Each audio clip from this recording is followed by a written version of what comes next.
I see. I had still had myself muted from a recording that I had done earlier. This is why you need to tell me if something sounds weird instead of just giving me vagaries.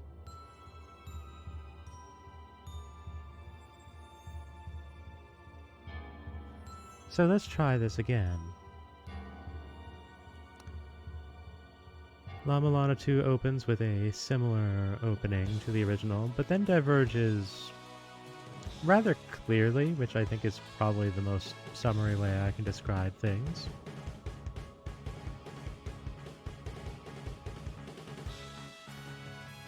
We actually have a cinematic opening here showcasing Lumisa, who will be our player character, and you can see all around the house there's the various items from the original La-Mulana. You have the flywheel, you have the dragon skull, you see the helmet, the Eden fruit, the dimensional key.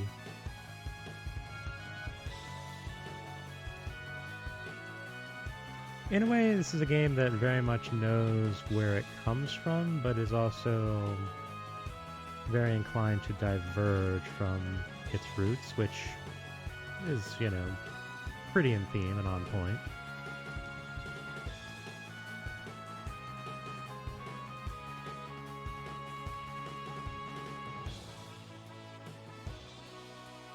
I do find it an interesting touch here that on the title card we have Lumisa, Mulbrook, and the Fairy Queen up front, and then we have Kosuge and Sean in the background. Like, I understand those two being back there, but the Fairy Queen being in the front three is a little odd. Like, her role is somewhat expanded from the first game, but she's still not like a major character. It's an interesting choice.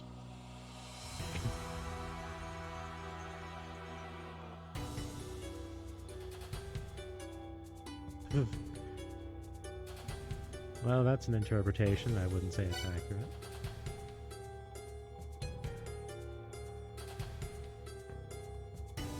So, yes, as I had attempted to open with earlier, hello everyone. I am Fernand, and as over, I am hoping that you are all well. So let's get this started. It's been a bit long already. Mostly my fault.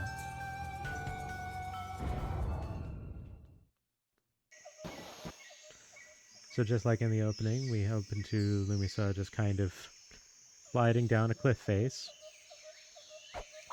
which immediately showcases the new mechanic in this game, and that's, you know, sliding down particularly vertical surfaces. Take note of this background element, by the way. Hello there, Life Forcer.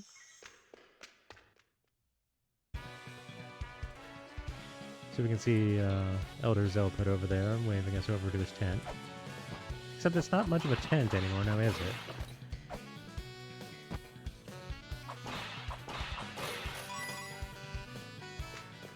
So before we appreciate the music out there,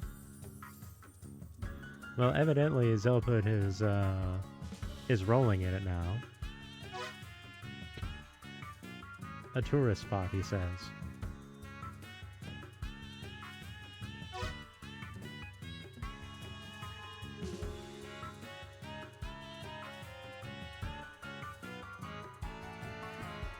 By the way, it's not, it might not be immediately obvious because, you know, the art over there is very eye-catching and distinct. You do have sprites down at the bottom, which kind of more accurately mirrors the situation. So you end up having a dual perspective effect, so do bear in mind to check down there as well as in addition to the right. Yeah, Weird Family is certainly correct, given a lot of things. We'll get... Zelput will have more to say on that later. So evidently, Zelput and Lemeza have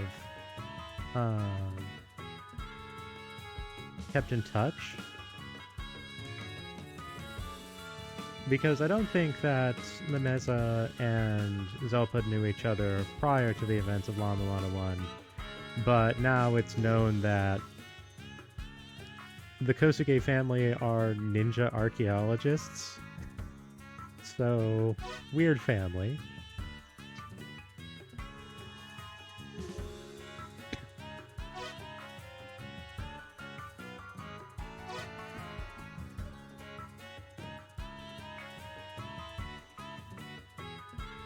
Yeah, Zelda has changed. Not necessarily for the better, either. He certainly strikes a very different tone than in the original.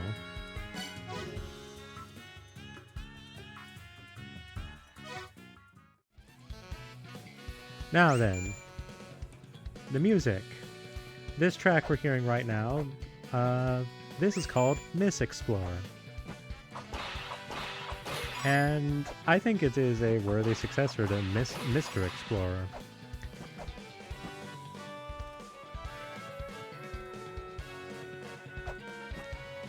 This area is a little more developed than it used to be.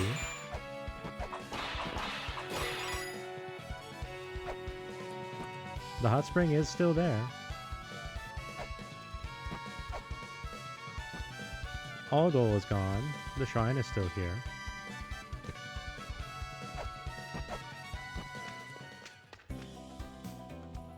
And here we have La-Mulana.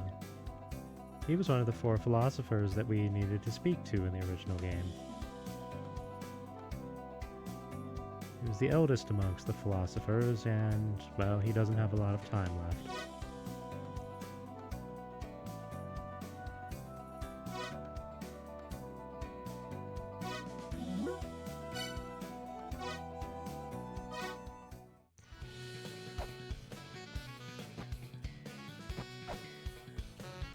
I mean, all goal is, you know, buried, considering that Lemez had punched his ticket. Alright, so... important people. Neber's still here. And supposedly she has a child now.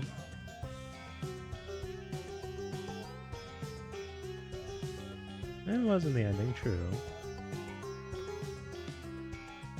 We can't quite afford what we particularly like here, but some weights wouldn't be bad.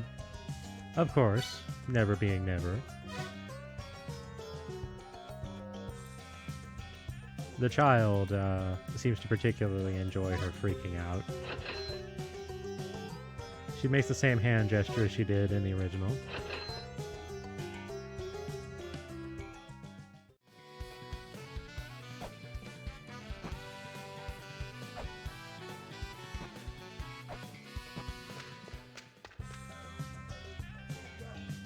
This guy still sells the hand scanner, and now he sells some other things. Yeah, Yagu map reader, yeah, I was like that.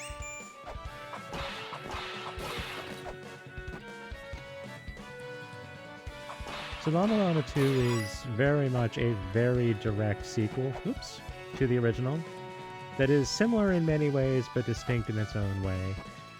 One of the most primed examples of this is jumping is different. In the original, you had a very fixed kind of movement. You had very restricted air control. In this, you can do a running jump and then change directions mid-air. And some of the more obnoxious platforming segments mandate this, as opposed to having to just do this kind of thing. This is a new element, the tightrope.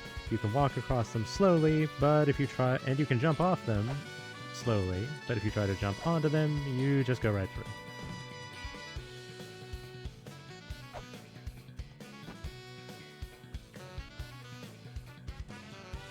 So as we can see, this area has been more developed.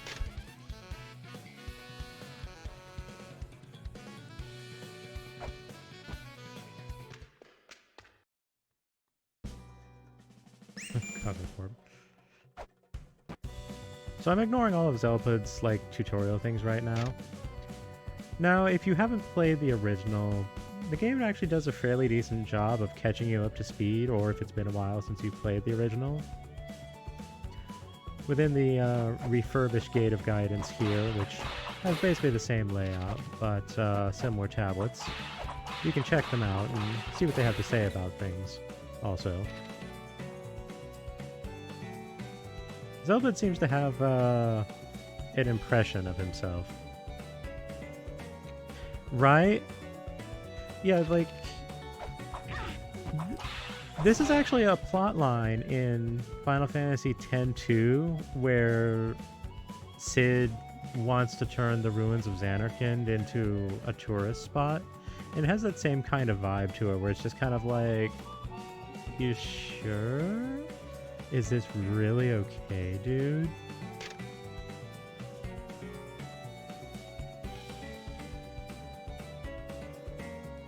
So it notes here that the lights always being on in the original game was a function of the mother being alive, and now that the mother is dead, there's nothing to power the ruins anymore.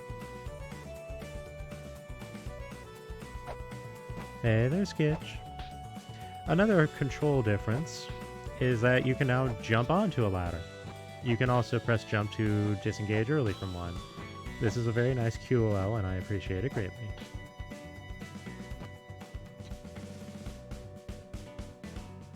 I can kind of see that, yeah. This chest can be unlocked by placing a weight on the pedestal below. Well then.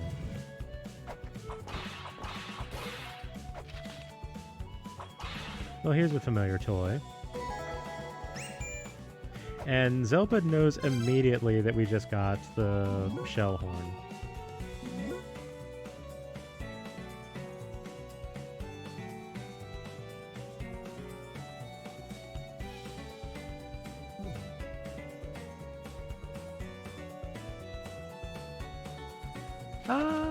They haven't really boarded up Hell Temple. It's just kind of not there.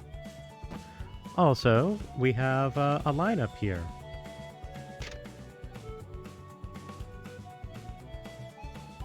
So we have the first children, the second children, the giants, the third children, who are somewhat avian, an artist's interpretation of the fourth children, because we never actually see any of the fourth children or a whole lot of their records in the first game. A supposition of the fifth children, which evidently they're interpreting as being dwarves, and then the sixth children.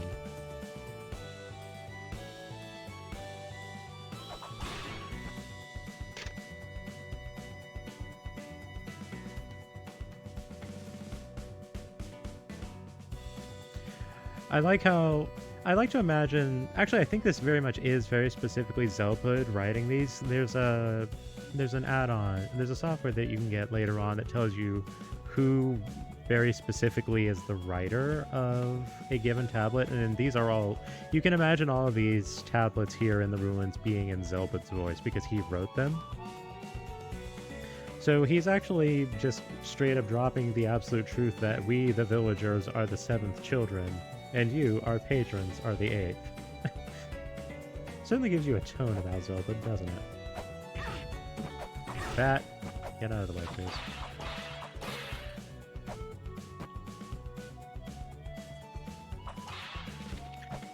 Well, the spring in the sky is not accessible right now.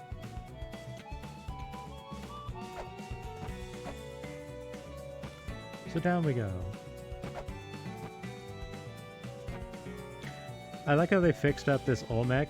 It still has its mouth. Alternatively, Lameza never triggered the trap. So yes, you can do this kind of thing now with the new jumping. You could not do that before.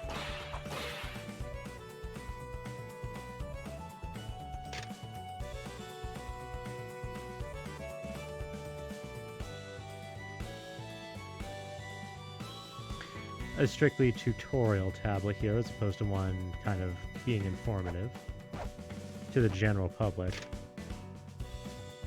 I really like this. Do not attempt the jump. Are you absolutely certain you can? Only a certified ninja or archaeologist can make the jump. Well, fortunately, we're both. So we can absolutely make the jump. There's another don't pass sign here, though, so let's respect that for the moment.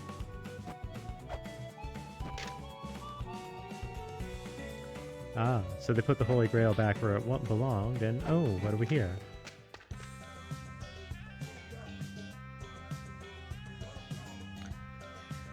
So, you might notice the the trophy of Algol up in the corner here when speaking to Hinner. Hinner's the gentleman who used to live on the cliff next to the shrine. He surrendered his domicile to Alcedana. That's why he has Algol immortalized. I imagine he may well have thought of Algol as a neighbor, really.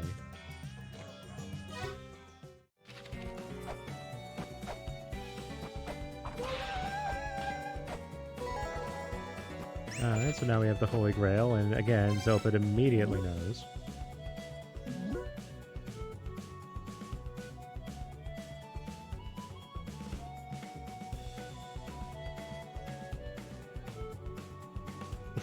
That's basically a special item you can use to come hang out with me. So he does actually have a justification for how he's able to send you very accurate information. Evidently, the software that he sent us allows him to watch things through the camera on Loomis's tablet. Which, by the way, is the Mobile Super X3, or the MSX3. So it has a camera, and he's able to see through it at all times, and... well, that certainly raises some eyebrows about Zelda, doesn't it?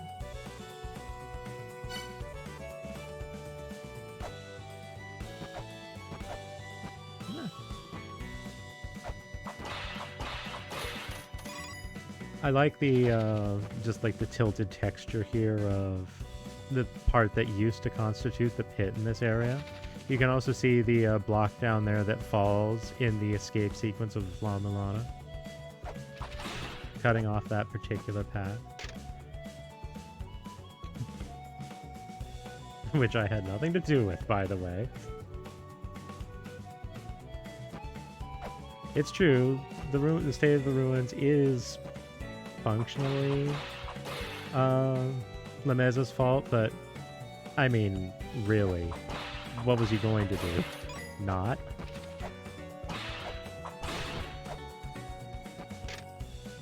Mausoleum of the Giants ahead, indeed.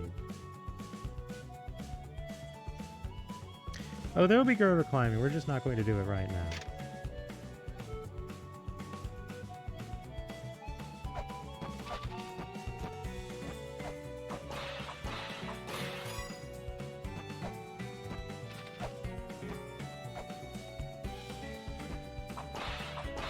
You can see the reconstruction efforts are kind of skeletal. Like, these are blocked phases. These areas where solid walls are not filled in, they're simply platforms through, which, you know, makes a degree of sense.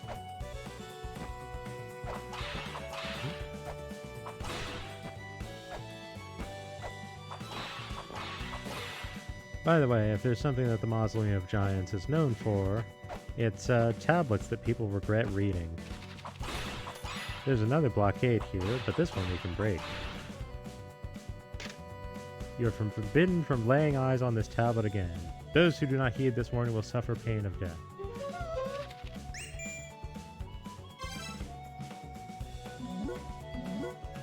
It says right there you're not supposed to read it.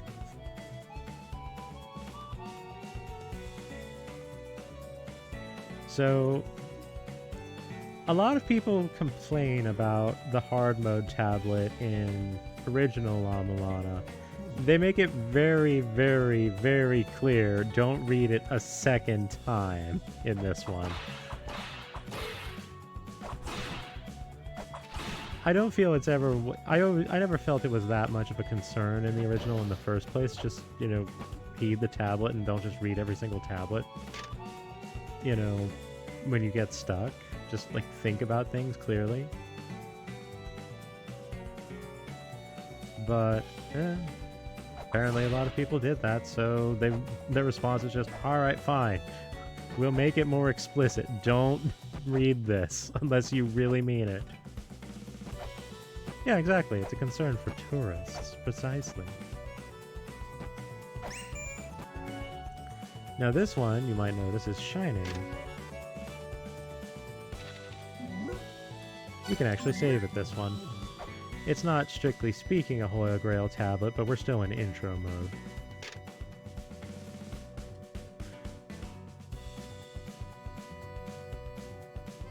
One of the more subtle things about the original was, yes, there was suggestion that the Giants had communication with extraterrestrials, and well, this tablet here kind of clears that up. That yes, you read that right in the first game if you played it at all.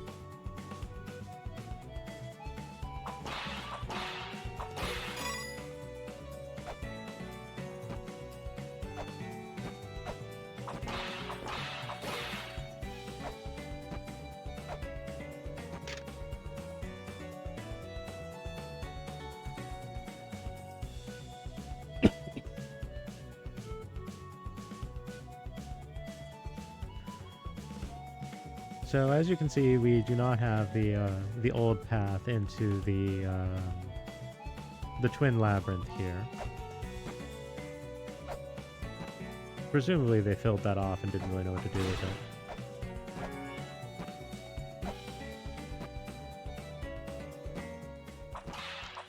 And here where the music fades. Because the reason that Zelput asked for the Kosuge family's assistance would be this thing.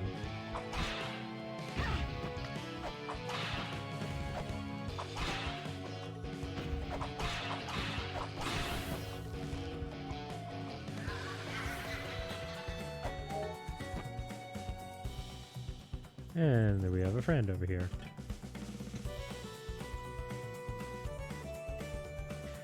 This is Samaranta. He was one of the four philosophers. Very specifically, he's the one who has the path to the flail whip and the wedge in the Spring in the Sky, if I recall correctly.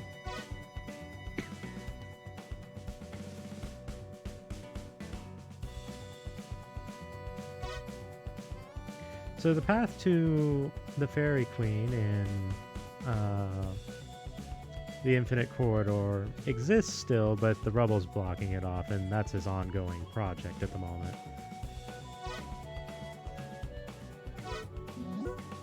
He suggests that we go speak to Phobos, one of the other philosophers, and provides an easy way out here. There's nothing behind us, so there's no reason to not take the elevator.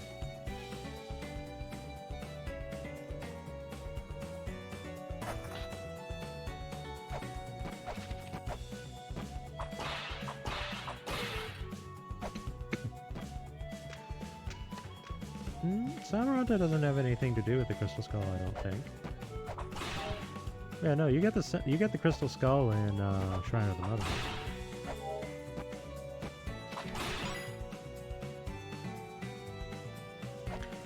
So this is probably the most chill that the Confusion Gate or Gate of Illusion, whichever you want to go with, has ever been. Oh, was it? Oh, I hadn't actually noticed that. I'll have to look at that again.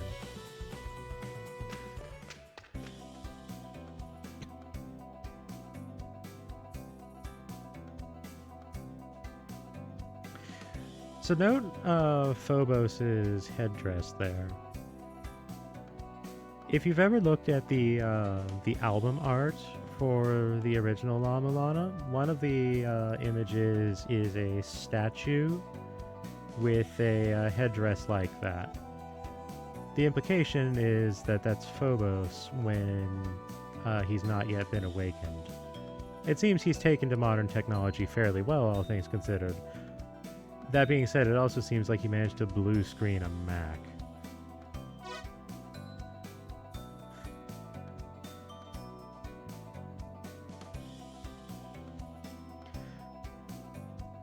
So while Samaranta is heading the reconstruction of the ruins themselves, Phobos seems to be focusing more on the artifacts. I suppose that's a possibility. Actually, you know what? I bet it's actually an MSX screen. I bet that's what it's supposed to be.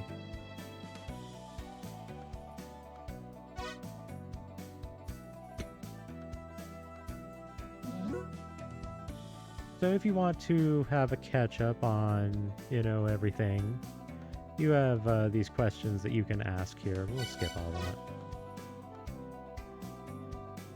I know everything that anyone would need to know, so if you have a question, by all means, let me know.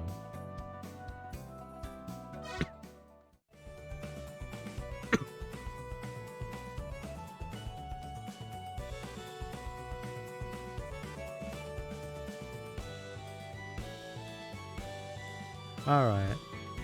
So he says that this statue inspires his research, and he suspects that the child statue is the key to finding the ruins of La-Mulana, which are connected to La-Mulana and are suspected to be related to Ratatoskr, which we ran into earlier. So what do? We do what the Kosuge family does best. We destroy everything.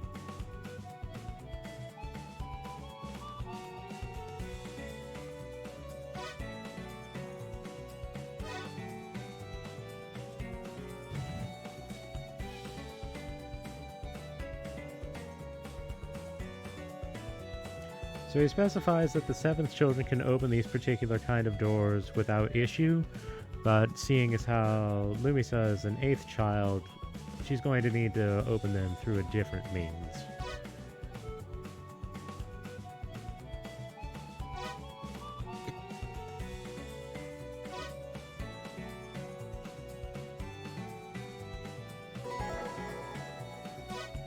We now have the Ruins Encyclopedia, which is basically our bestiary.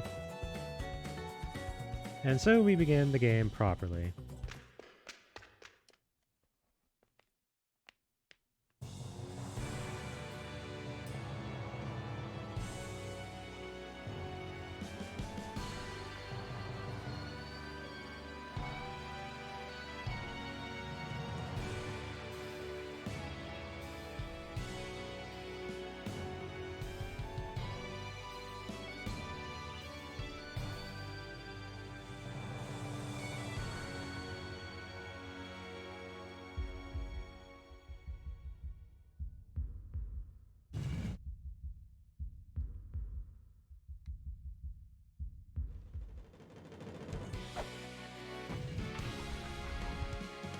He's using MSX Basic. Alright, I thought it might be that.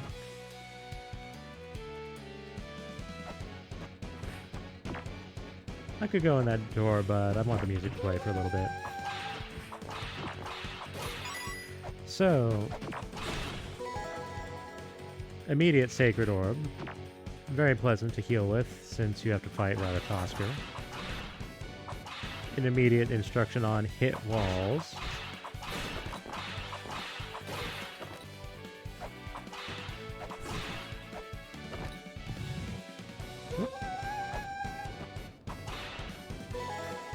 And a map, which we can't read because I didn't buy the software for it. So, over here, we're going to have our first Holy Grail tablet. And boy howdy, do you want to use it.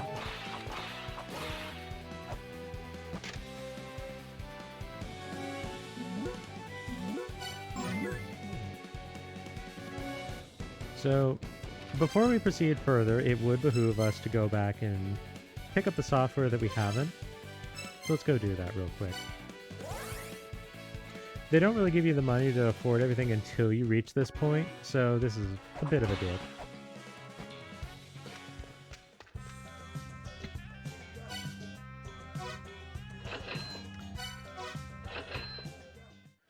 Thank you, neighbor. Also, I appreciate that Phobos just also does weird things with Lumisa's tablet to communicate with her.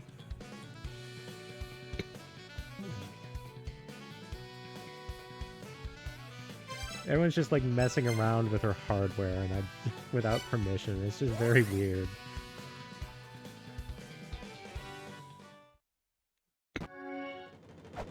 Alright, now we can get this show started properly.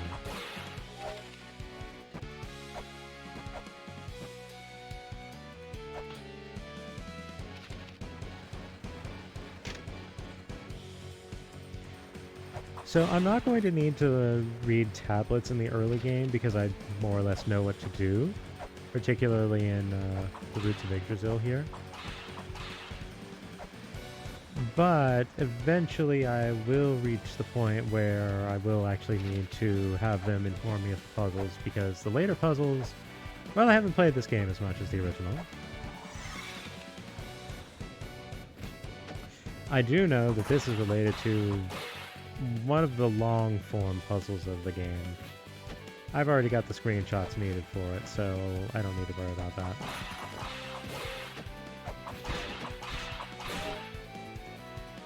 Now, one thing that's immediately apparent is that Lumisa's base swing speed with her whip is much slower than Lameza's.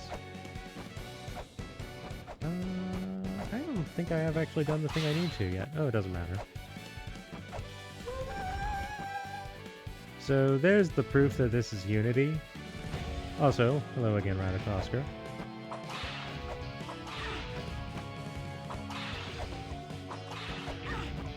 Ratatosker over here with the rude loop.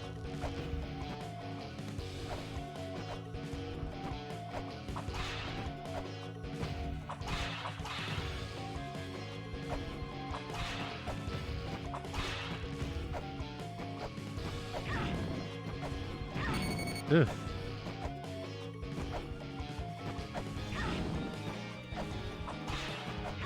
Ugh.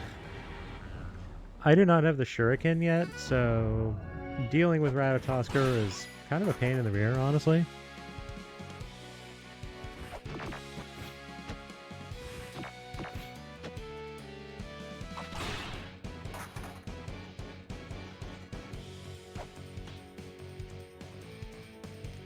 We'll take a quick jaunt over this way real quick. Although I would like to point out that Ratatosker hit me twice and took me down to half health. I just want to point that out. Ratatosker hits very hard at this point in the game, and on hard mode, hits even harder. Will basically kill you in 2 hits. So let's try this again. So one of the big things about 2 versus 1 is that the game is much more lethal in general. Like, there's a lot of common perception that the first game is extremely lethal, and to a degree it is, but most of that is more from the navigation and the traversing the dungeons, as opposed to the actual combat. This game goes all in on the combat. The combat is, well, they expect you to be more familiar with things. And as you can see, not having the shuriken very limits the ways I can actually fight Ratatosker here.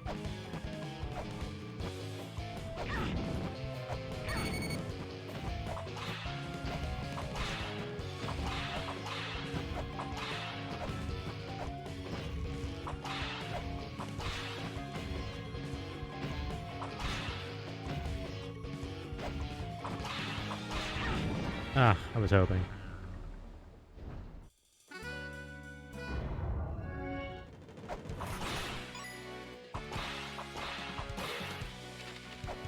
So even the roots of Yggdrasil here are very dangerous in a way that the Guidance Gate is not. I can think of at least 2 auto kill traps. Actually 3, there's one on this very room. Let's go poke at it. Whereas the Guidance Gate did not have any. Here's one right here. They clue you in with this skeleton, sort of. But that leads into one of my principal criticisms for La-Mulana 2. It has a lot, and I do mean a lot, of auto kill traps, and they're not just jokes at the player's expense. Like, LM1 had a few, but as I say, most of them were just kind of like jokes. They gave you achievements for them. So it was like, okay, let's not go too heavy on, you know, being a jerk to the player thing. This game kind of walks back on that one, and I don't know if that's a deliberate decision because they felt that they could get away with it, or they simply felt that the matter wasn't such a big deal, or what, or maybe they just unlearned the lesson that they learned from Classic 2 Remake. I couldn't really say with any certainty.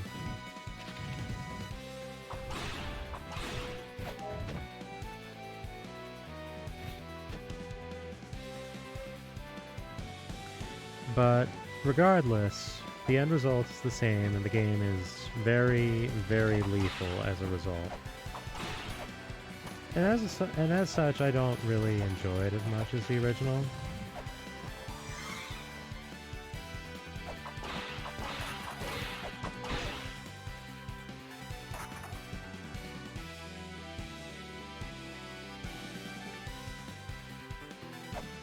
Let's try this one more time, shall we?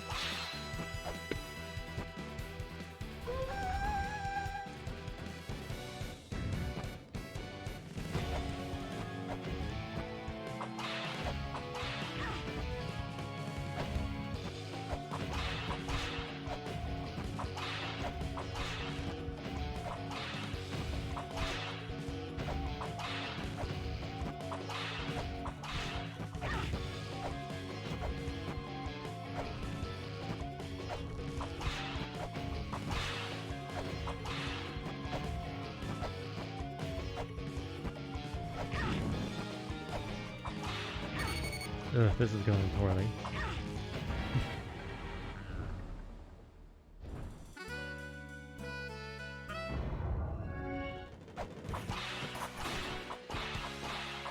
And unfortunately, noodling around here isn't going to help us too much. I mean, I can get the shuriken here. I don't have the Roots of Yggdrasil memorized very well. I forgot that they actually just gave this to you right next to the Holy Grail tablet. They're making things harder on myself unnecessarily. That's on me.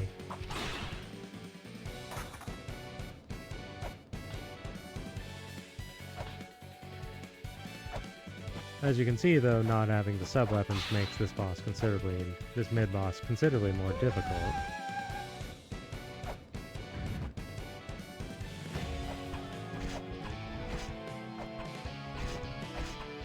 Now, Lumisa can only really hurl these things around one at a time. You can't, unlike Lameza, she can't just go ham and throw them Mega Man style with 3 at once.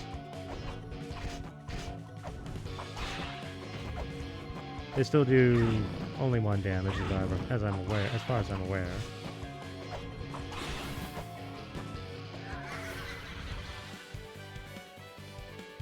Yeah, thankfully this doesn't count. This boss doesn't count for an one-arm challenge because it's a sub-boss. It's not a guardian, so you can go right ahead with it. Also, I've already done one arm with this game. I've done it with both games.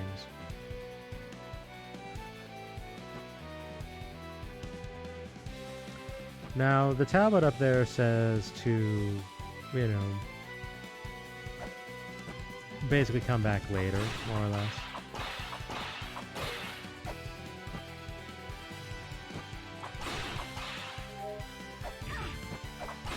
One thing I don't appreciate is how much the bats blend into the background in this game.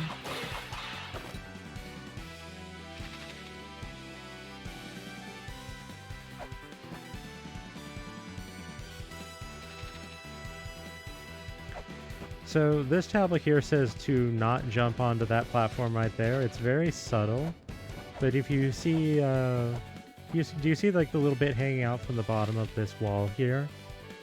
That's actually a crusher. If you jump onto that thing, it just kills you. So what they expect you to do is use the shuriken to break that and just bypass it entirely. And that gets you the Ankh Jewel. I don't think it actually disarms the trap. It still will just do that and kill you if you step on it. But at this point, there's no reason to do so. So,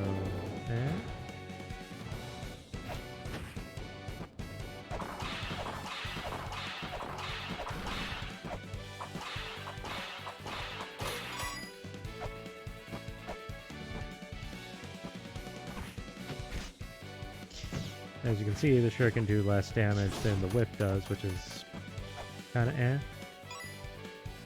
Also, this button just causes a crush trap. Just because.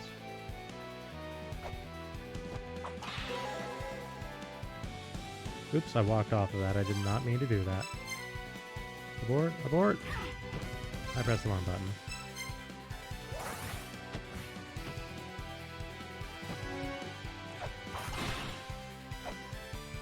It's just that it's a senseless kill trap that doesn't really have any reason to be doing that. Oops.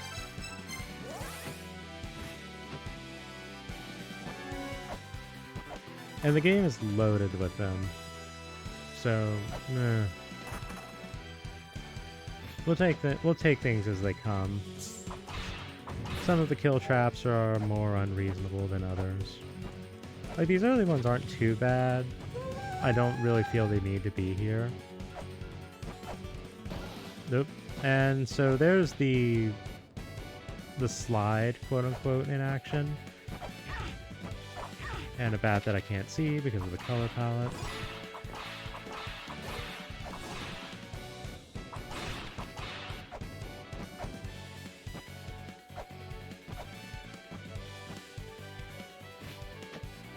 Right, you know, it is the guidance gate equivalent, and it's just super, super lethal for some reason, and I don't know why they decided that was a good idea.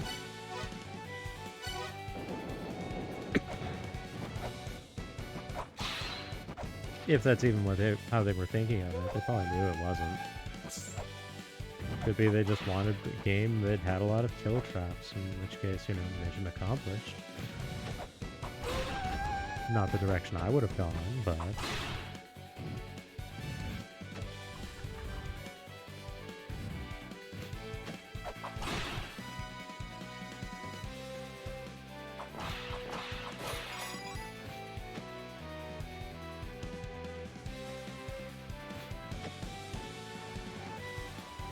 Oh, I never hit the... I died so many times I forgot what it was that I did and did not do.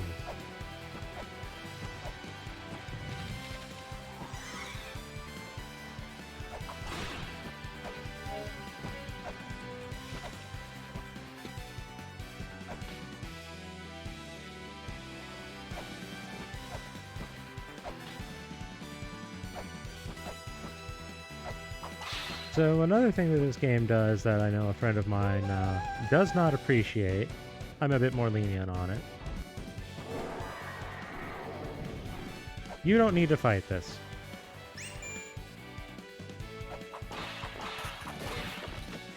Now I can say, I can fight it. I can beat that, as I currently am in the game. I can totally do it. I've done it before. And, you know, if folks would like, I'll do it again. I don't mind. Just be very well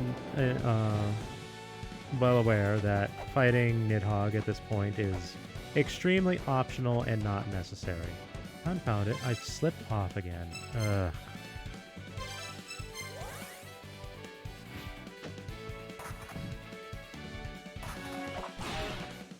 Of all the things that they kept from the mobility in the original is still the fact that if you walk off a ledge, you do so with no momentum and no air control. I don't know why.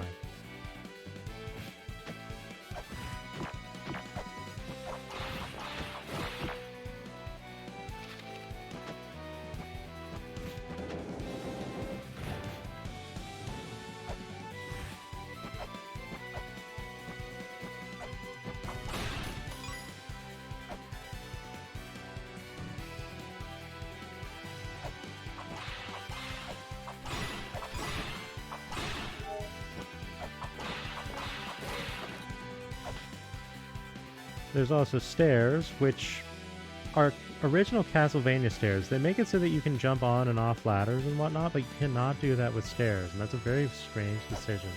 I do not understand it.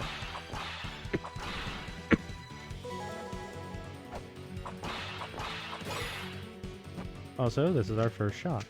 Well, within the ruins.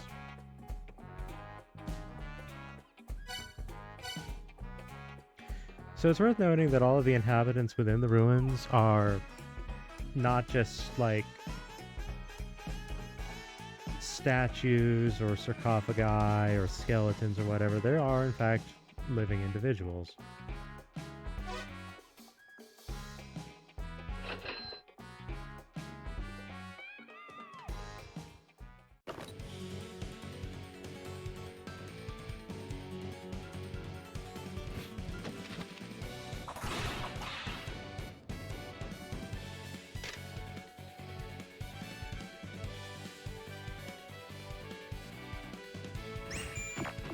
And there's no computer software. Because why not? Why wouldn't I, right? Alright, so... They also make it very clear just what the Lantern of Time is, that it exists, and that you'll deal with it eventually, but you're not to do anything with it for the time being.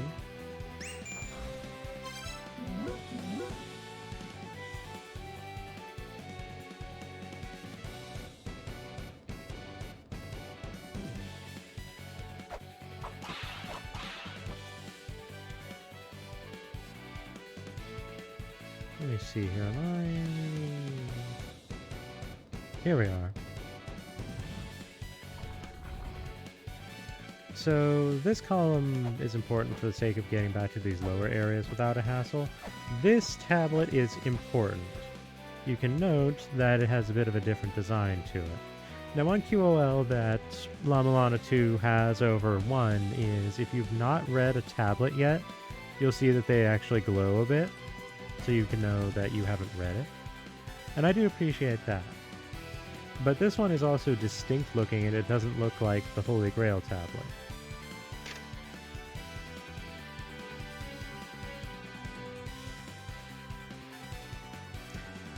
So, the Alpha Sirius's prophecy is basically the heralding of Ragnarok, when you really get down to it. And it's something we want to keep track of.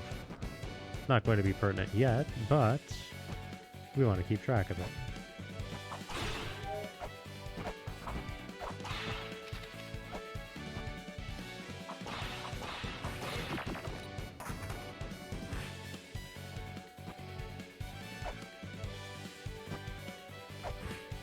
As you can see, we have another one of those doors, but we can't open it.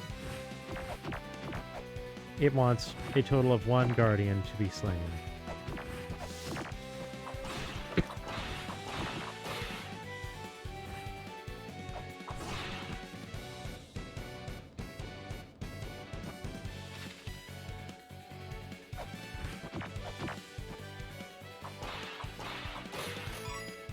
And if this room over here looks like some BS, yeah, no.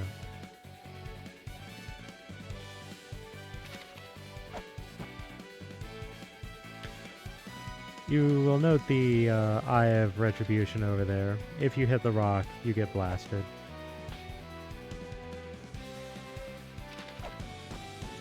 That is not for messing around with until later. In any case...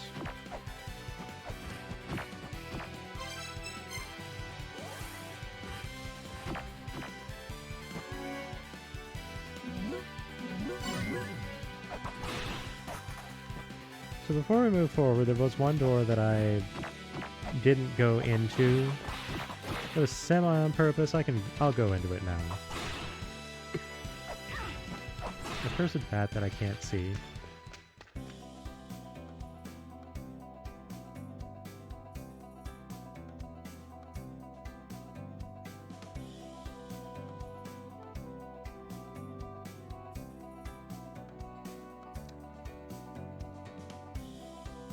So, for those of you who are familiar with your Norse mythology, you should have alarm bells ringing in your head immediately at this individual.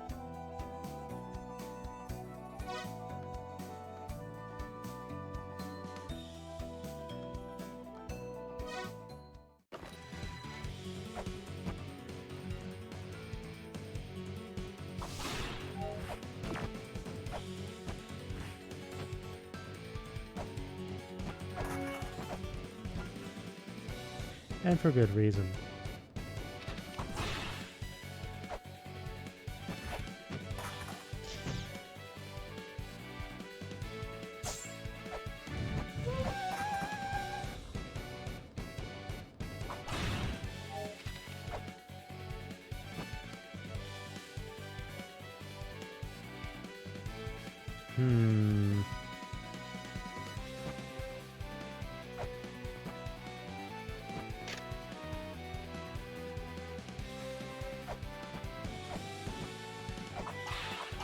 Oops.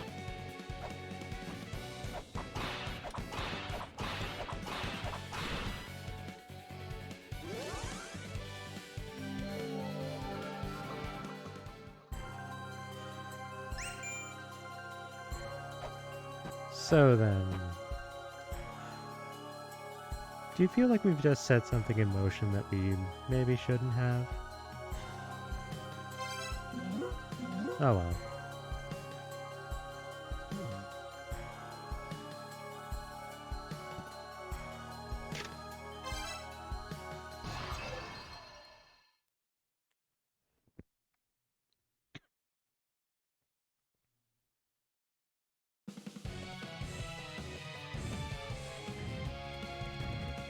Alright, so very similar to Amphisbaena, this first boss uses, you know, some very directional fire breathing.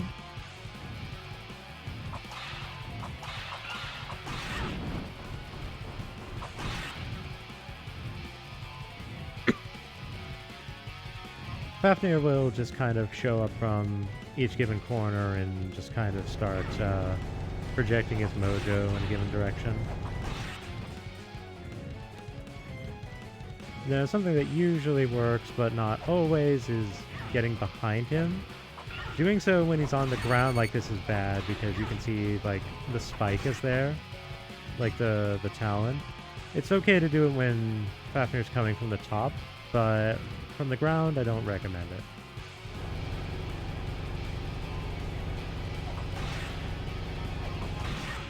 Oh. The sprite flicked and the clip caught me. Oh well. So a major QOL of this game is if you die to a boss, you respawn right on Yonk. Also looks like Yonk enough to me, although certainly different than the original.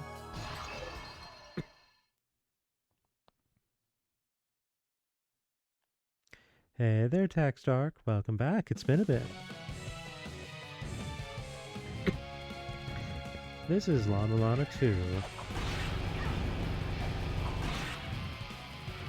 It is not as near and dear to my heart as the original, but it's not without its merits.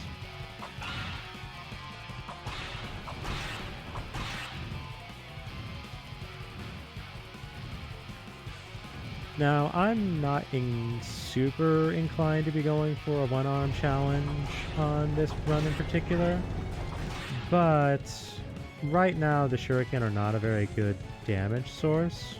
The whip does more, and Fafnir will retreat when taking a sufficient amount of damage, so I don't really have any reason to really use the shuriken in this fight.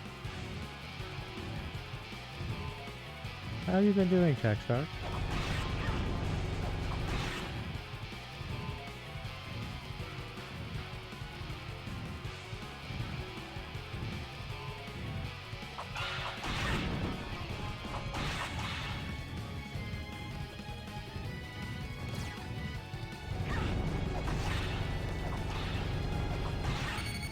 Ugh, that snapback.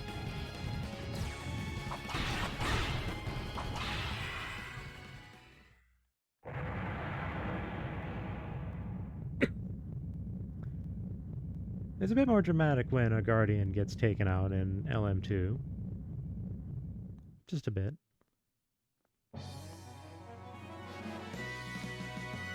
Yeah, Fafnir. Taxdark, yes. Taxdark, your name is totally Fafnir, right? Yeah, we're just getting started with this.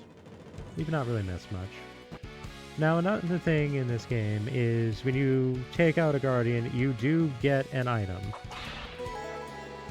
And in this case, we get a Crystal Skull.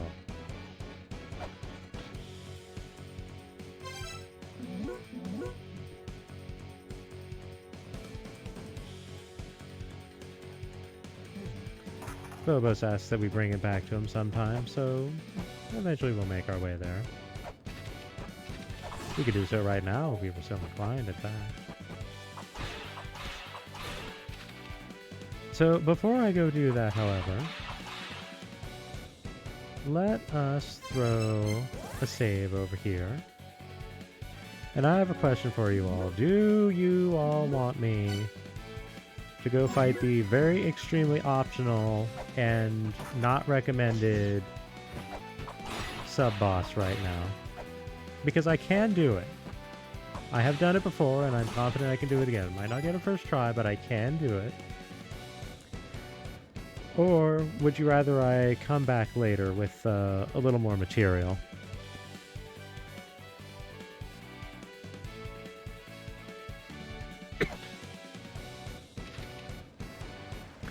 Well, it is worth remembering that the original, very heavily features, historical and mythological aspects of human history and just kind of recontextualizes them about, like, where they kind of came from.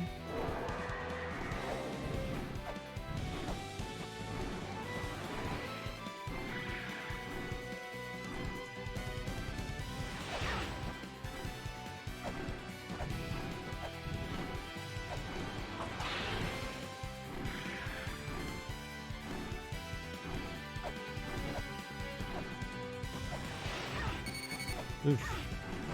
It's been a bit. I know I can do this, but I don't quite remember how, I have to admit. But, do you all want me to try to take this thing out? I'll figure it out eventually, but I can do this. But it will be a little lengthy in doing so. Go for it? Alright.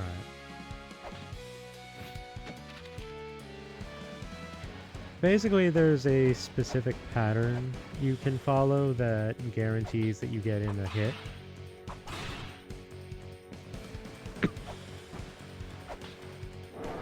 It's basically the safest way to fight Nitty here.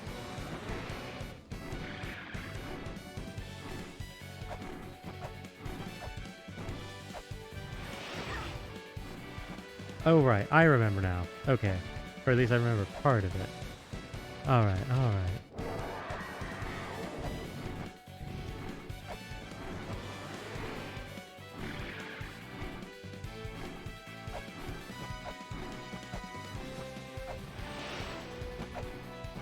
That's how you do that.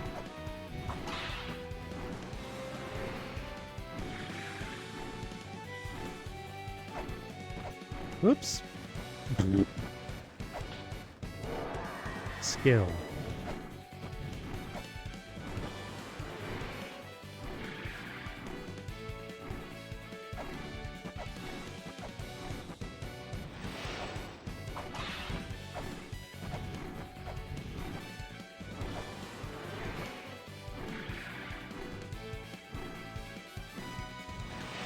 Oh, you misbehaved. You misbehaved on me. How dare you not follow your pattern, Nitty? Am I too close? Is that the problem? Maybe I wasn't close enough. Right, okay. I should be able to get a swing next pass.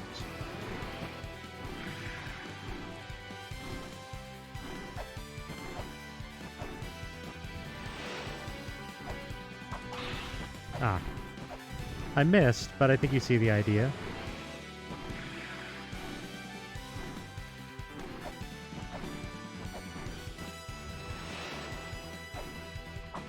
Ah.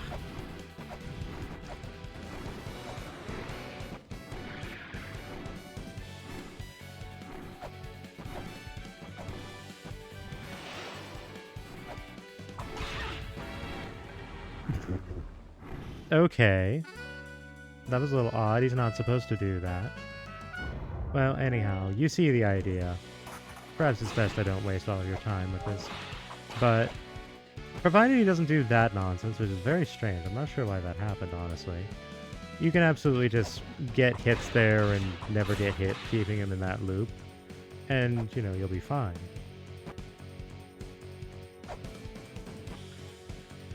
For the moment, let's just worry about getting through the rest of this. It's not worth fighting Nidhogg right now.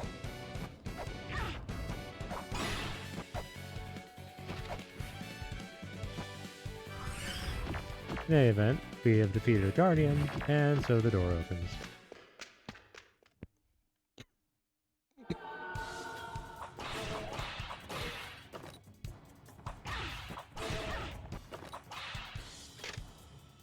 Shoot at the figure before you.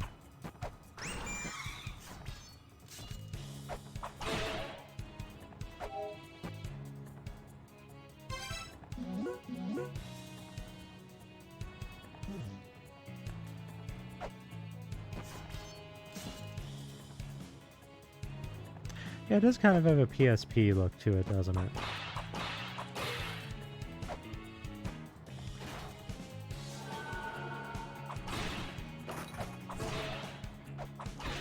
So this is the Divine Fortress.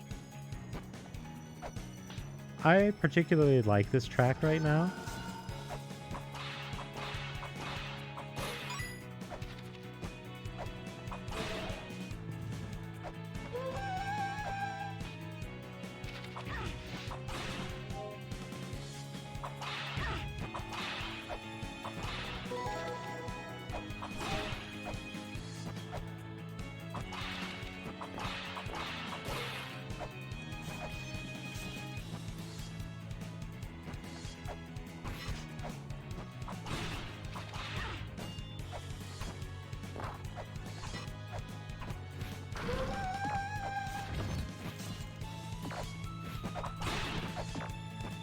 And with that, we get our Holy Grail tablet.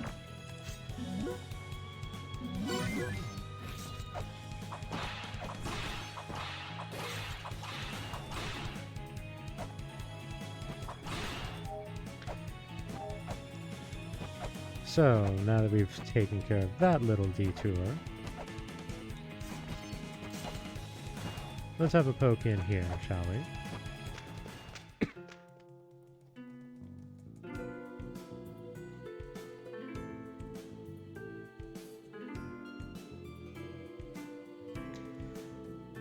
So evidently the 6 children are here, or at least people of the 6 children.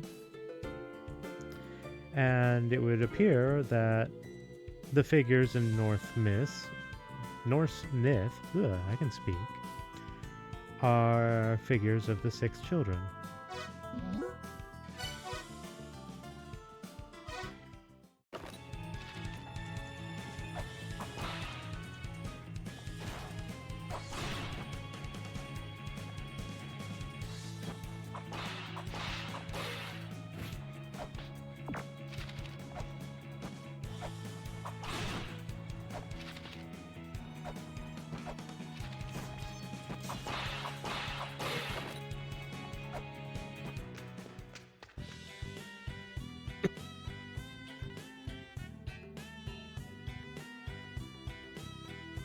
The Trickster of Yggdrasil.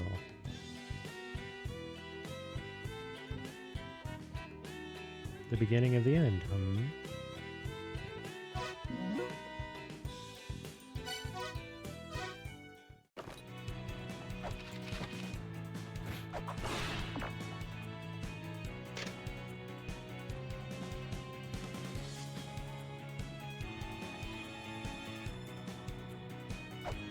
So we have some more sub-bosses here.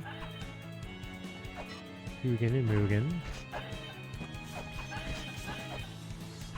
The Ravens of Odin.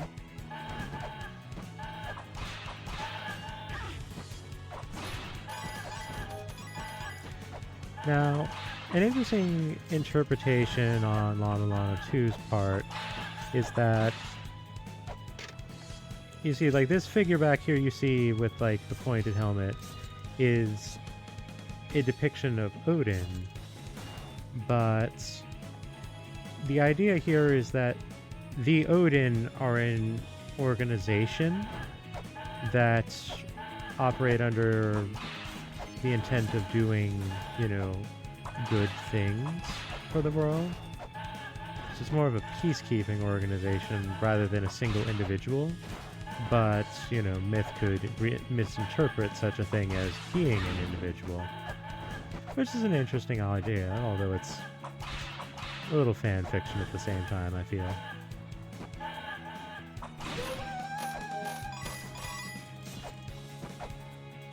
In any case, we deal with that Raven. And we get the Origin Sigil, finally. And they make it very clear how you use it immediately by not allowing you to leave until you use it.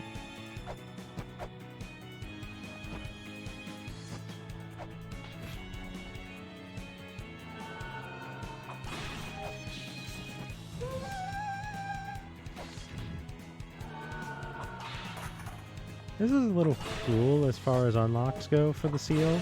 There's not actually anything that we can really do in this room. This thing is... This is a later component right here. But realistically, it just gives us this pot, which has some token change in it, and that's about it. Still, there's more to explore.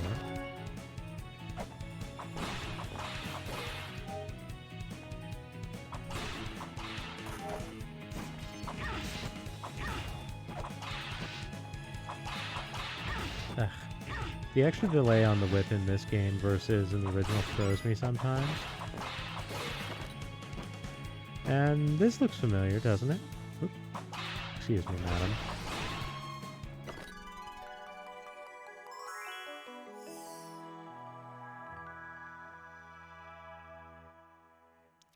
It seems the healing fairy doesn't really have much to say to us, but she'll do her job all the same.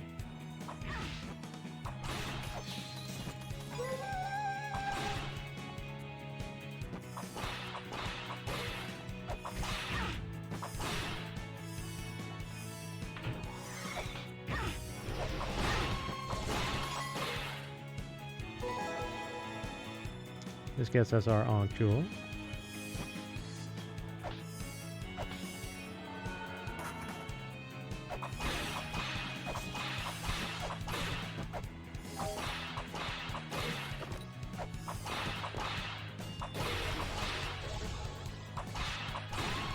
Also, another addition from the first game, you can actually duck. I've done it a few times here and there, but that's an actual practical application of it.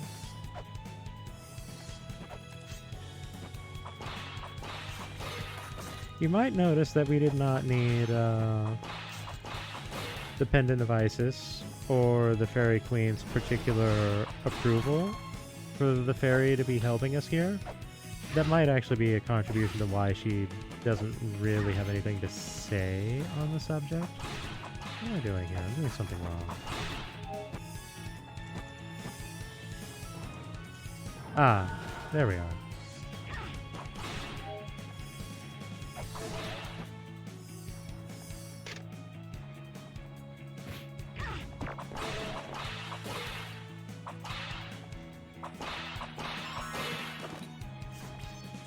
It's possible to get up to that pot, but it's not really worth pursuing at this point in time. Because we'll be able to do it from here easily enough.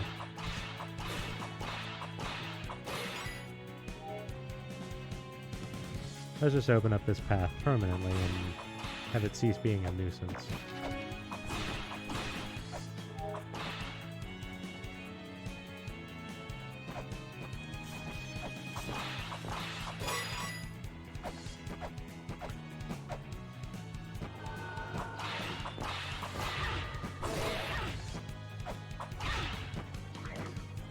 As you can see, that pot wasn't super worth it. Also, these enemies are annoying.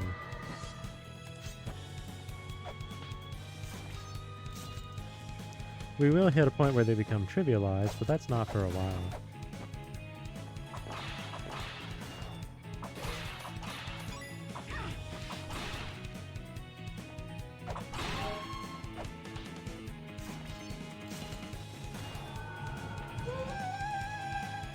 As you can see, this opens up a path for us.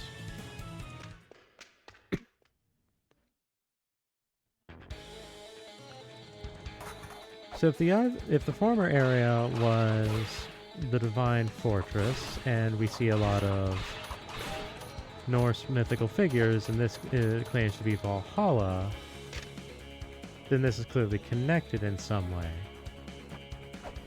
The general structure of La-Mulana 2 is that you need to interpret it as Iglana is Yggdrasil upside down, and all of the areas are branches from it.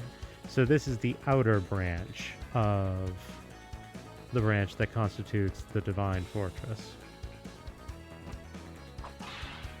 It's kind of confusing, and I don't think it works as well as the front versus the back.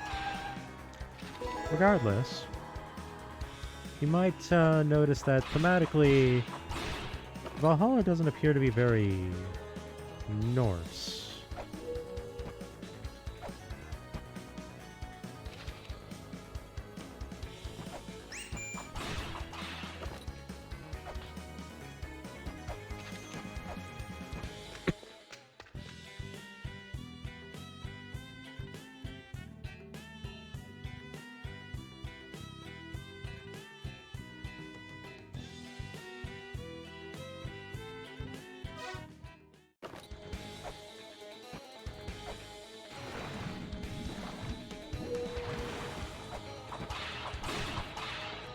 Swimming is another thing that has been changed. Water without the scale sphere will still hurt you, but not as much as in the original. Oh, look who it is.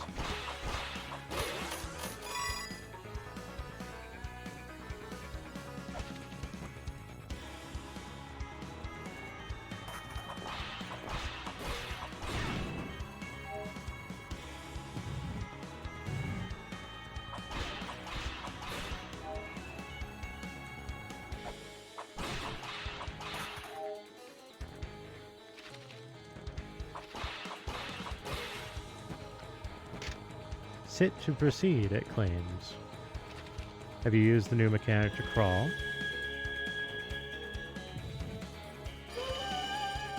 Because you can crawl.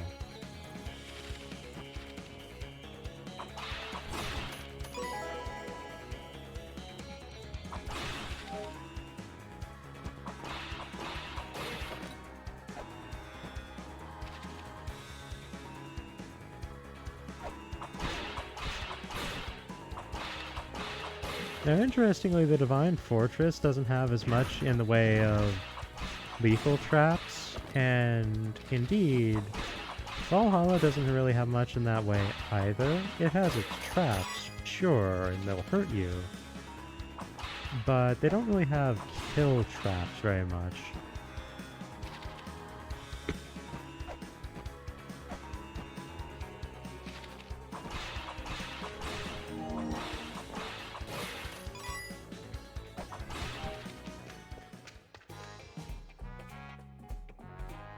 Future development company, you say? Also, we have Bargain Duck, by the way. Bargain Duck can't believe his ears.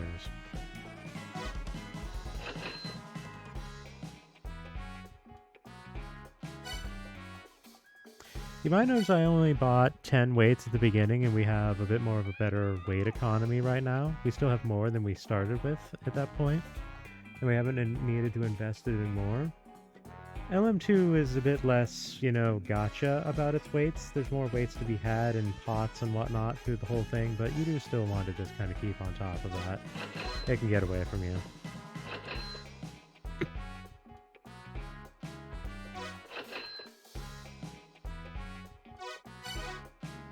Bargain Duck is dumbfounded.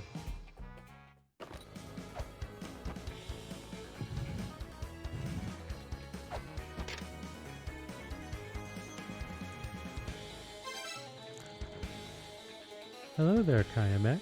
Welcome. Alright, so may as well turn these on.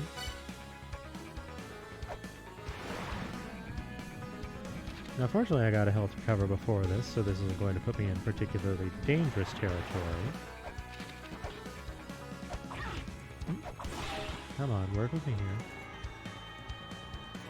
As you can see, the origin seal is up there, and oh, look, what do we have here? It's a Holy Grail tablet, but it's dark.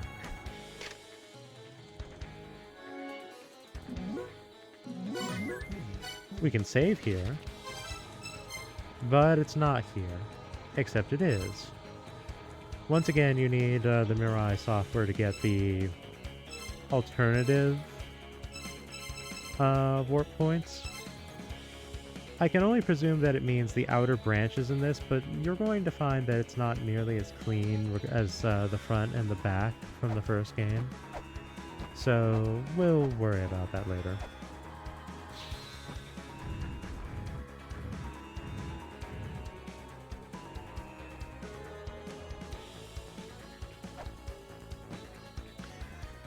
But we don't seem to be able to do a whole lot regarding that room just yet.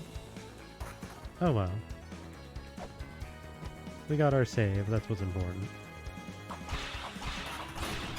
Also, while we're here, we did get the caltrops. And while this is not exactly how I think they really intend for you to do this,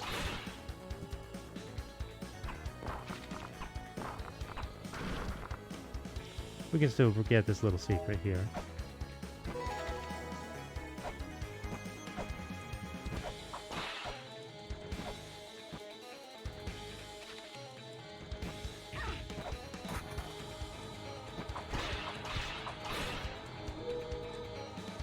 So Kayamek, did I pronounce? I hope I pronounced your name correctly. I do try to get that right. How are you? How'd you find your way here? Are you enjoying yourself?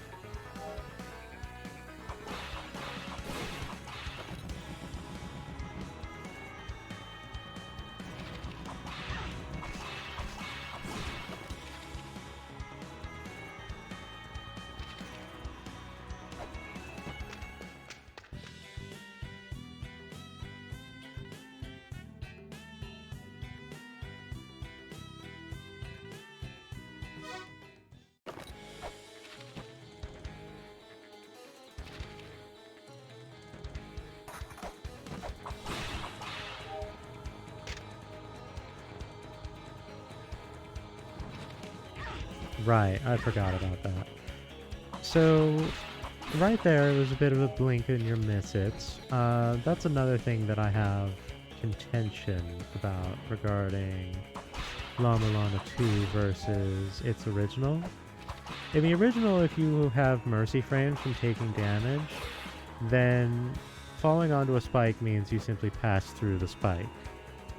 Just enjoy watching La-Mulana? Hey, that's fine. I'll probably be noodling around with randomizer for the first game in shortish order. You know, nearish future.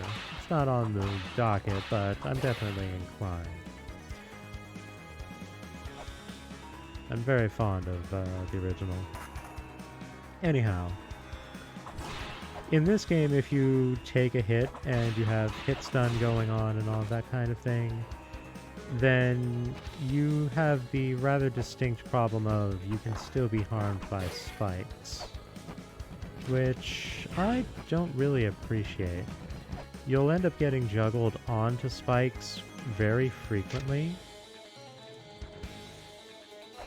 and just it results in a lot of damage that just adds up. And it feels very unnecessary to me. It also further contributes to the rather extreme degrees of lethality that this game has going for it compared to the original.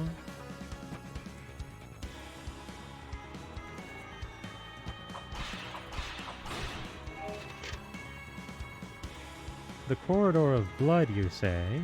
Well, that sounds like a jolly good time.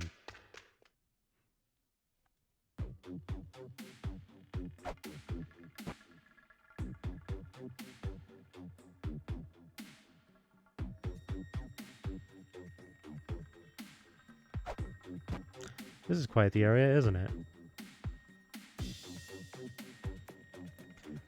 Also, you never spend a lot of time in this area, but this music is kind of interesting, so I'll just let it sit here for a moment.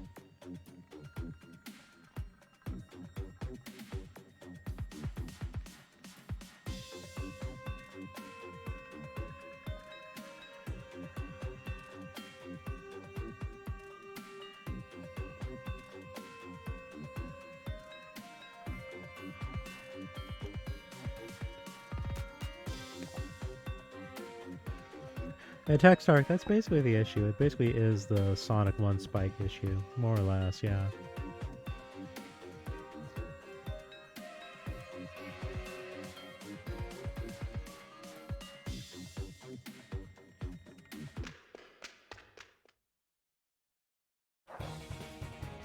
Shrine of the Frost Giants, you say?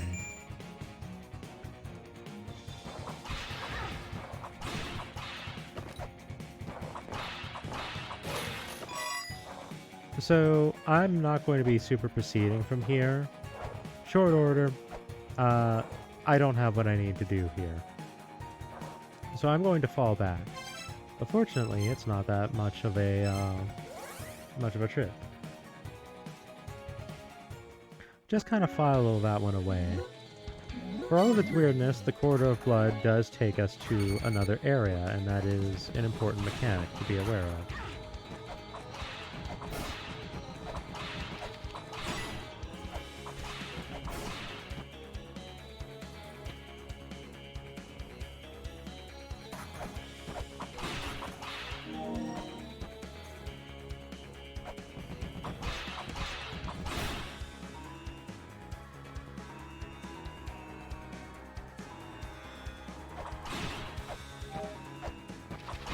If it looks like that tube there is primed with a trap, you'd be correct.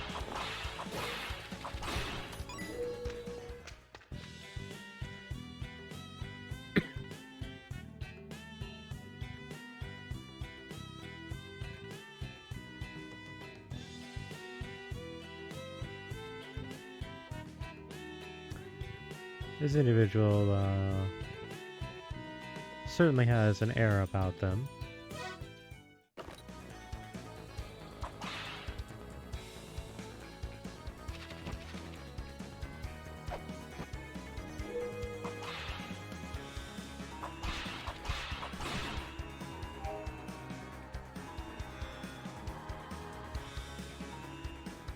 Let's see here. Am I missing something?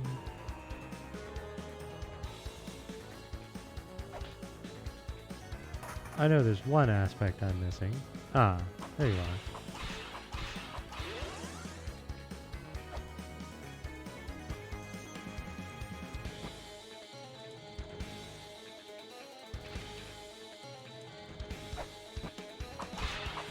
So, if you look very closely, you can see the trickster right here. It's very difficult to see him right here, especially if you don't know where to look. My first time playing this game, I did not actually find him, and I just left, and I could not actually proceed for the longest time. Because doing this ultimately leads to a Guardian encounter. And when you cannot do a Guardian encounter, that means you don't get a given item. Turned out that item was rather important.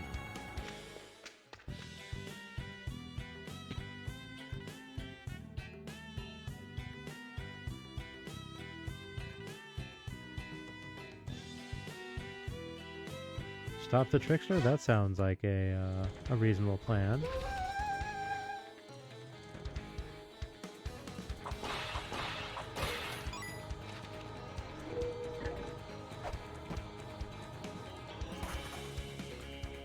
Of course, I have the rather curious issue of not being able to get through here. I don't remember exactly what it is that you do to change that particular fact.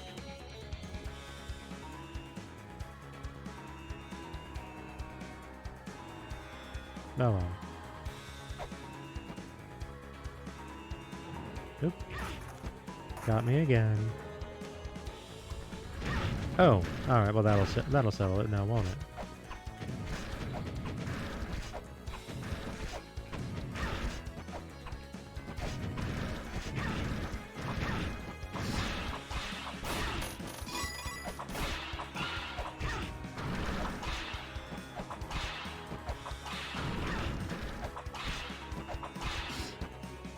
It's been a bit. I completely forgot this boss even existed.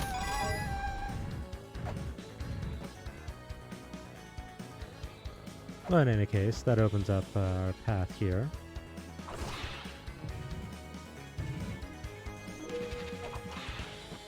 Now we can get through.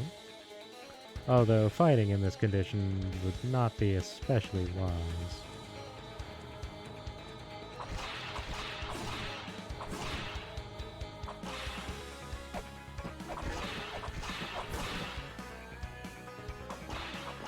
Still, we can check the pot and throw this altar here. Make traversing this area in the future easier. Dissonance and a stone face, you say?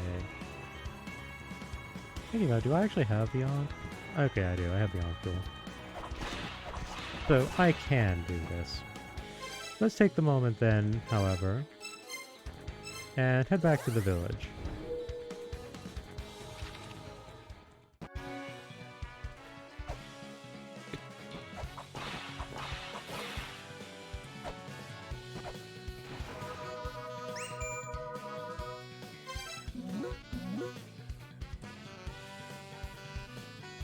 Zelpa, don't be a creep, please.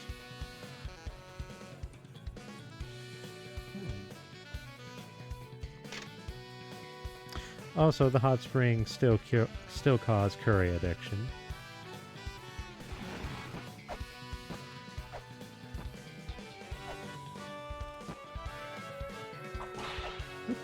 Wrong button.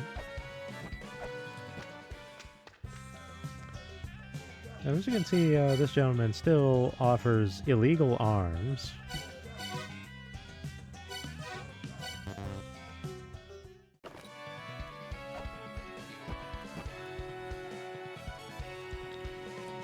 Now, if we're going to check in on Phobos, the best way to go about that would actually be to head back to the Divine Fortress, because remember, his door is right next to the entrance here. Skeleton, bat, please. Up, and Spike, why not?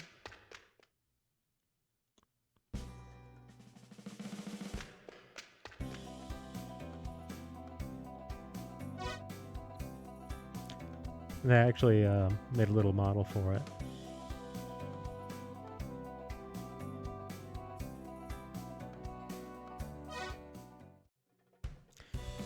Well, you can noodle around with that. Now then, while we're here, I'm curious to see if something has become available just yet, or if there's still more waiting to be done.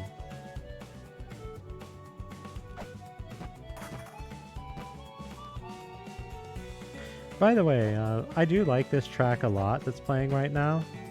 It's basically a medley of all of the various area themes. And if you listen to the La-Mulana music as much as I do, it's pretty easy to pick them out. Ah, excellent. The codices, which let you see how much health a boss has. Very useful. Well, very pleasant. Not necessarily useful, but pleasant. And an Ankh tool.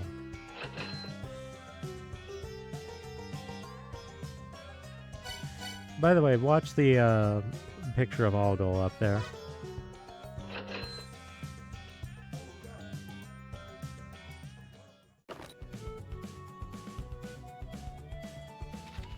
By the way, it's difficult to see, but there's something glowing over there. But we can't really reach it right now. Just kind of file that one away, right?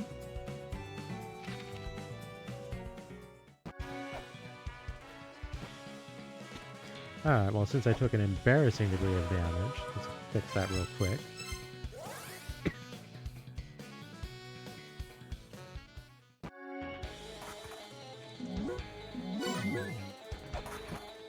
Right then.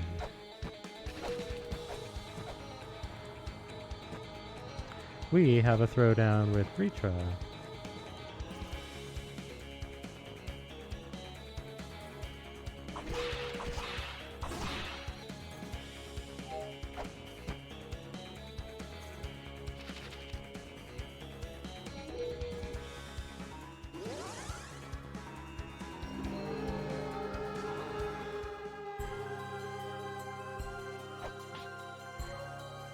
So this time, instead of simply conjuring the Ankh, the trickster seemed to have converted into it, given himself for it, something to that effect.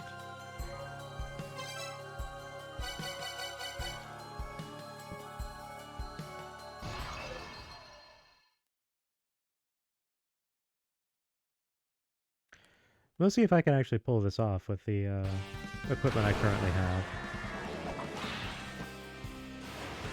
So,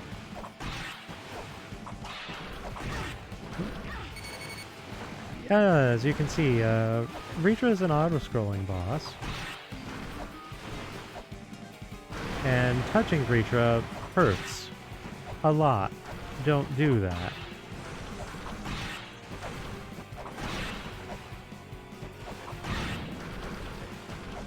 This run itself is probably going to be a fail.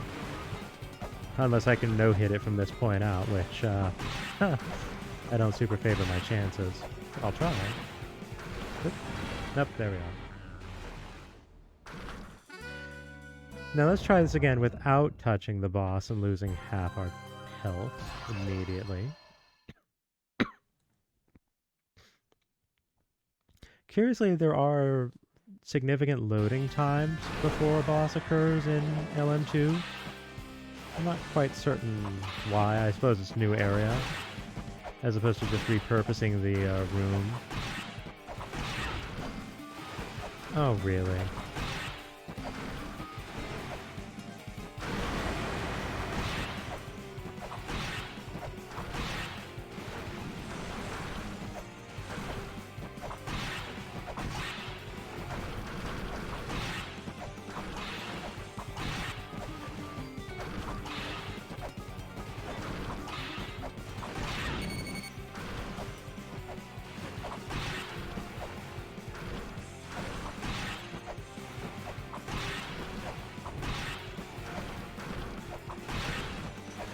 So once you get Ritra down to fairly lowish health, Ritra speeds up. Also, that hit me? Really? I don't think I agree with that.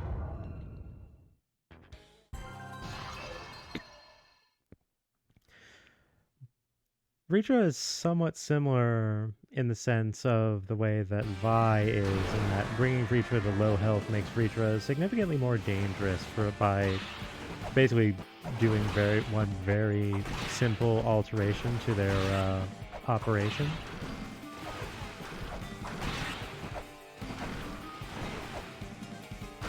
Uh-oh. That was a jump that went poorly.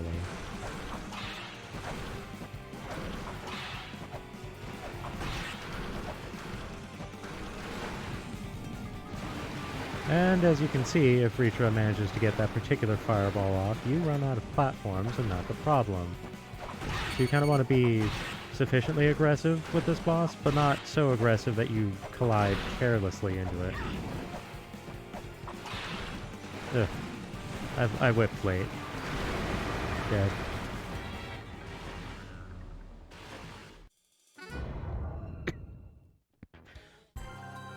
Once again, I'm not super obligated to do the boss right now, but this is a guardian, and the item it gives is very useful, so... eh.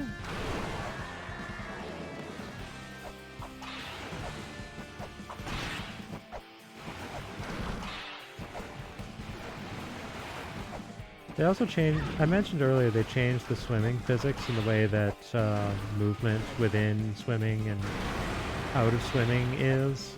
I'm not as fond of it as in the first game. It feels a little less consistent even if the first game felt a little unwieldy at times, it felt more consistent to me, so broadly I prefer it.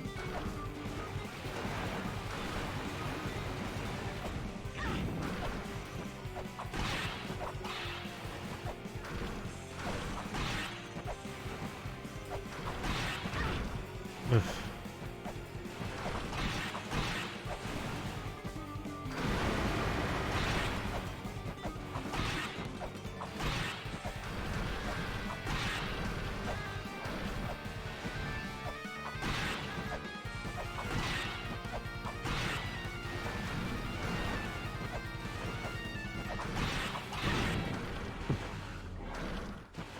Okay. As you can see, the animations for this boss are a little janky. That's not an aspect that's going to end. That's going to be kind of a bit of a thing for the bosses of this game.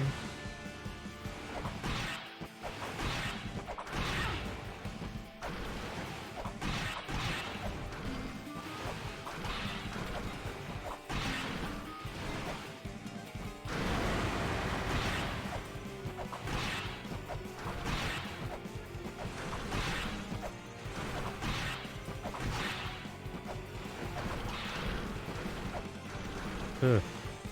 Worst case scenario.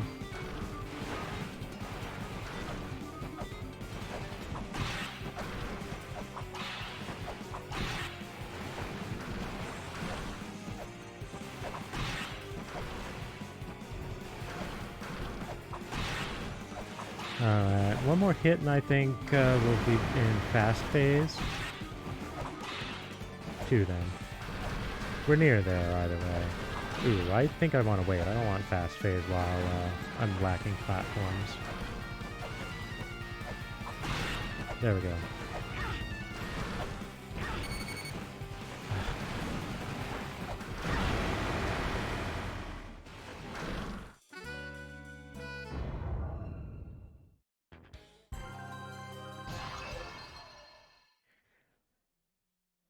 And if it looked like that went completely out of my control instantly without really any warning, yes it did.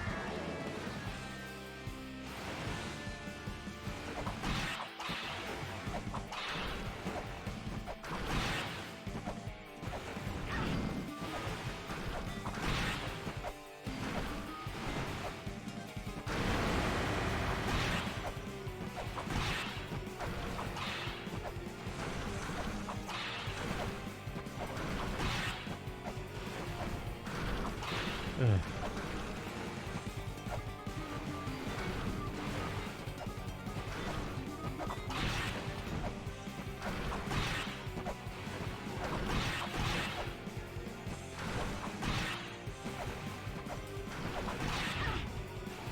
Oh, that's bad. Uh-oh. Whew. That could have gone worse.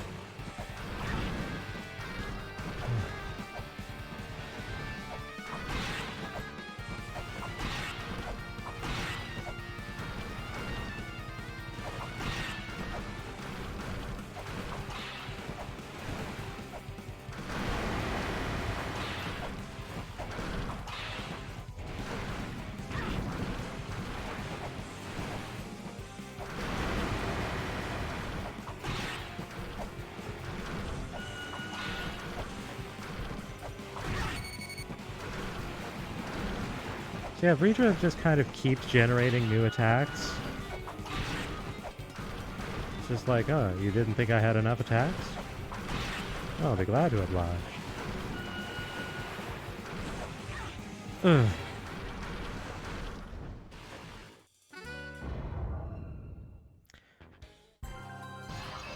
Alright, I'm going to call this one last attempt before I just say I'll come back later. As you can see, this is very doable, but it's also kind of an ask for me to be doing it with only the health from the Roots of Yggdrasil.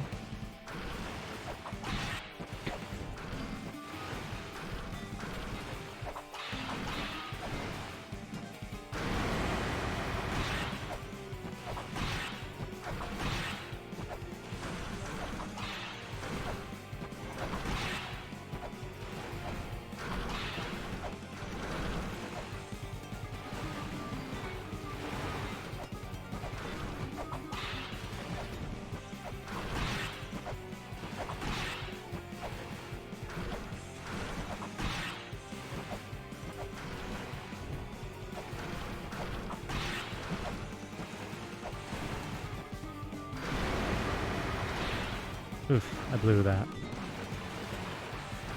I didn't blow it so bad I got hit, but I still blew it. On the positive, that platform breaker didn't actually hit any. None I care about, anyhow.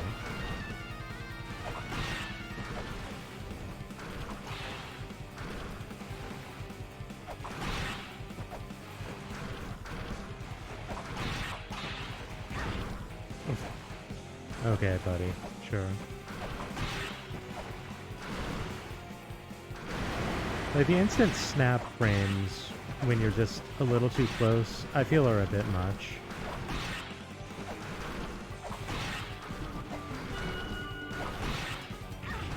Oof. Could have done without that. Alright, come on. There we are.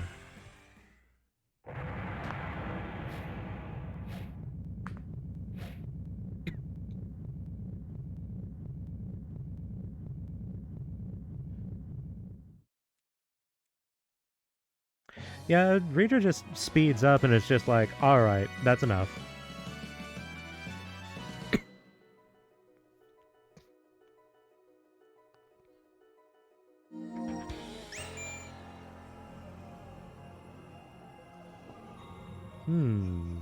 There's something here. Something sinister. Well, let's not worry about it. We get the scale sphere. We can swim now. Well, without danger.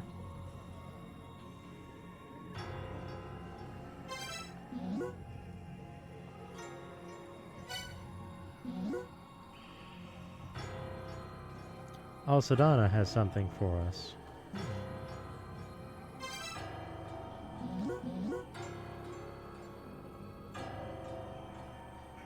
Samaranta already did that. Well, we're not going to achieve anything about this right now, so...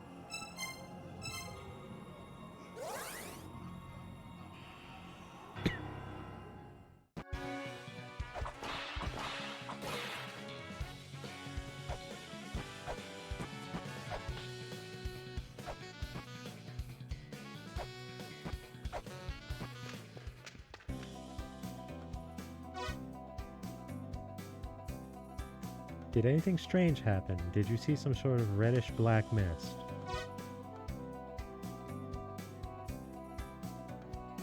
Dissonance, it is known as.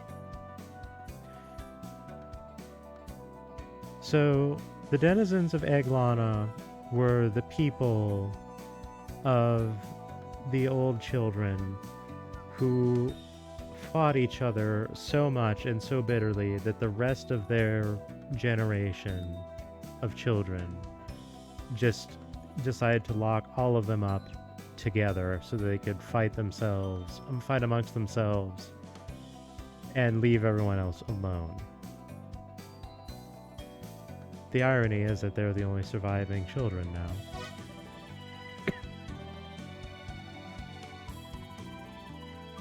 So what we need to do is figure out why are the children fighting and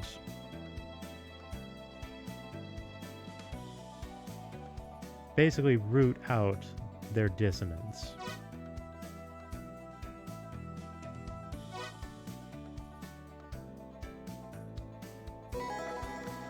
And with that we have the Beharit.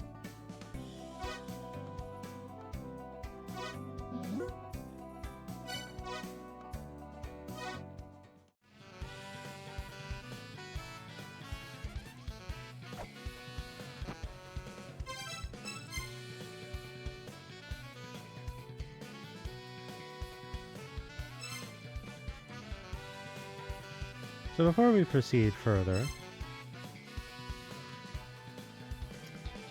let's take a dip back to the Divine Fortress. There was a little path that I did not take, and upon reflection, I think I have erred in not doing so.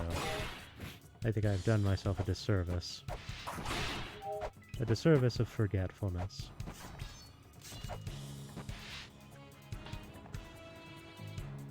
Mm-hmm.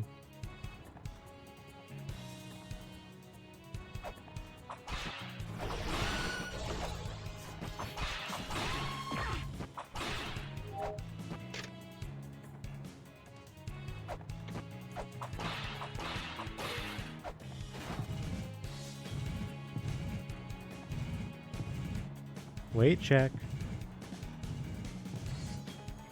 Do you have sufficient weights? This would have been useful. Alas. Alas. I do not have what I need to traverse this room properly. Still.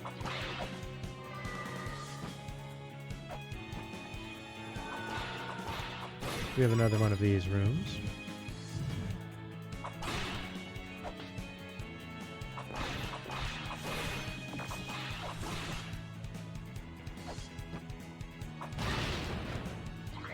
Whoops. Shouldn't have done that.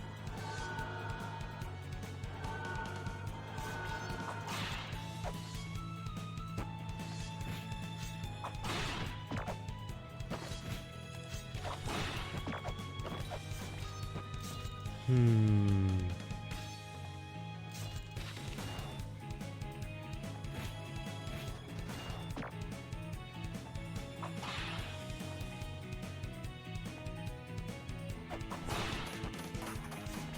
Let's see here. So we did that, we went there.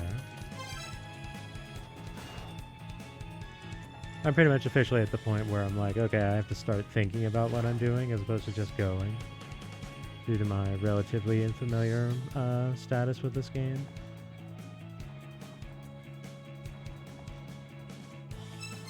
Alright. Oop. That's not where I want to go at all.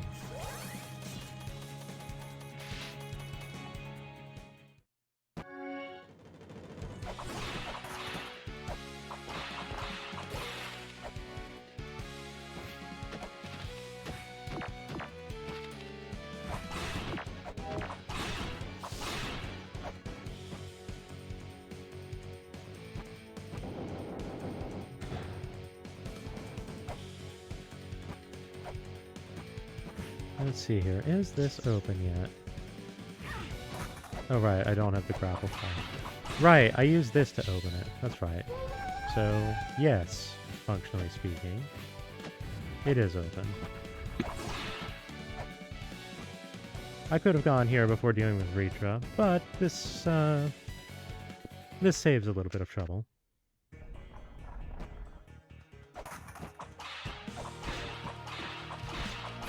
I like this track.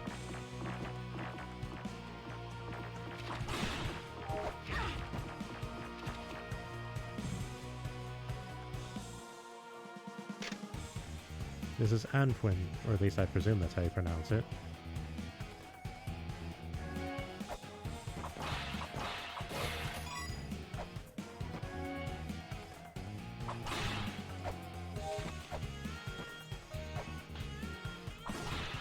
As you can see, it has a bit of a Mesoamerican appearance to it.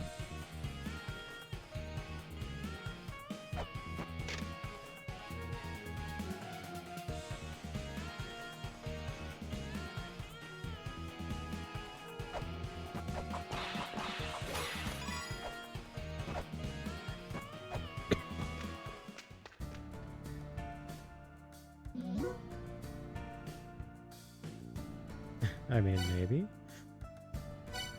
So this gentleman is the king of the fairies.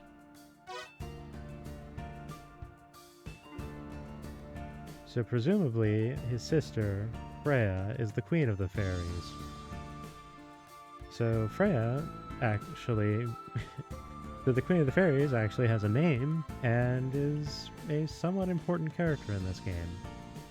I don't think she's quite front and center on the title logo, or at least front framing on the title logo, but well, there you have it.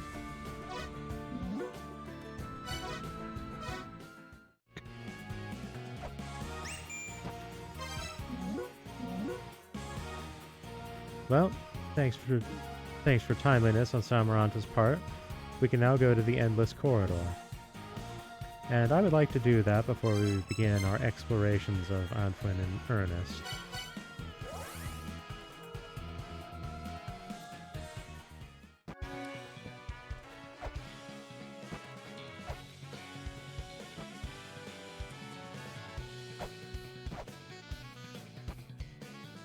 I like Miss Explorer a lot.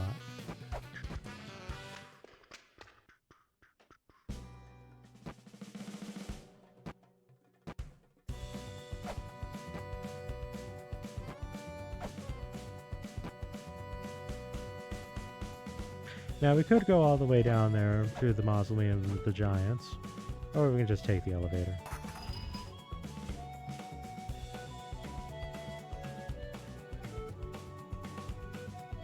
Samaranch is already here.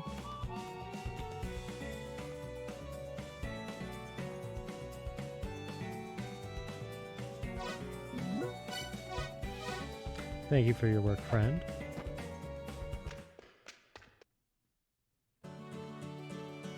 And as you can see, there's plenty of fairies here, all with the original sprites from the remake. Also, the roof has caved in, So the end of this corridor is exposed. We can see that the wedge is still here.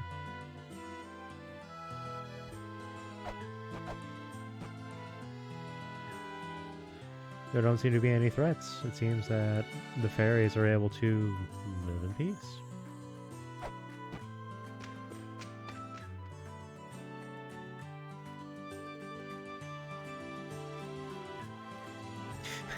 I like how the Fairy Queen's first response to, "Oh, you're a human. That means I need to move." How very Fae.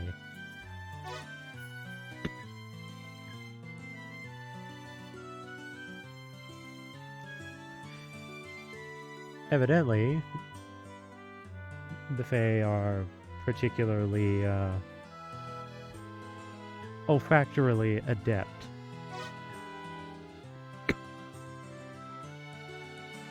So yes, Frey, the Fairy King, is her brother.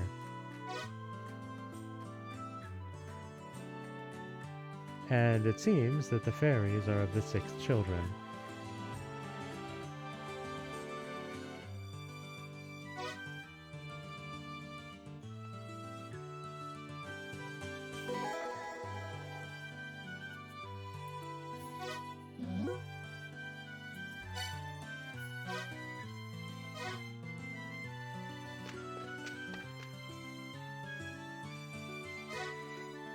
So in short order, she'll be where we found the Fairy King.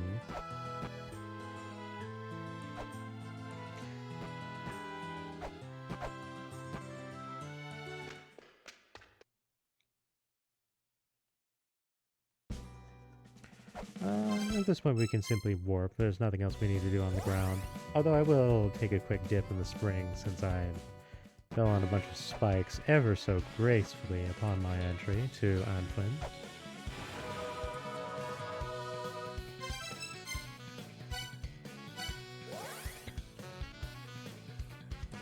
If anyone has a better pronunciation for that, I would appreciate it.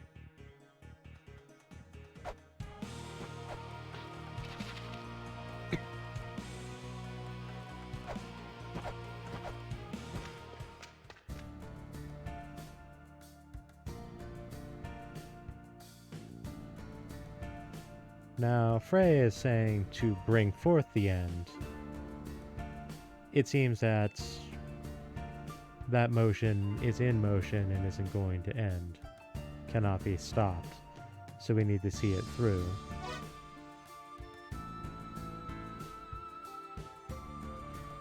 So our healing fairy this time around is Ire.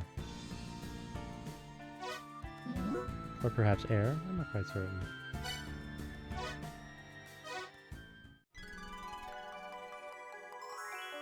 I could have just come here immediately.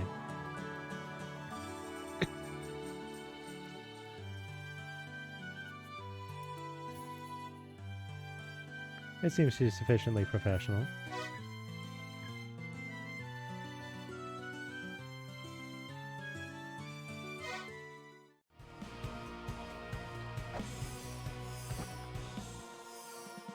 Similar to the healing fairy in La-Mulana 1, she has a little wand, although she holds it in a different posture.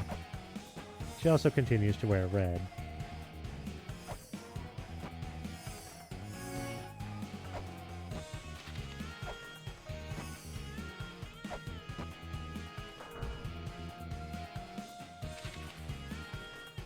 Now the Guidance Gate was kind of Mesoamerican in its appearance. Oh damn it, I blew that. So Anflin having Mesoamerican in its appearance might cause a little, what kind of parallels do we have here? And the fact that there's a rather important and somewhat centralized, or at least on the left side, block elevator like this is a bit of a parallel. So we have the Kosugi research papers here.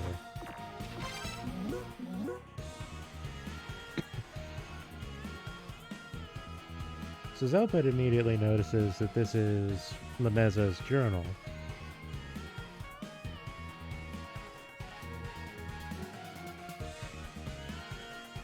Your dad is turning his research into an app.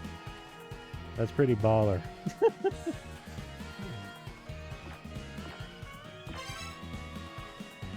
But yes, true enough. I don't think I have the means to review them. Oh, yes I do. We can now read things that are actually penned by Kosuke Lameza.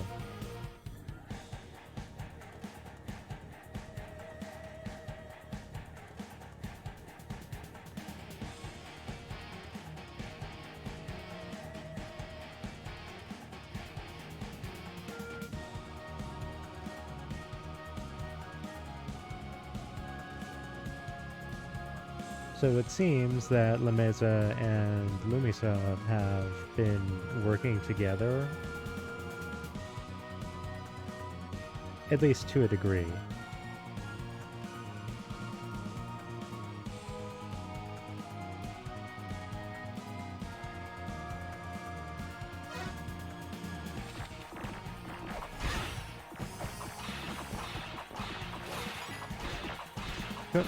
Lameza's research papers offer a pretty good way to further bridge the gap on information that might not be immediately recalled from the first game or necessarily associated. So here we have Prophecy Part 3. We haven't seen Part 2 yet, or at least if we have, we've missed it. Let us record that and keep moving. We don't need the knife to get these things now, we can simply crouch to deal with them.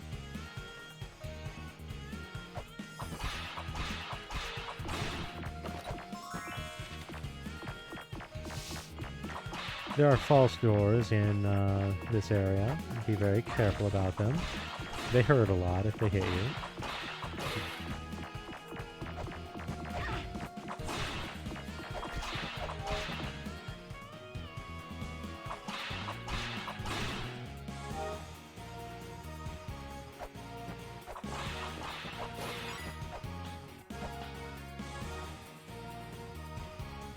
We don't really seem to have what we need to deal with this, so we'll worry about this later.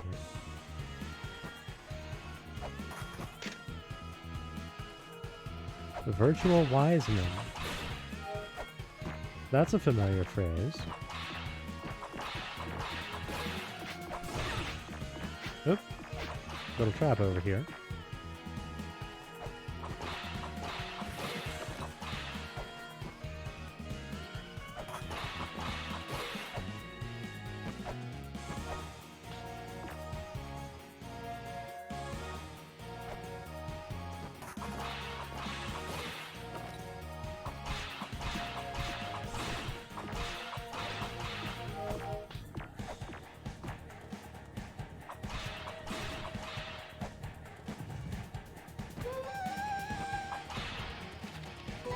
Took us a bit, but we finally got the map of Antoine.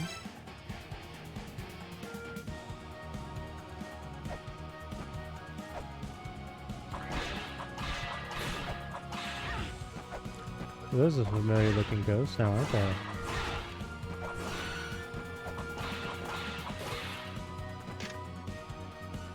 The Jed Pillar. Are we going to be dealing with mantras again?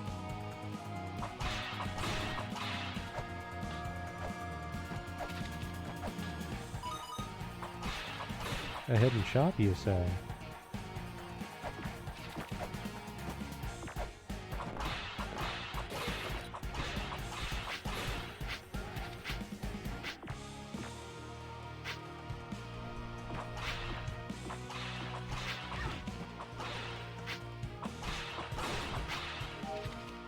Kosuke Lumisa, far more penitent than her father ever was.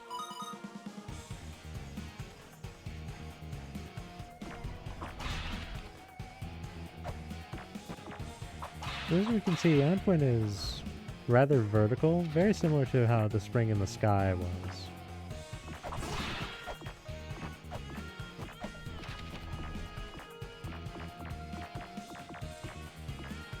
That being said, there's not really a whole lot with this we can really do right now, is there?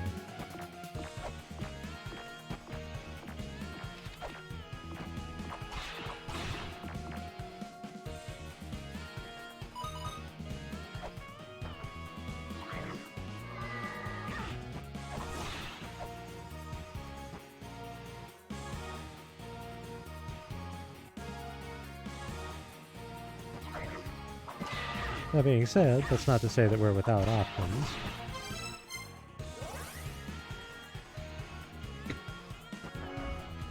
If we make our way over here, since we have the scale sphere, we can do this without trouble. This is in fact going to be one of the areas that's going to have one of the larger water contents of the game. So in a way it is sort of the spring of the sky of LM2. Also, hello there.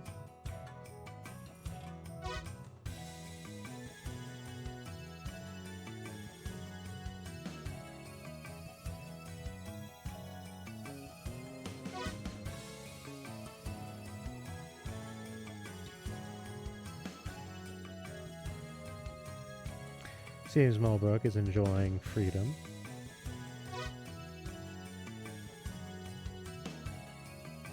Has a bit of an arrogance to her, though, but perhaps it's warranted.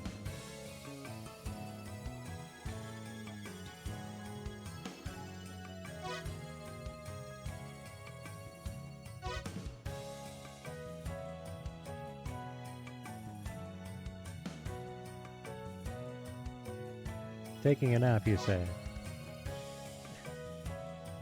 She puts on her shades and leaves all cool. Agility, yeah. Nap. I see. So, Lumisa cannot initially push these blocks. We've seen them about, but there's not really anything we can do with them. I suppose one could potentially interpret this as her father is a little bit stronger than she is. But realistically, they just made it so that you need the item as opposed to just being able to deal without it. Abandon your desires. Do not lay your gaze upon them. So there is an easy solution for this. And sometimes it just doesn't want to cooperate, I find. So let's see if it cooperates.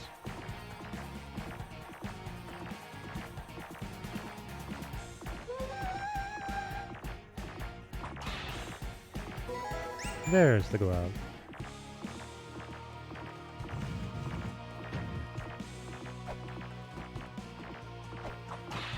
This will allow us to get the item from the we saw when we came into Antwin in the first place, as well as help us traverse some areas that we weren't able to reach before. Curse you, Tog. Whoop.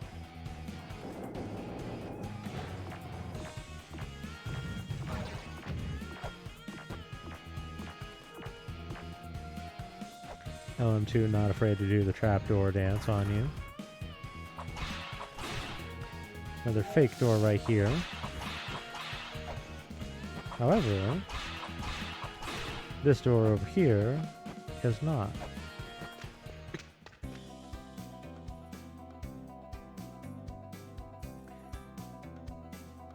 The seer. The Alpha Cirrus, you say?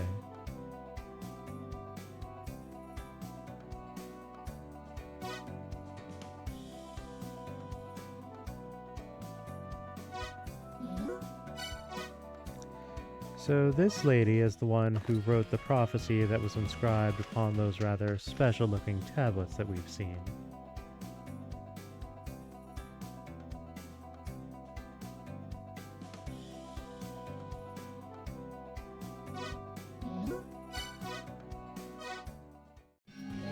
And having spoken with her a few times, she will reveal the Ankh for Antwin.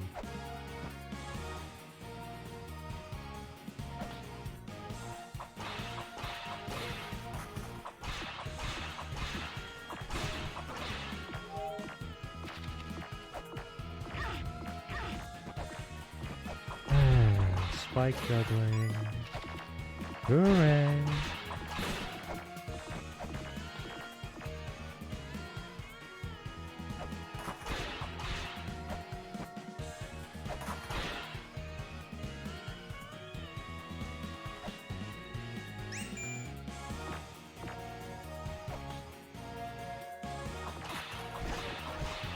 No! Ah, you made me miss my elevator. Kosu Tog.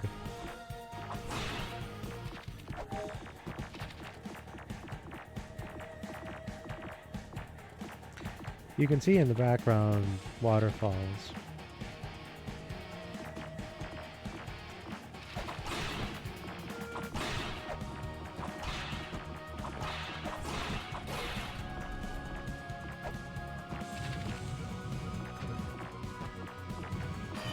And our new weapon, the rolling shuriken.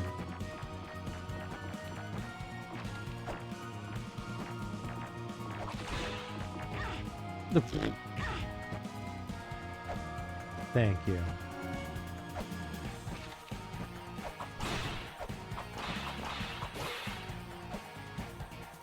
I mean, it sounds fine. It's the same weapon as it was, confound it, in the original. I think it might have received a small damage boost.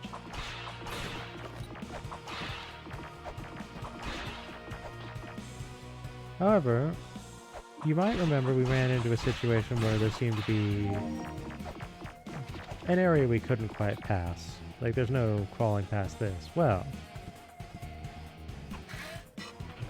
they can hit pressure plates now. So they're now not only a sub-weapon, but they're also a puzzle tool.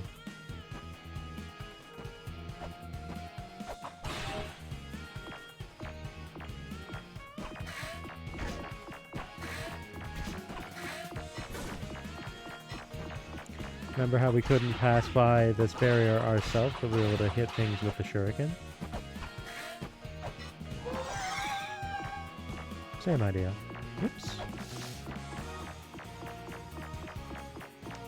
What does this tablet have to say for itself? The virtual wise man to scan the engraving bearing walls. Well, we'll need that software, won't we?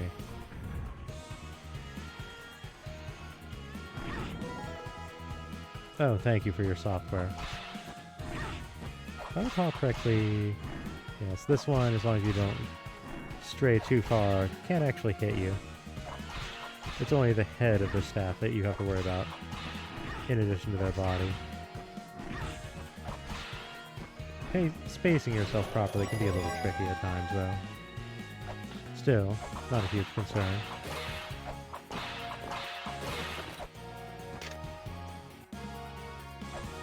So now we're getting some hints telling us to maybe think about starting to go dealing with Nidhogg.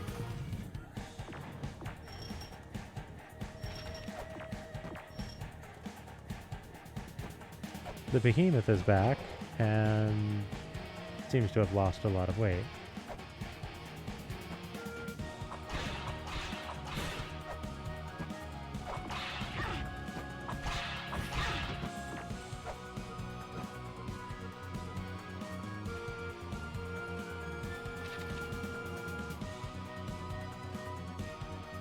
I think the choice I'm going to make in the immediate, as for my course of action,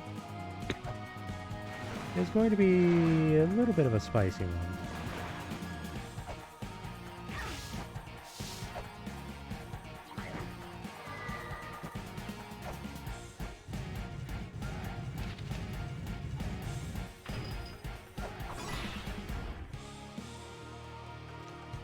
Now, be very careful here.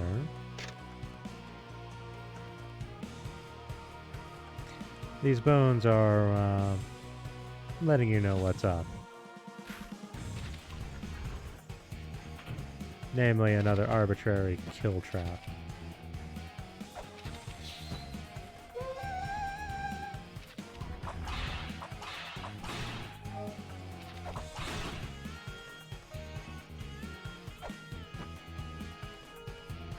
Also, there's a trapdoor right here. You can see if you look closely.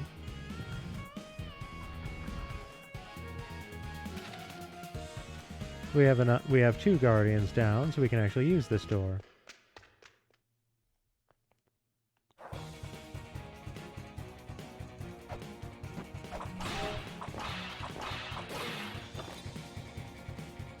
I like this track a lot. We'll hear it more in a moment.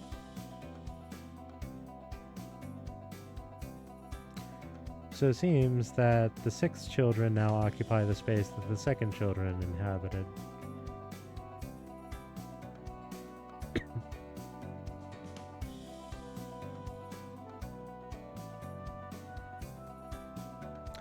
Sakit, who was the boss from the Mausoleum of the Giants, seems to be the source of the dissonance of the second children.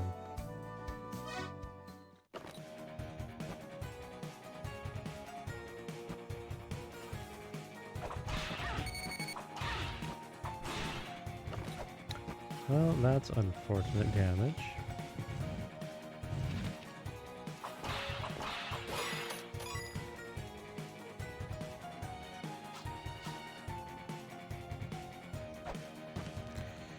It's a little difficult to tell, but those more... Let's go through the walls. But the kind of bluey floors, they're icy. They're slippery.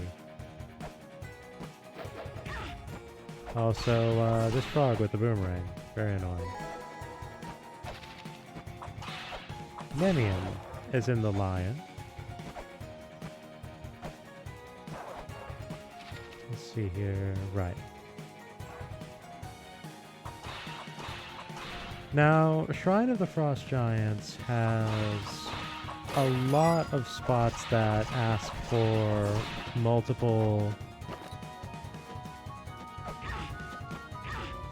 Oh dear, this is bad. Where are you going to bounce to? Thank you. Woo, let's get this and just kind of go.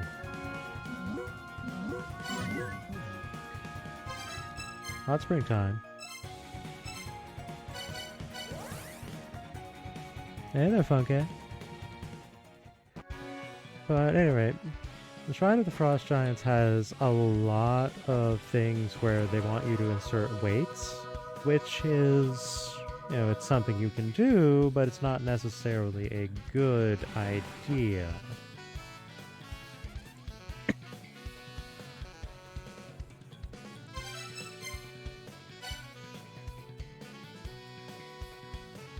Before we proceed further through there, however, there's another thing I want to do from Antwin. I'm not certain if I can actually do it, but I think I can. I can't think of any reason why I wouldn't be able to.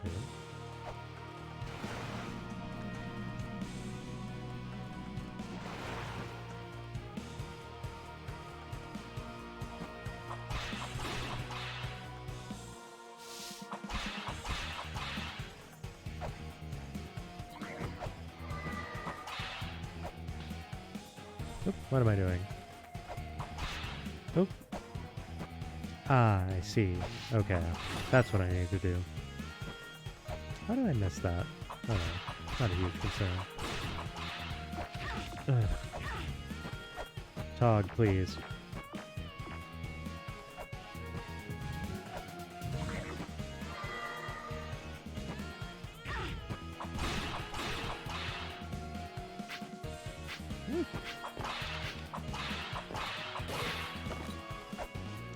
As you can see, there's a box. There's also a life seal sigil that we can't quite do.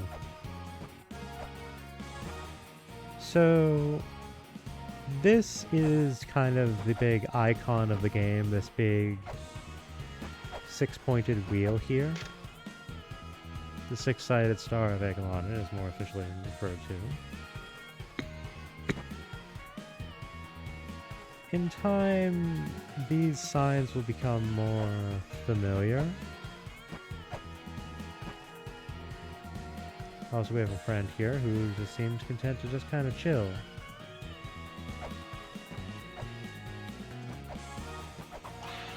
I think there is a...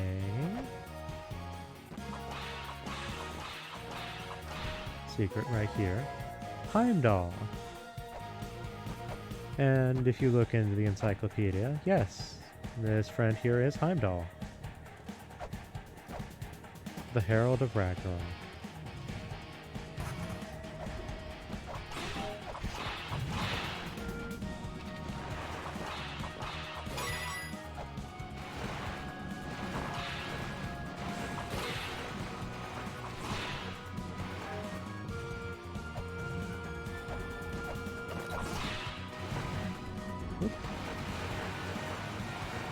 That didn't quite work out the way I would have preferred.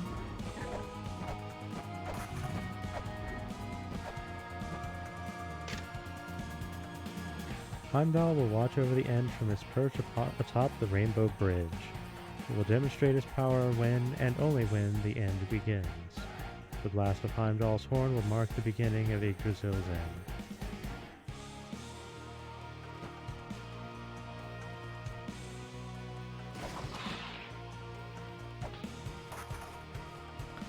Now, we could go back up, but I don't think it really benefits us much to do so. Although I will do it just because, why not? Yeah, this is a one-way thing. So it's not really to our advantage to be here.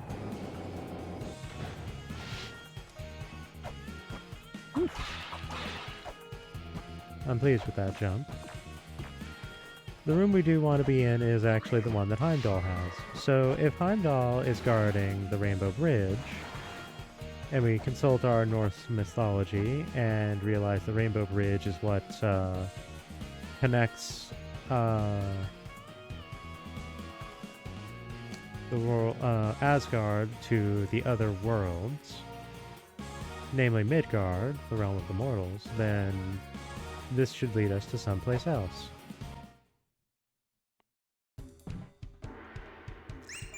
The Immortal Battlefield. I see the journal over there, but I'm going to hold off on it on the moment.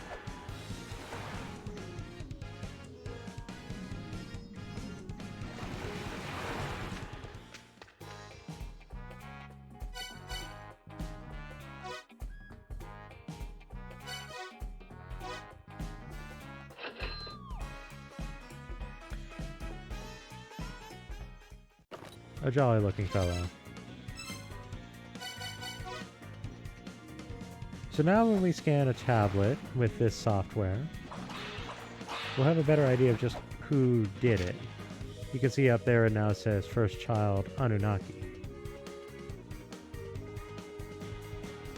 So among the first children, someone in the factions thereof scribed this particular tablet.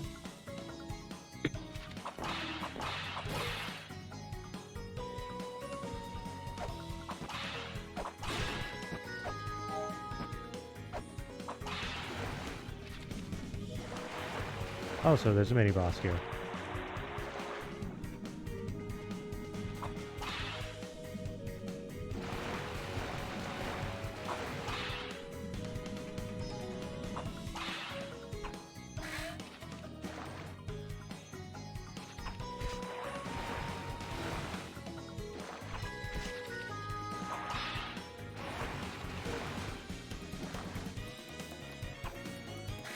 We can basically use our rolling shuriken as depth charges.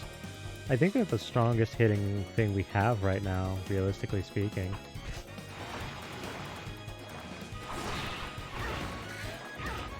Ugh. No, now I'm just being given a ride. There we go. Silly bat.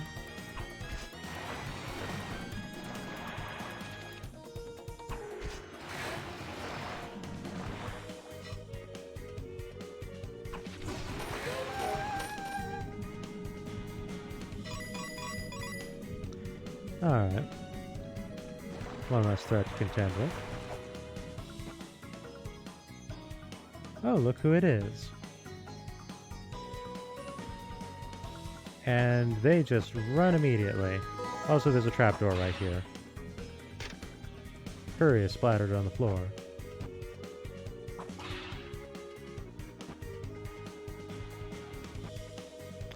And here we have the Holy Grail tablet.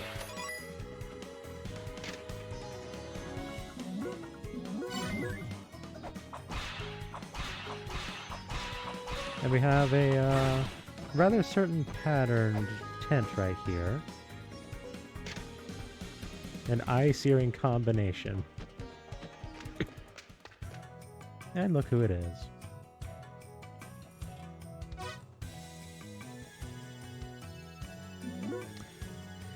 So if we wish, we can actually ask Mulbruk to provide us with some specified clues. For the moment, I'm just going to say no because I like kind of the reactions that you get if you haven't. Actually, no, I'll do this one. No. If you've already figured out the things that she's going to mention, then she gets kind of puffy, and I think that's funny. So we'll do that.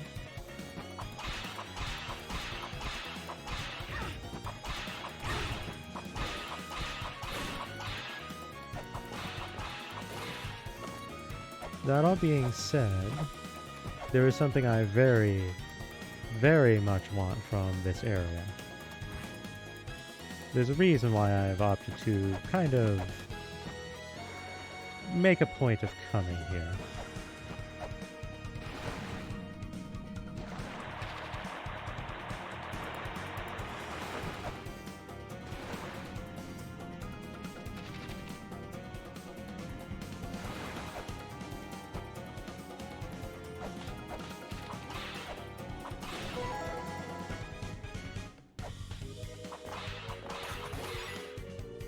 This isn't it, but it is significant.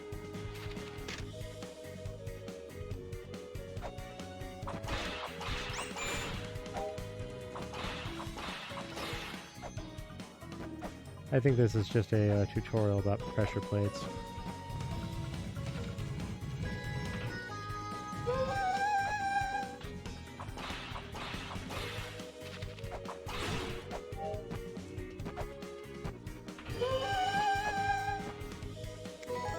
And here we have the Earth Spear, which, just like in the original, can be shot straight down.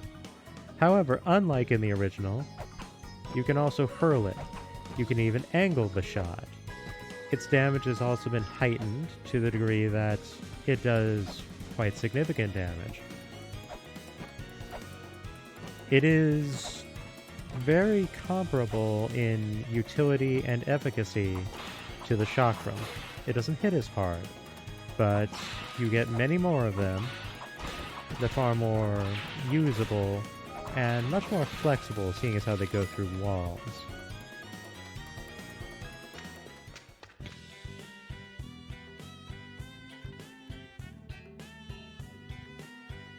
The Lokapala, the 6 children who aim to take control of La-Mulana itself. So that's what that little kind of skull-headed soldier-looking guy at the bottom there is. Not the werewolf. The one who's actually staying on the bottom.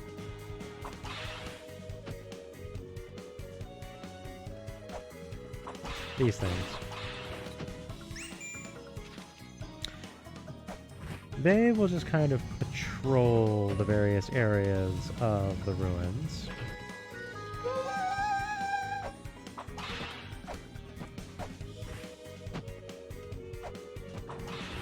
Ooh. And here's kind of the point where I first went, I have a problem with this game.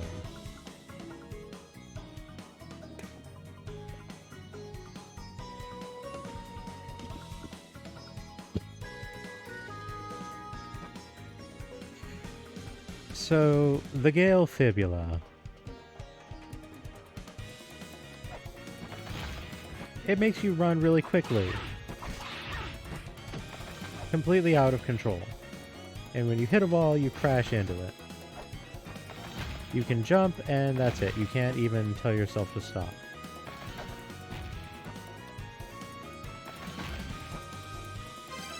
And it might not even be something that you realize that you can take it off. And in fact, you have to take it off, otherwise the game becomes utterly unplayable. You can see hints of a crush trap here. And the solution is fairly clear.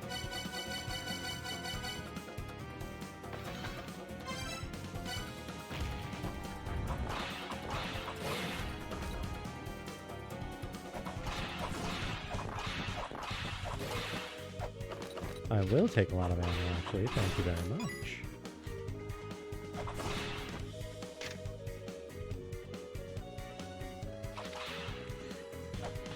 in any case, however,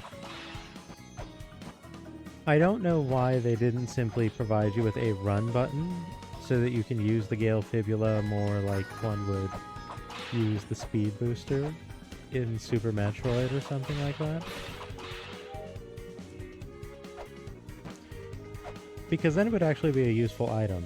But as it currently stands, if I want to use it, I have to pause, turn it on, do its thing, and then turn it off again. It's very unwieldy, and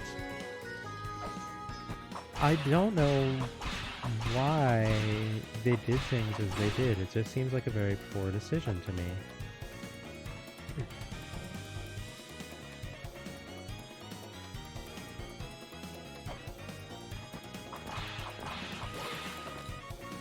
We're getting a lot of Earth Spear ammo, and I'm quite thankful for that fact. Oh, dude.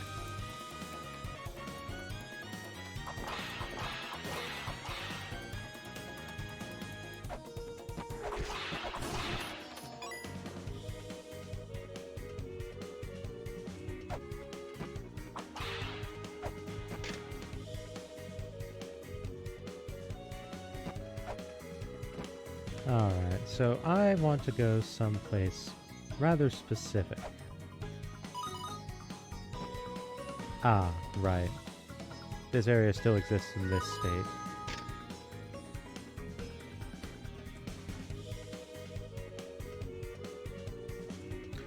We can see that this was provided here by a Kickstarter backer.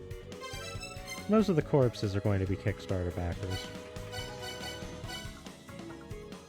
And hey, if that's what the Kickstarter backers wanted, they wanted to be a corpse, well, mission accomplished.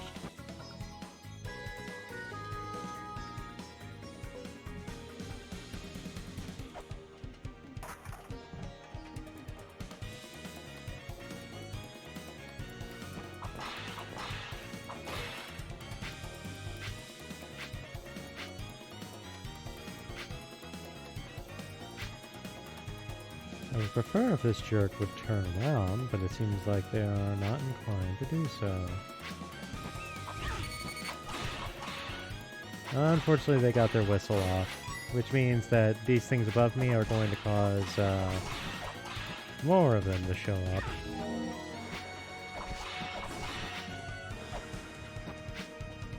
And they'll continue to do so until you kill a requisite number of them.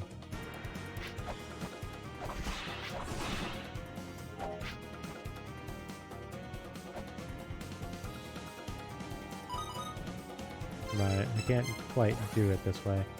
Now, you might notice that instead of bringing me to the Immortal Battlefield tablet immediately, it didn't do that.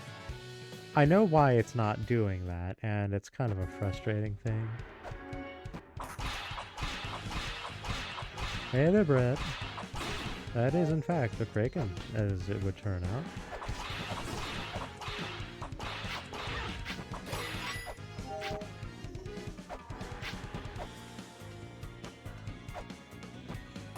Alright, so seeing as how I forgot that what I'm looking for necessitates going a given direction, first things first. Let's unveil that real quick.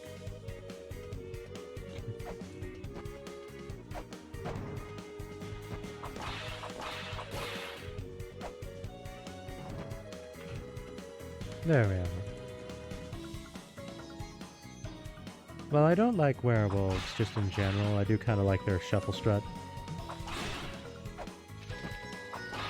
It's rather Richter Belmont, and I think it's kind of funny. Considering how much in the Konami spheres the developers for La-Mulana are... Oh, they got their whistle, you jerk. I wouldn't be at all surprised if that's a deliberate reference.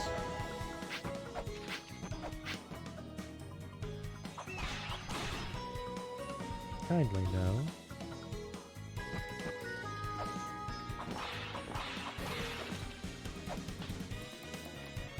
I suppose they didn't get their whistle off properly. I'm thankful for that. The Nibiru.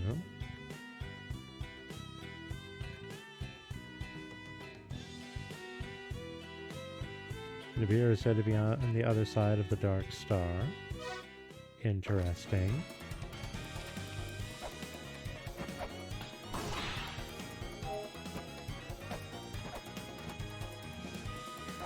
We have a fairy spot here that we can utilize if we so desire. In the moment, I'm not inclined, but definitely very useful.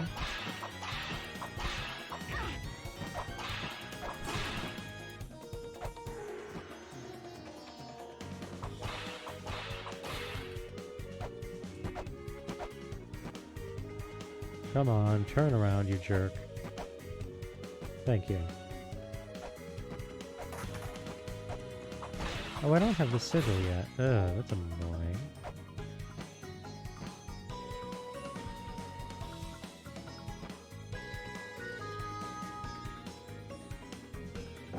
Well, I suppose there's nothing for it. I'll have to go through this one. Alright. Turn around.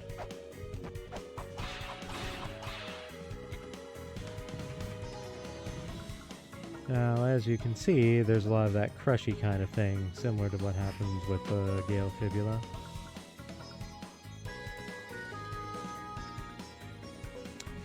Actually, upon thinking about it, it's not actually worth it going this way at this point in time.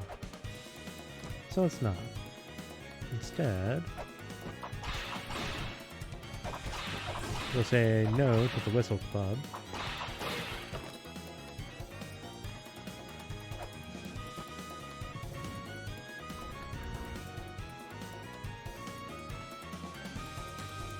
Now we have access to this earlier area. Also,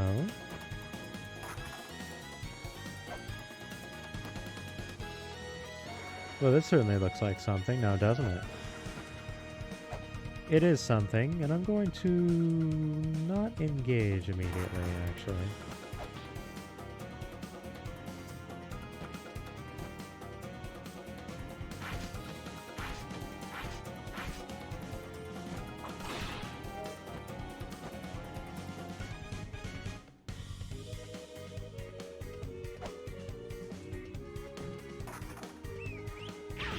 Ow. So yeah, the Lokapala, jerks. If you don't play their little stealth game, then they spot you, throw bombs at you, make you explode, and ugh, I hate them. So, this room. This room is actually the room that I was heading for. There's a very specific goal to be had in this room. Oops. Where there's ruins, there's lava.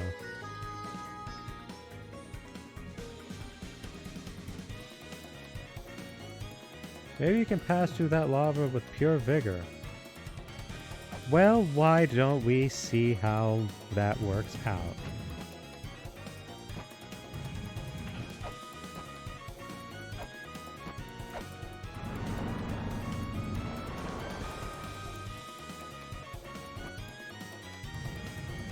As it turns out, that makes the puzzle not play nice. So you need to actually do this a little more carefully.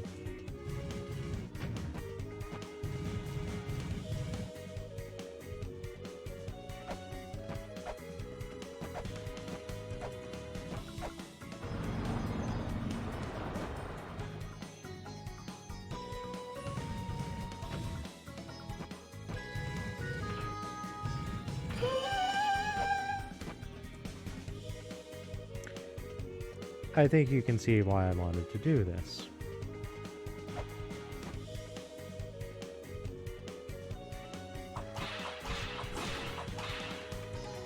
Now, if I recall correctly, there's another sneaky thing you can do about this.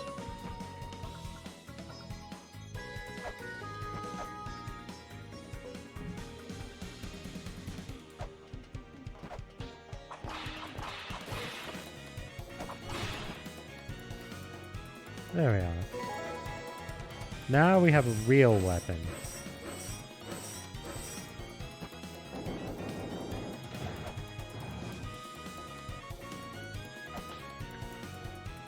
We can see Sean and Lameza over there. We're not able to do anything with them, but we can see that they're hanging around the ruins as we are and performing their own investigation. By the way, these things took like 6 hits or something before. They only take 4 now. So hooray for that. Actually, I think it was more. Wasn't it more like 8 or something? It was silly.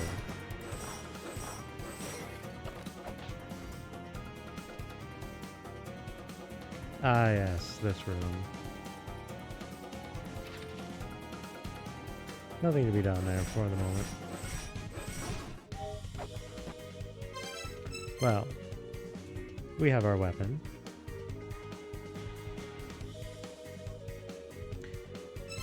And I'm pretty pleased with just having that for the moment. So let's go hit a hot spring and see about throwing down with Nidhogg. How about it?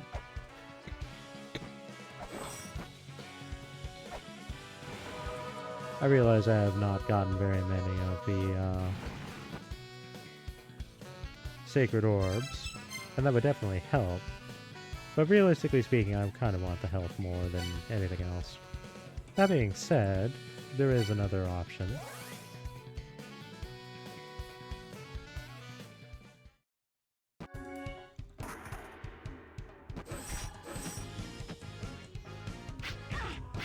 Rude. Rude, rude, rude, rude, rude.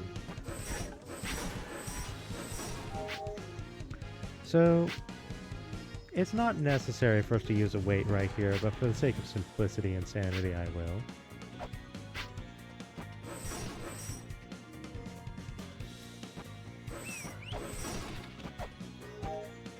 Oop, do I need to do some spawn camping?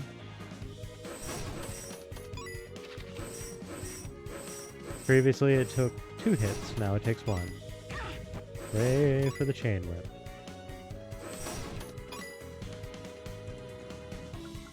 Eventually they'll stop. In any case, we can do that, and it looks like there's a hot spring up there, doesn't it?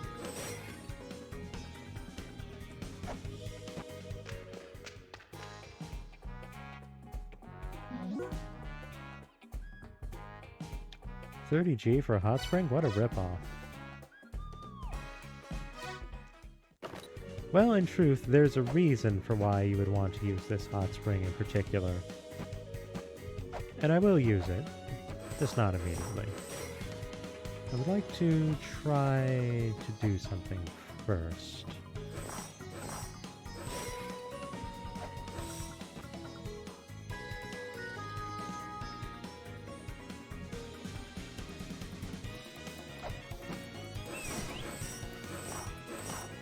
No whistle, please.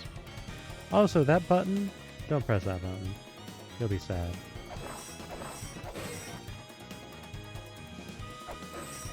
Oop.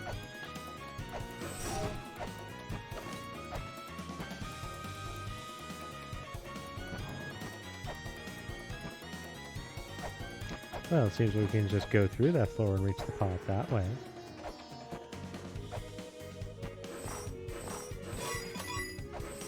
$50, not bad. That'll pay for our hot spring trip and more.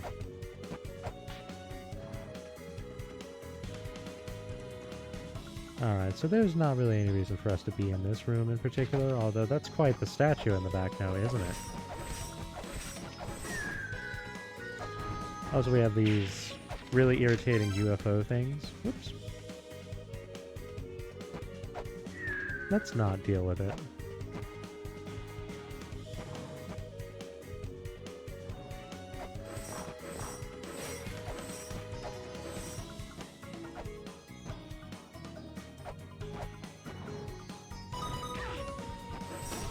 There's nothing really for that.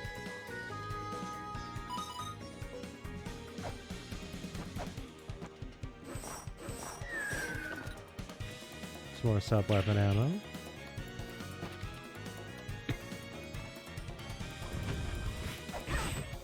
And we have a friend here. A friend who hits very hard, actually.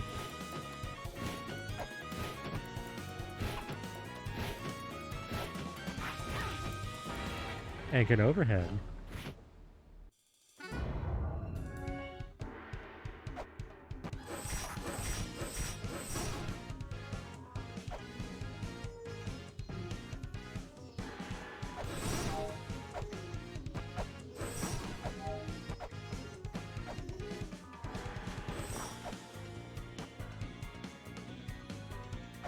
I want my money first before I proceed.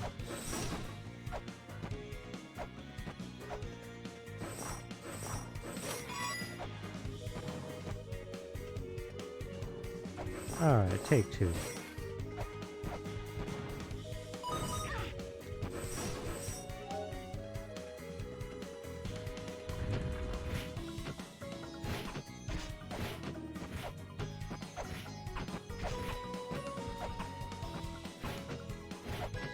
As you see, our friend here doesn't really have a whole lot of answers for the Earth Spear, but in melee is quite dangerous.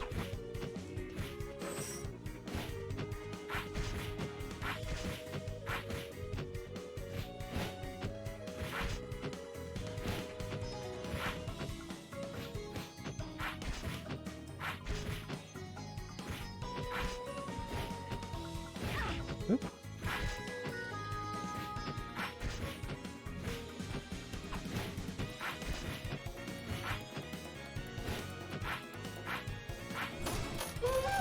There we go. Do you remember this room, by the way? It's important that you do.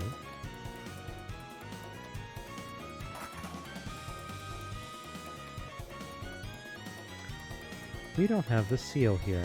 The sigil, rather. Most unfortunate. I would definitely like what that box has. Oh well. All in due time.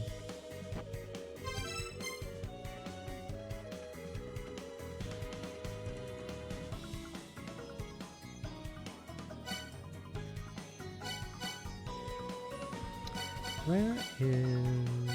Here we are. Alright, let's see about that rematch with Nitty. How about it? That we actually have some munitions. Something resembling fighting strength.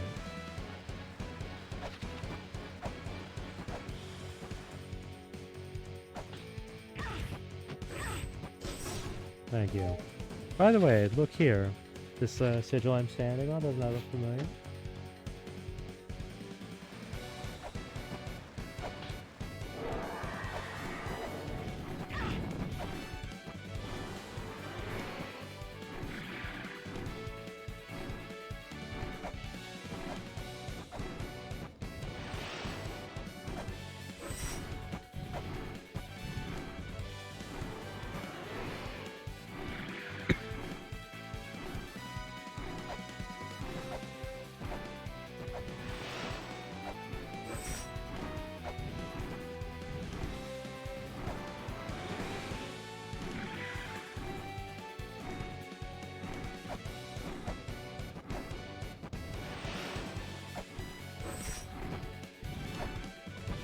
So as you can see, I could do this with a regular whip, no problem. It would just take longer, and I would have to be more careful, you know, more margin of error and all.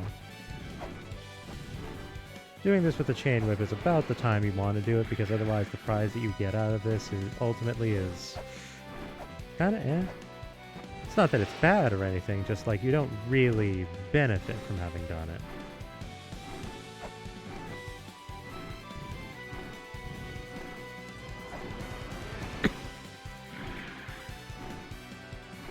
It's a good prize, but not an immediately good prize, if that makes sense.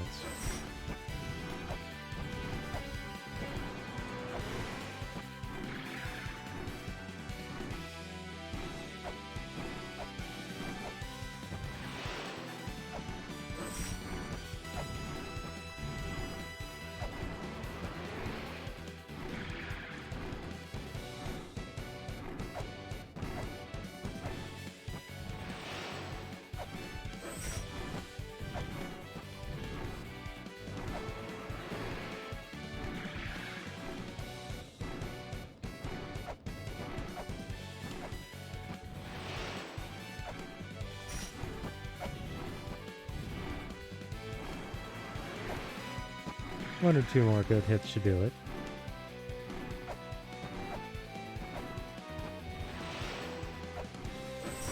There we are. Now, before I head in there, I am going to head back to the tablet and save. Because, honestly, what follows is more dangerous than MIDI. Just in a very different manner. Oh, make me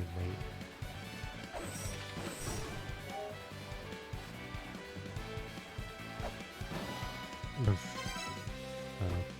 Same room, so it doesn't matter. I would have done that warp if it would have thrown me onto a spike, but thankfully no.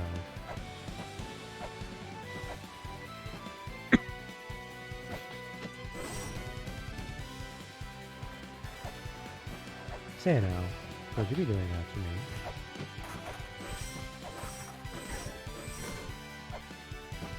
So, what's beyond this gate? Metal music.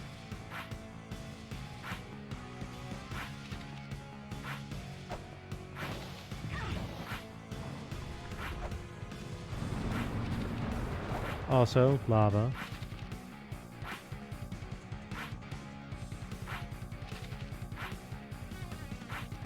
And this jerk who will not stop throwing these things. You can also see Sean and Kosugi scooting off there. Makes me wonder how they got through here themselves. We can't do anything with those up there for the moment.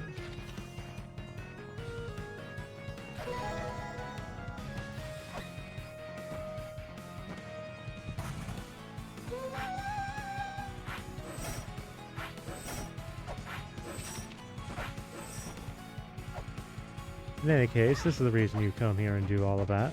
You get the grapple claw.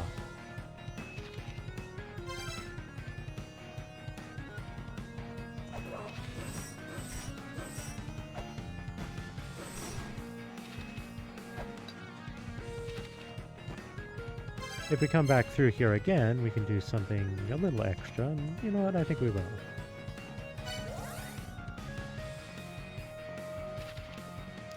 So the grapple claw at this point in the game is about where they kind of expect you to have it. We've seen a few elements where we would have used it, but couldn't really do a whole lot with it. Once you hit Immortal Battlefield, that's about the point where they kind of expect you to start having it. So I'd say once you have the chain whip, that's about the time that you would be ideally suited to go pick it up. You can do it earlier, and there's merits to that, but I don't feel like they really outweigh the time it takes. Anyhow, so these things, we can now do something with these. The grapple claw has new functions, namely zoom, zoom, zoom, zoom, zoom, zoom, zoom.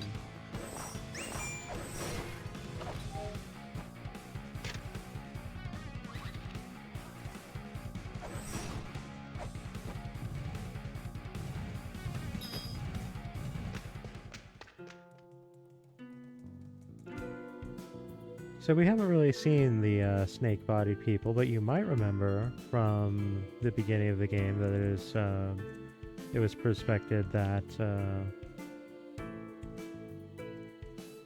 the shape of the mother, the half-serpentine body, was the closest that humanity ever appeared, and that would be what the first children resemble, made in the mother's image. This lady is one of them.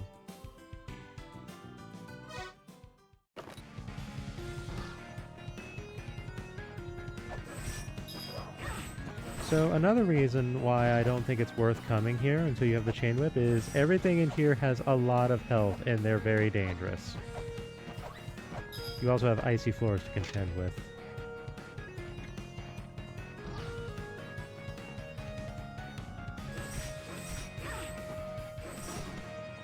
Yeah, that's 3 hits. That would be like 6 or 7 otherwise.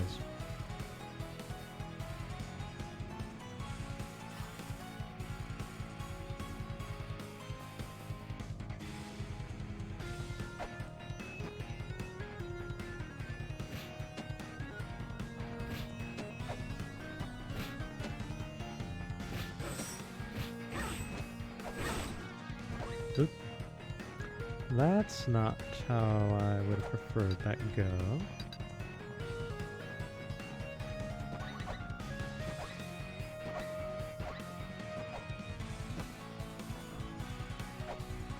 Whew, there we are. Now I could go and do a fight over there, but boy howdy do I not enjoy that idea. So I will up to not. We have another one of these charging dog things, a Garm, if I recall correctly.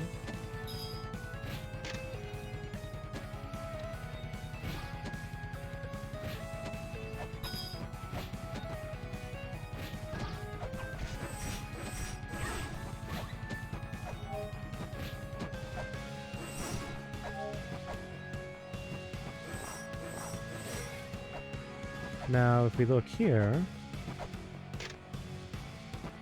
stone statue of a giant bird. There's another hint somewhere that states something to the effect of the shiny item at the foot of the Corvid or something like that. And it's worth remembering that this is what the birds that are related to Odin, the ravens, resemble. So that's your clue. So what's the reward for coming down here? We see another one of these interesting looking hot springs.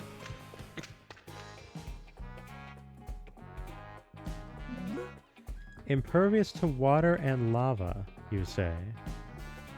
Well, that sounds useful in this area now, doesn't it?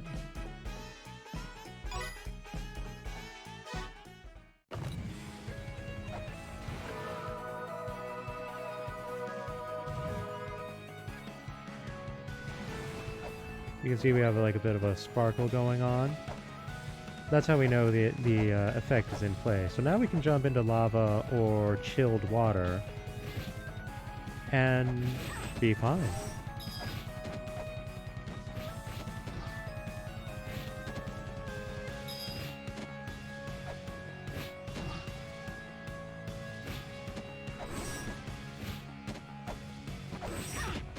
Which is a good thing too.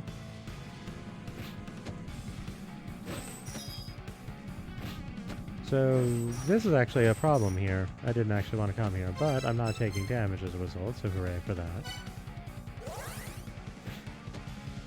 But I would like to noodle around in this area a little bit more.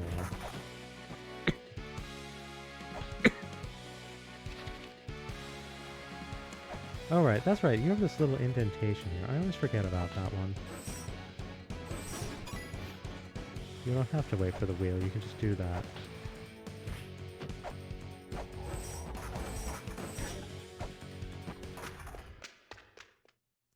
So, since I have the heat resistance thing going on, how about we go poke around over here real quick?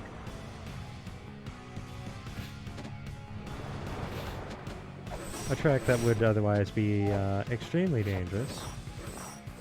In this case, it's not that bad. And oh look, a Holy Grail tablet. The Ice Fire Treetop.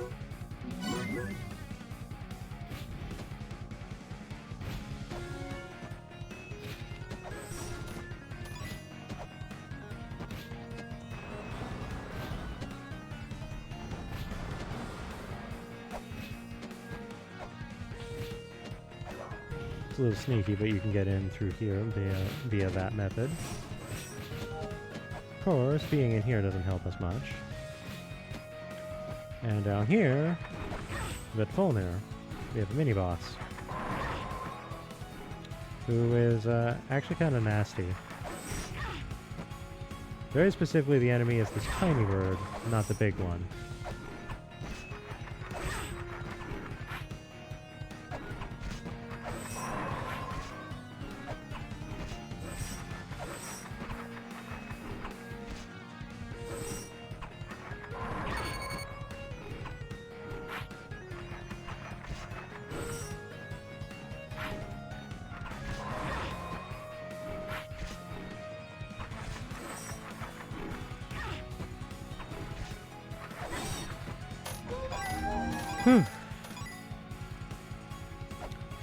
How about we grab this while we're still immune?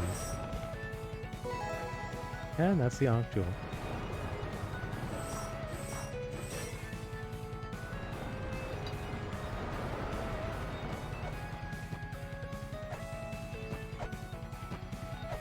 So as you can see, the thermal resistance spring lasts for quite some time, and by virtue of that, is actually quite useful.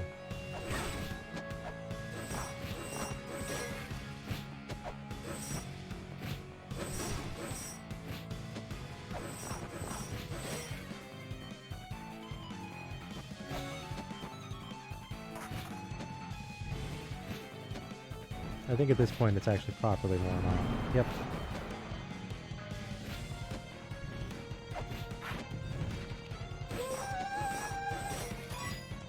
Is that path not even open? Oh, no, it is. Just my screen's a bit dark.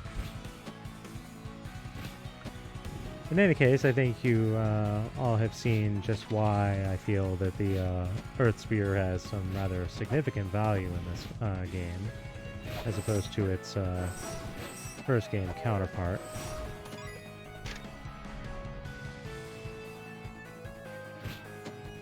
Also, there's some things to be had in here. You can see another prophecy tablet up there.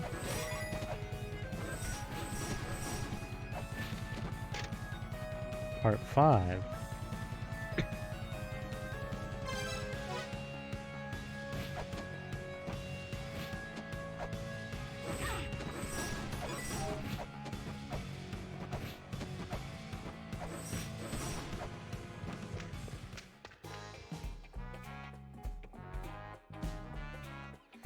So this character has a reference that the translation doesn't really play too nice with.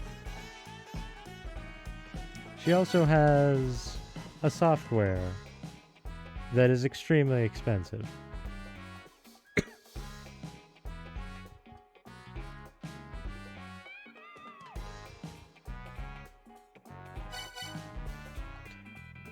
Just to make a point of things. As long as you play nice, she's fine, but if you don't purchase something, or you can't, you'll note that she gets a pig snout and she oinks at you. She also has the little thing on her desk. I don't know exactly what her reference is. It's very specific for what it is. But basically she's like a pig demon kind of thing.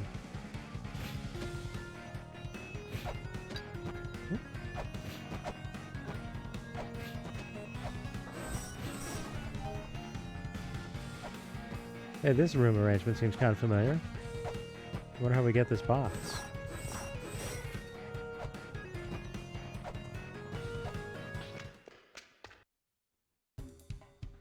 Oh look! Familiar. I was actually very close to this room previously. I was on the other side of it. In fact, I may have been able to do this. Well, in any case. Ah, I see. Because I haven't done the thing at the top, the trigger's not firing. I see, I see.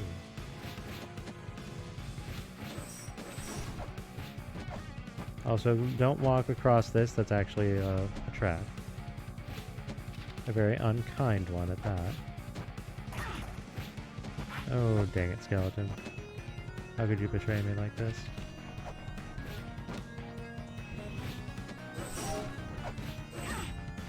Oh, this is bad. Let's not take a bunch of unnecessary damage.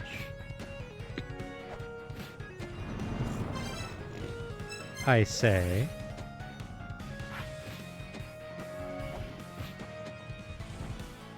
The things I do for a map.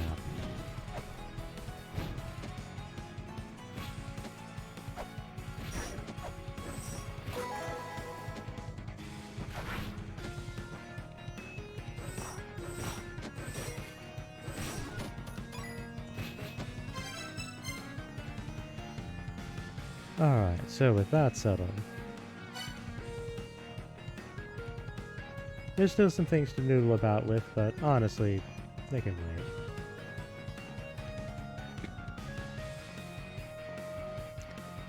Let's see here, what's next on the itinerary? I think Antwin would be, finishing off what we can do in Antwin would be a good call.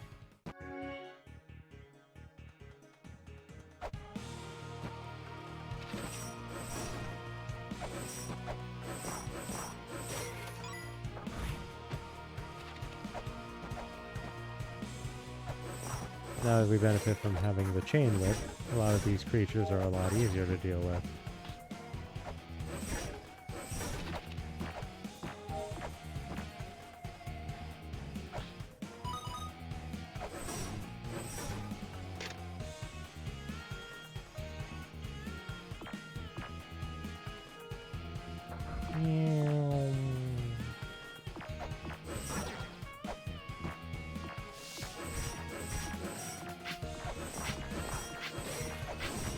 As you can see, this is just kind of a bit about the game. There's just a lot going on here, and if any of it catches you, you get zinged. In any case, it seems making it our way over there is an attractive prospect. Ooh, actually, let's not sit in front of the ferry turret.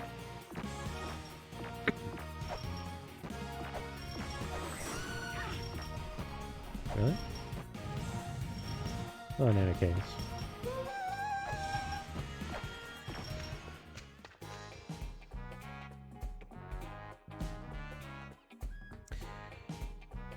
So, you might not recognize the name exactly, but the statement of stuff I found on the ground, you know, basically stolen goods.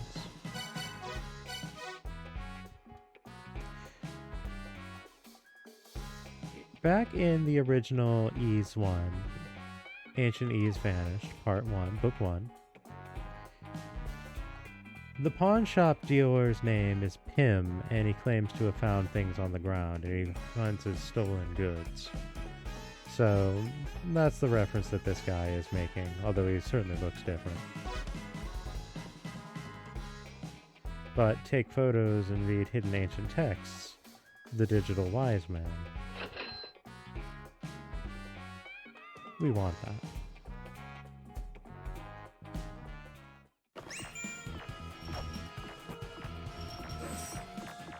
We can even see right now that there's something right over there. So how about it? What does that have to tell us?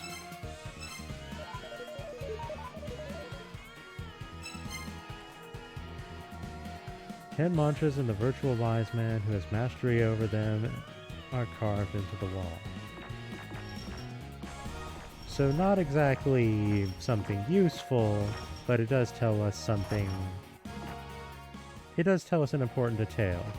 There are 10 mantra to be had. And indeed, a not insignificant degree of the puzzles and gameplay of La-Mulana 2 are actually quite contingent upon utilizing the Jed pillar and the mantras.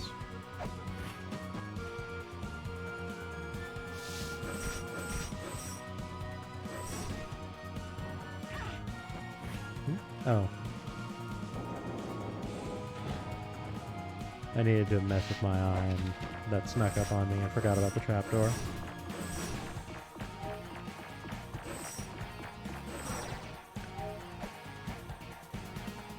Ah, right, I remember now. So, you might remember we didn't entirely explore the roots of Yggdrasil. At the time, we weren't capable of it.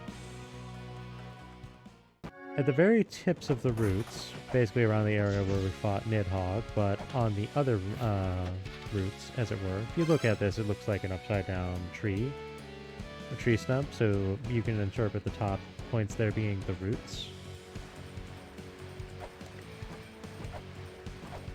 The other paths have other things of interest to us as well.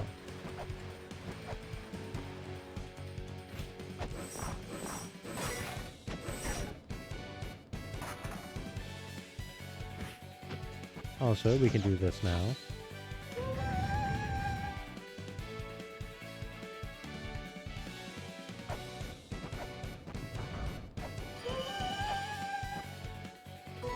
I forgot about this wholesale. Now, I would kick myself very hard for missing out on the knife, but truth be told, like, the knife is fine in this game, but it's not nearly as good as it is in the original. So it's kind of in the territory of, oh, Dang. Oh well. So we can see we have another one of these little spear buttons. And if we head on in.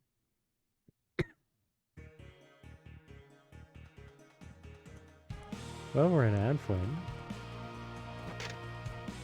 Poison gas. If you look very carefully, you can see a pressure plate over there.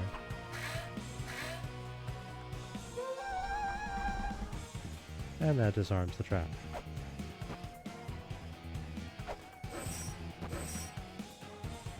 Otherwise, if you come down in front of the thing, you get gassed and, well, you die. So, this room is probably the point where I first changed my tune from I have a problem to I have things I don't like about this game. It's extremely subtle. Do you see that kind of darker patch up on the opposite side of this little channel here with the altar next to it? That's a crush trap right there. If you jump across here, you get crushed. And there's no bone piles or anything to really signify that it's dangerous. Instead, it's the interpretation that the ground there is bloody, which I don't feel is a sufficient warning.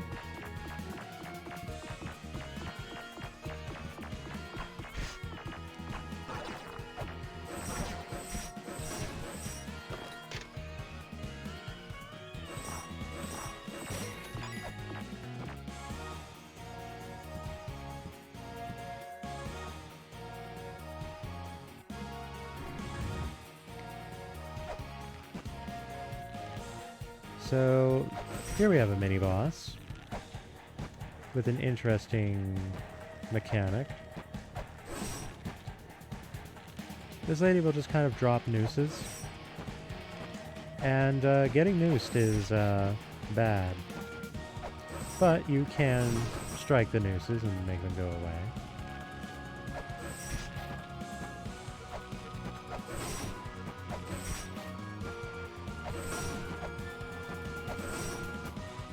So if you send Mulbrook to investigate Anflin, she'll find the back door with the whole thing about the gas. And when she reaches this room, she'll actually get caught by the nooses, but she gets caught by the foot rather than the head or the neck. And so she just kind of ends up passing out from being, you know, upside down. And as she goes to leave, she triggers the boss herself by like stepping on a pressure plate or something. Entirely just as a joke, just kind of like at your expense, and I do think it's pretty funny.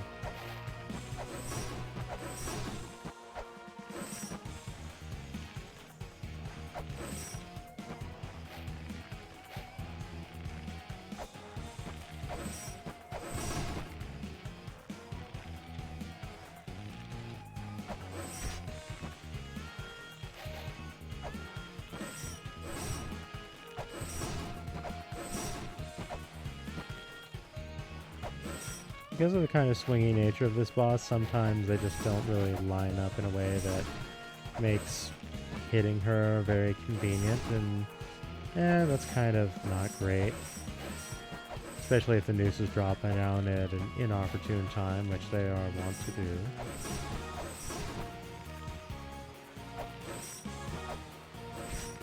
There we go, I got a clip in there.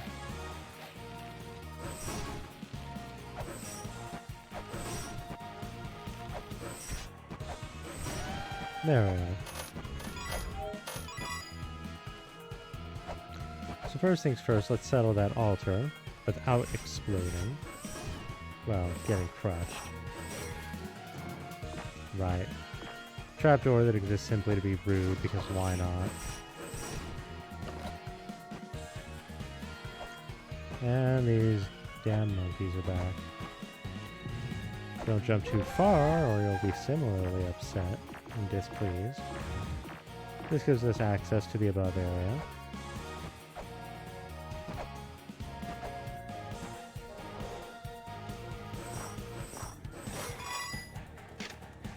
Now we get a lot of long-term clues here. The feather can be found in the beyond the Court of Blood and reach the Dark Star. The golden key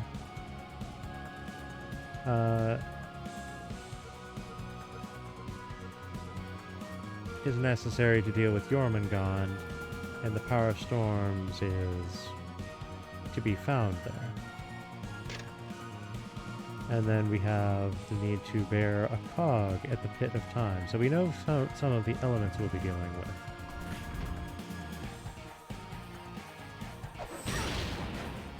That's not what I do there. What is it that I do here?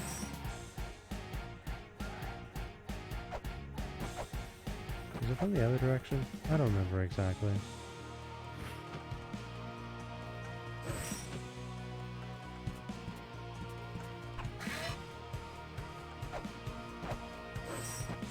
Oh well. Not the biggest of concerns. Ultimately, this will open a shortcut in this area, but for the moment, it's not going to do that. And that's fine.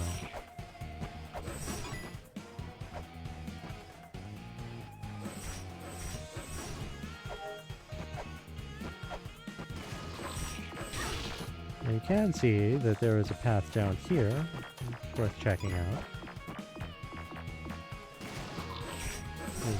As there is an item to be had here. Unfortunately, we do not have what we need to get it.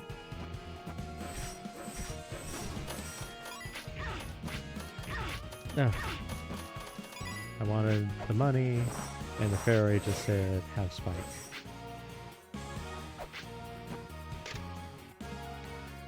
The golden rock keeps the crystal from ascending to heaven. So we know where the golden rock is. Oh, come now.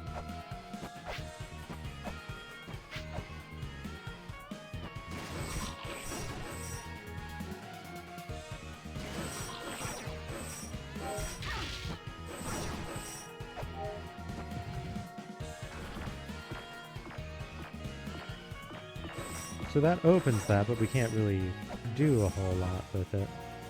And the truth is, we're not going to be able to do anything with this for a while. We can't quite get it with the, we can't quite get that boss with the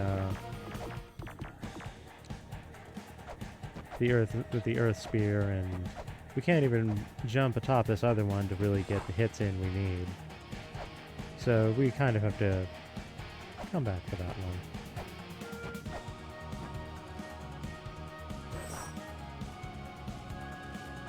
Still, we certainly achieved a lot more in Anfwyn than we had when we were last here.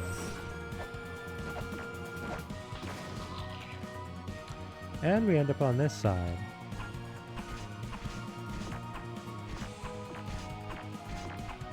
It takes so many shurikens to kill those damn monkeys.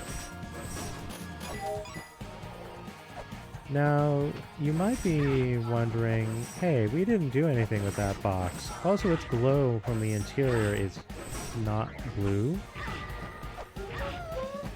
That's because it's a mimic.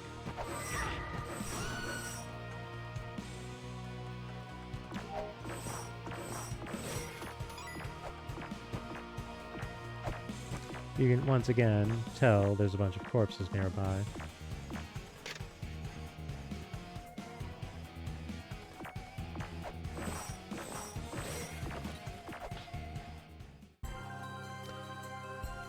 So, we have what we need to fight the boss here, but we're not in the greatest of shape, so instead, let's just open a shortcut and we can come back when we're healthier.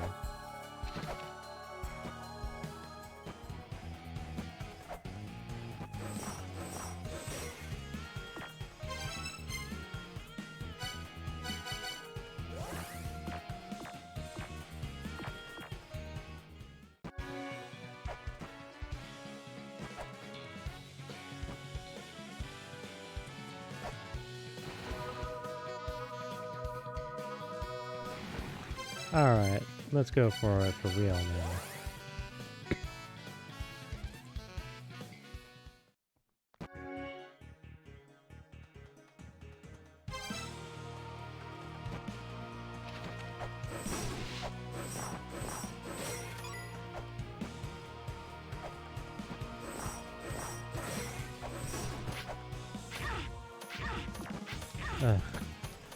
This is the kind of thing I mean.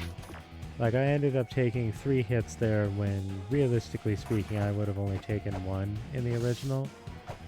Because the 3rd hit was entirely predicated on from bouncing off of a spike, which I wouldn't have taken otherwise. So you end up just getting juggled in this game. You can get juggled so that you get hit by an enemy, bounce onto a spike, get hit by another enemy, bounce off the other spike, and then go back to the first enemy, and... I don't like it.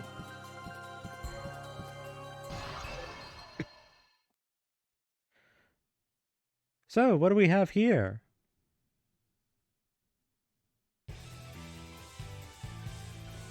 A problem.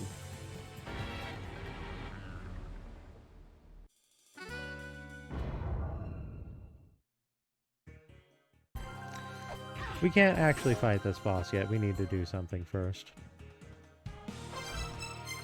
And for that, we're going to head back to the Divine Fortress.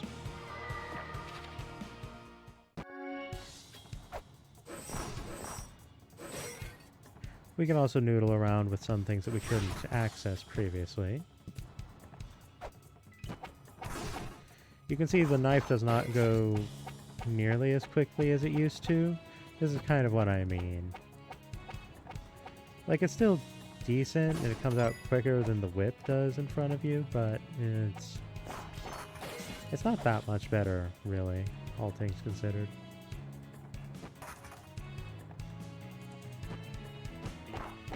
That's why I haven't really been too concerned with it. And since we don't need it to hit low things, well, then there's just not really a whole lot of point.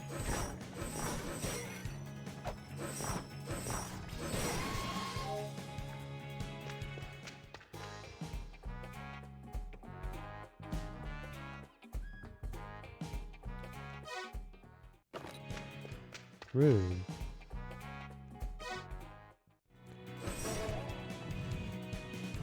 If we switch this, then...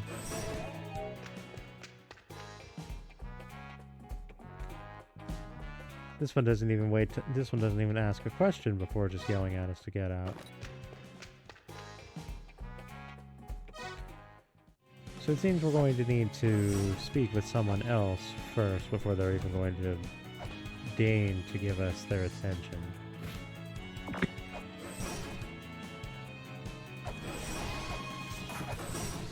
Anyhow, so now that we actually have the gravel claw, we can get through this room. Ah, that was not ideal.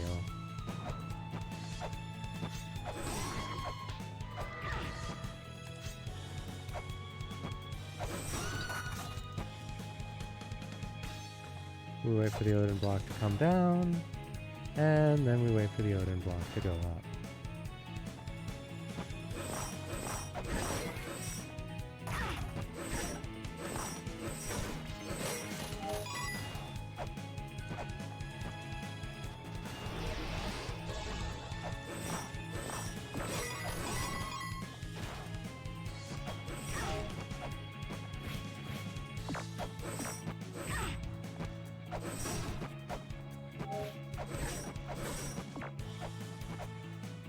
Certainly a busy screen. The Lord sits upon the true throne and casts fire and upon the earth. These might be related to things that we need to pay attention to. So we see some sigils here, and these sigils are important.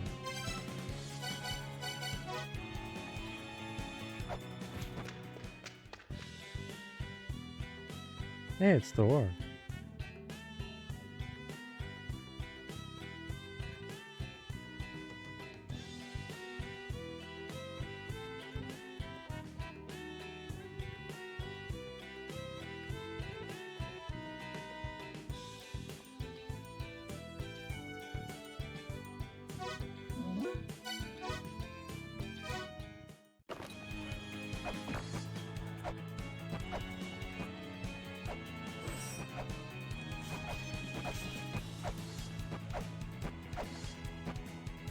I forget what the trick with this box is in the immediate. If I recall correctly, it's something that you can actually solve immediately. We don't need to mess around too much. But I don't remember what it is offhand.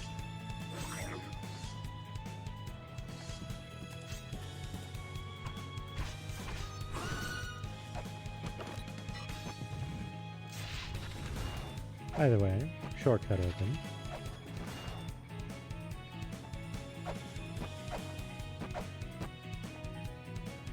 It won't actually let us push the block in that direction.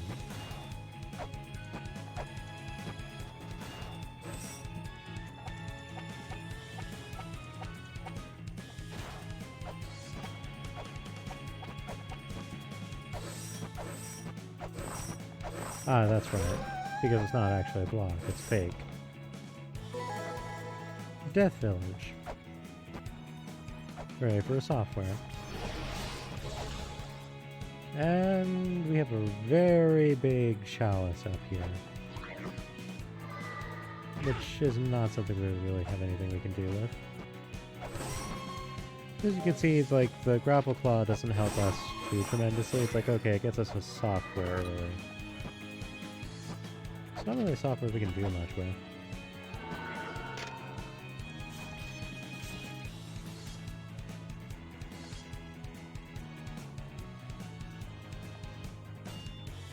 Ah, okay, I think I see what we need to do now. So if it belongs to Frey, perhaps we should go talk to Frey.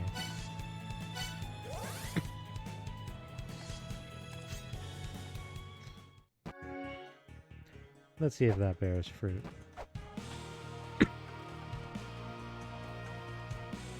You might all be noticing that I'm not making particularly tremendous progress in this as quickly as I would be in original. Nope, he has nothing to tell us. Truth is, like, when it comes to routing and doing things out of order and whatnot, I don't think this game is quite as friendly about it. It's certainly not, you know, an entirely linear affair, no.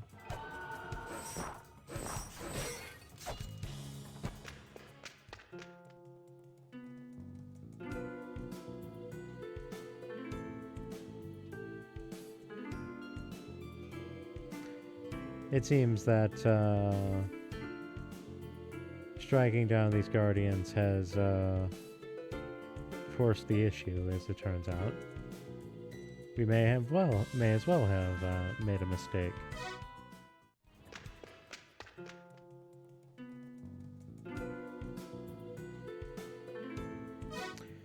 And yet, maybe not.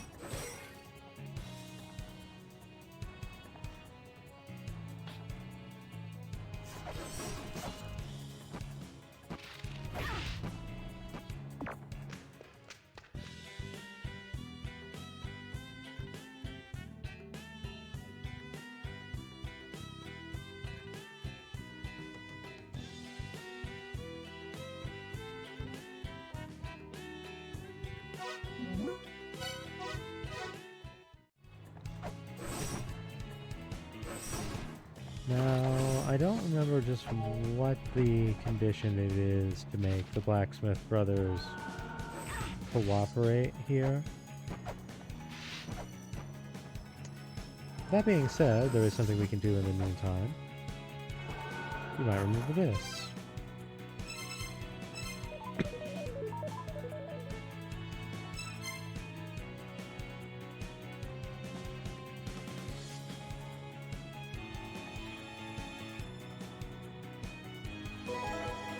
Well, we've recorded a mantra. We can't project it yet, but it's recorded. So we can definitely make use of it.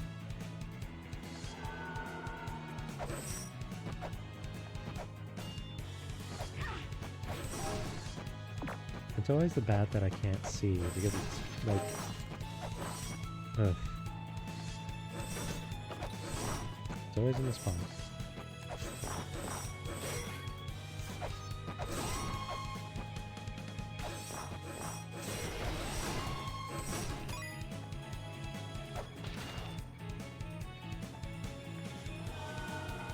You know, why don't we take a cruise through Valhalla? We have some new mobility options and a few new toys.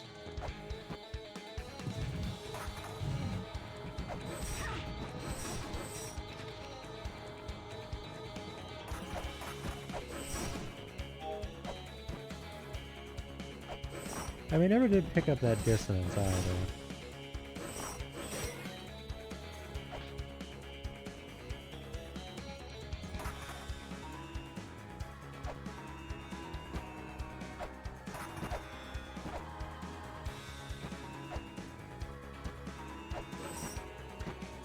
So we've seen some responses to our actions. What did this guy have to say about it?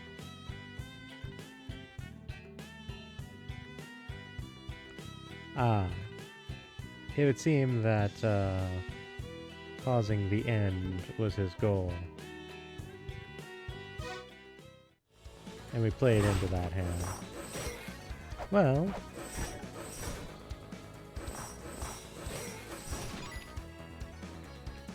the Asir are not happy about that. The Vonner seem to be thrilled.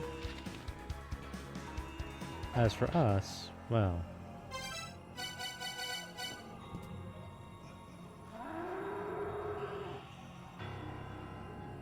with an angry moo, we absorb the dissonance.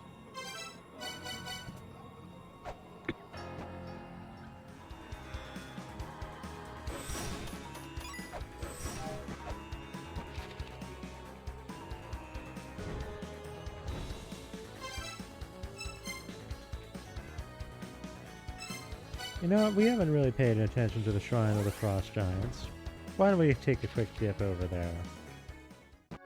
No doubt there's some toys we can acquire.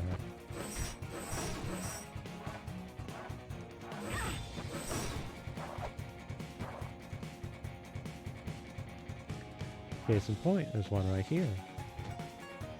Now how we acquire it, that's a question. So this snow basically wants you to fall from a height.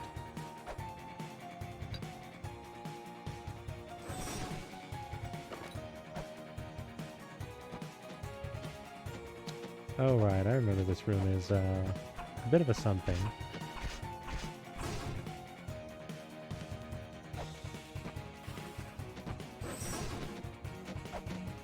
By the way, here's another one of those icons.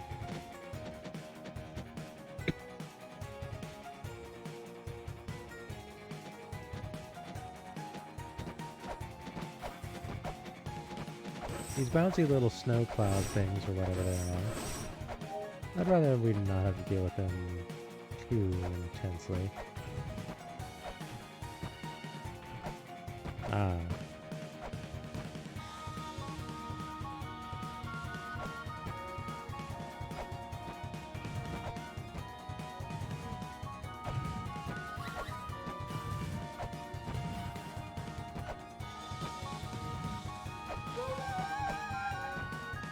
Alright, we got the box open.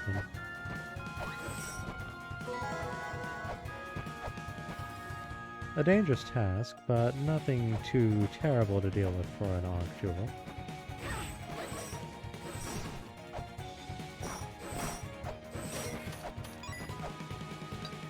There's a bit of a problem with taking this path as I did.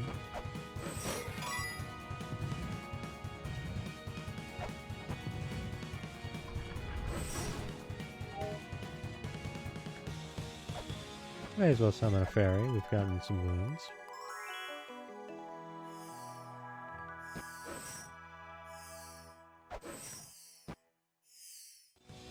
Our ability to interact with the environments here are a touch limited at the moment, and will burn through our reserves rather quickly, but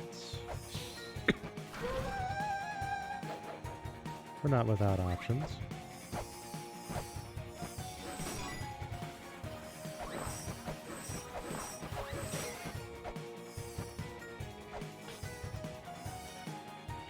So rather than do this, let's just warp back to the tablet because, I mean, honestly.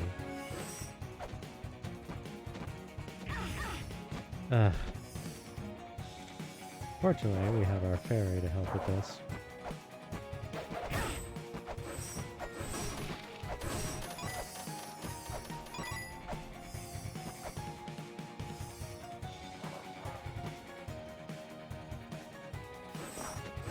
Perfect landing.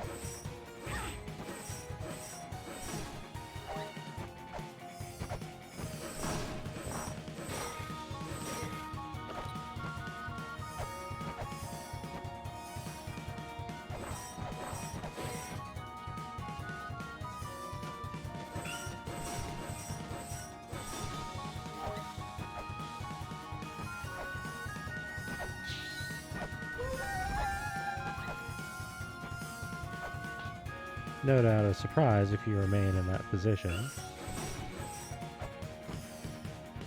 So for this one, I don't think there's anything for it. You just kind of have to eat the loss, take the L on the weights front, because that's just kind of how the Shrine of the Frost Giants works.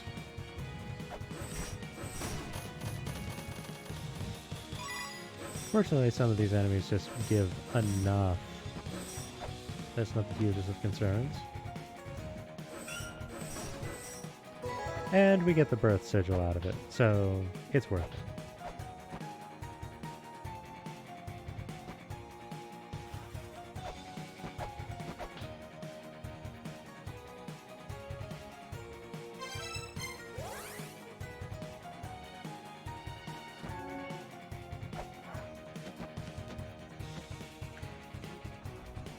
And with that, we're going to be impeded significantly less going forward. Of course, this one just allows us to talk to someone.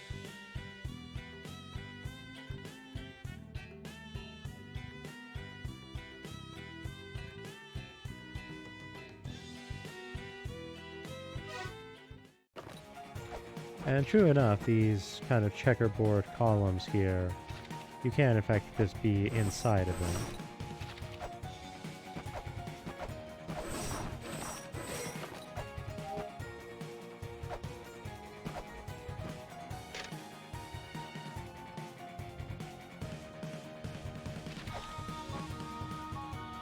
Now this is the real reason to really want the grapple claw.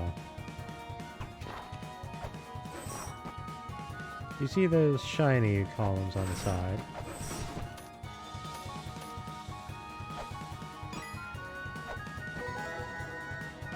We can't meaningfully interact with those without the grapple claw. And here they even speak of it. Seems there's a trio of ladies who care to throw down with us.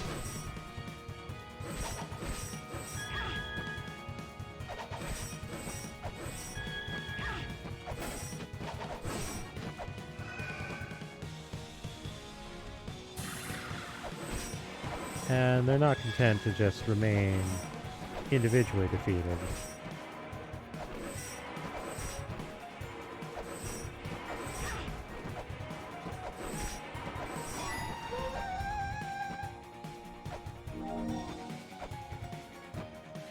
So with that, we open this area up. If you look closely, you can see a bit of a break in the wall over there. But first things first, let's head up here. There's certainly something over there, but just what? That's the question now, isn't it? But yeah, so we can switch around on the other side with the new function of the grapple claw.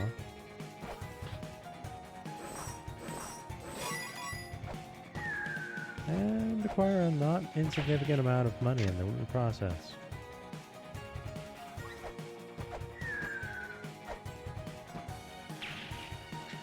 Now as for what we do here, well, there's not much we can do just yet.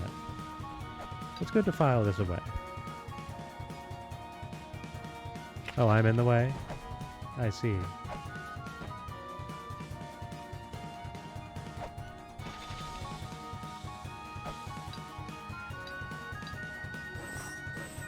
There's a breakable wall up there, although actually achieving that is a little tricky.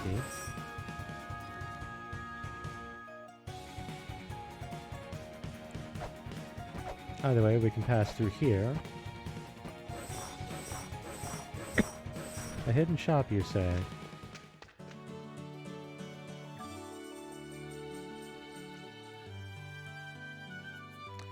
rude. But that's an interesting theme, and while the more artistic depiction hides it, if you look down in the bottom, you can see what appears to be a fairy in the cage. So it seems that, given her blue nature, we can safely assume that would be our analog to the sword fairy.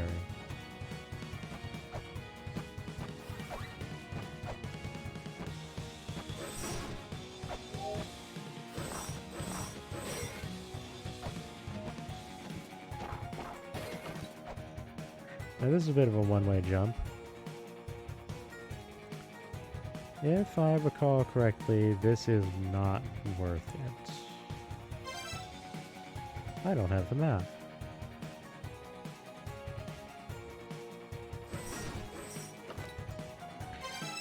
So, let's just head back to the front of the shrine.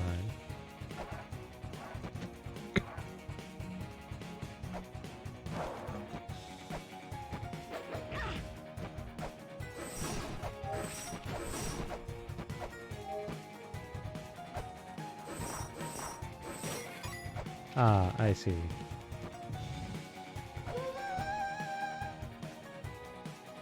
Oh, I'm not spending all of those weights just for the map. Yeah, in this level, you pretty much want to get used to just warping back to the tablet and doing what you can from there. Otherwise, you're going to be out of your weights very, very quickly.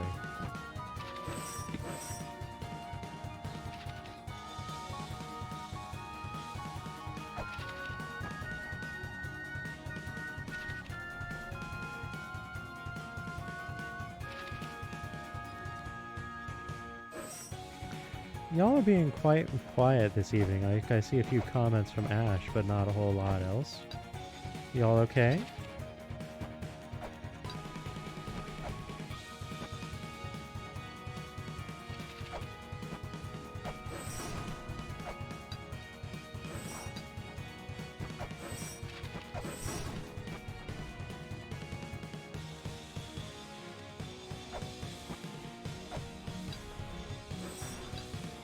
There we are. It's a little tricky getting that wall down, but nothing too insurmountable.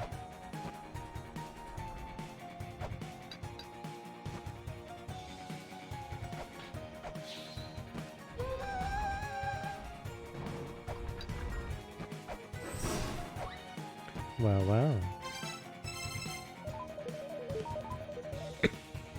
How timely.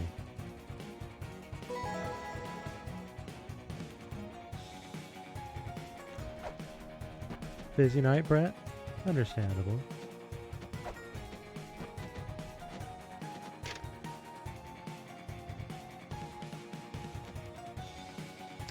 Ah, I remember this puzzle. We're provided with earth spears. And if you look up at the top near that eye,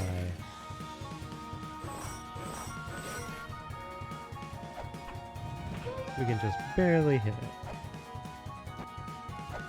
And it's also wise to use a sub-weapon to get this sacred orb. Otherwise you might end up hitting a mimic and being very sad.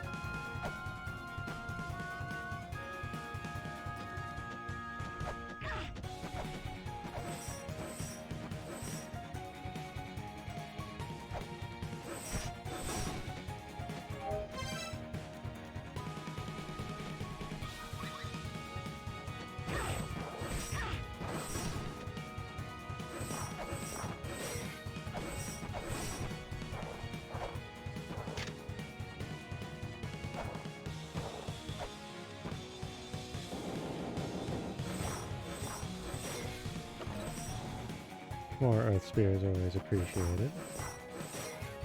Alright, perhaps I was wrong and we do actually want to go this way. Because the more I think about it, I think that's actually correct. Come on. Come out of there. Thank you.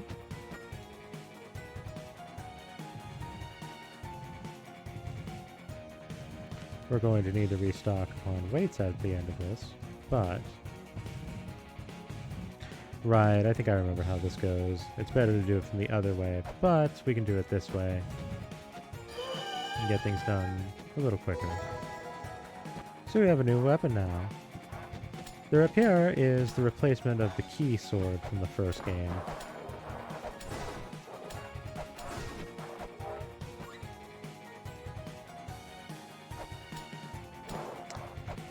Its particular point of note is that it has more reach than other weapons that you have. As such, it is necessary for a couple puzzle solutions. Its damage output is alright.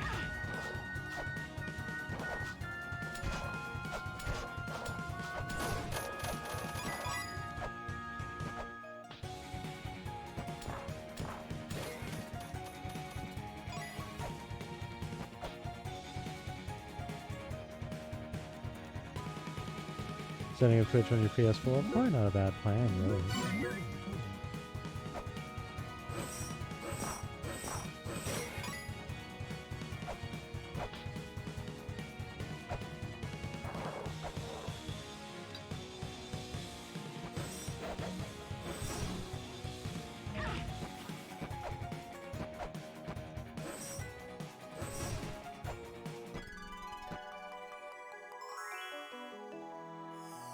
Alright, now that we have this sigil, that kind of amounts for most things that we'll need from this area for the time being.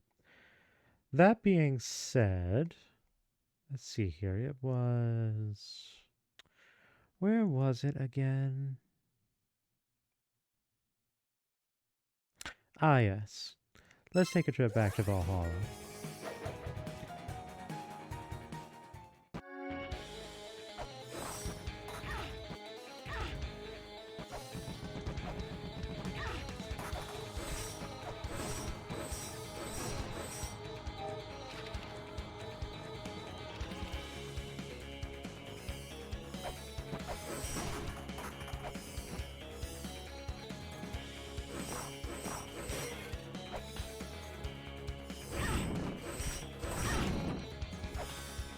So remember that area that was kind of in a back room area of the Shrine of the Frost Giants? Also, by the way, blood. The wall is now covered in blood. And we see the six-pointed star again. Interesting.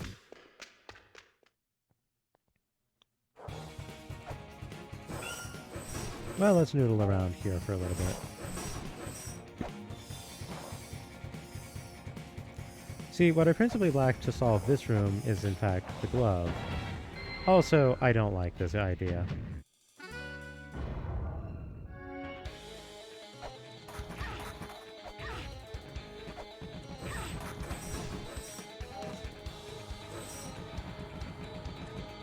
So in addition to fighting a boss in a strange manner, they also have the ask of you will get crushed if any of those blocks actually fall on you. So it's a sub-boss with an auto-kill condition.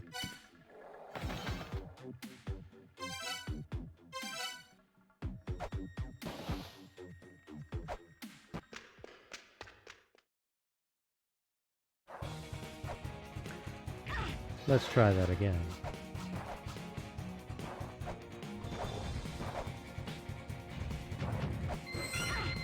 We can't actually harm it directly.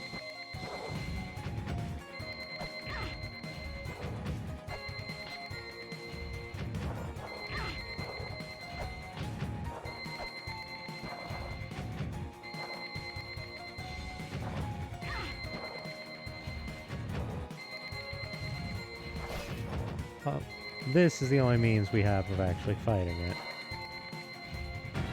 Ugh. And the icy floors make traversing this area, or the snowy floors traversing it, slow. I don't think this is a very good design for a sub-boss. Like, okay, doing the pattern, fine.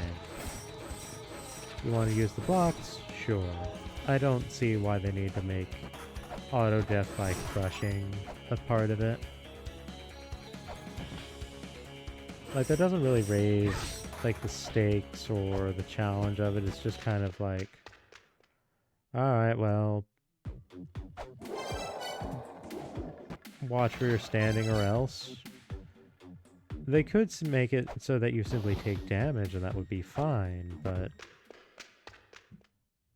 I don't know why they have to resort to just auto kill right there.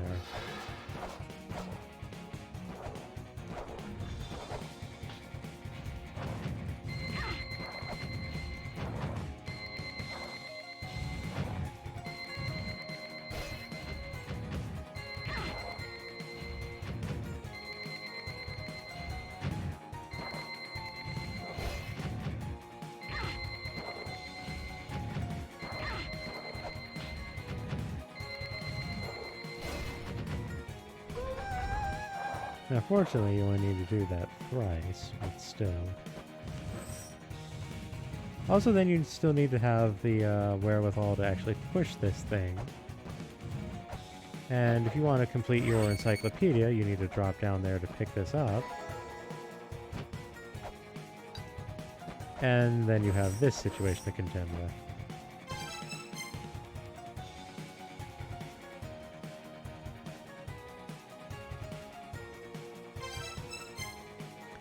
So, seeing as how we're hurt and we have no weights, let's just dip back to the village.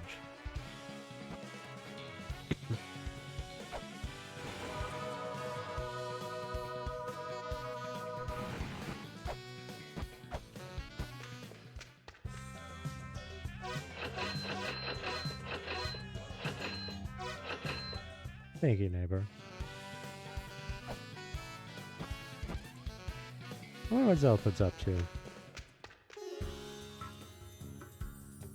Oh, thank you.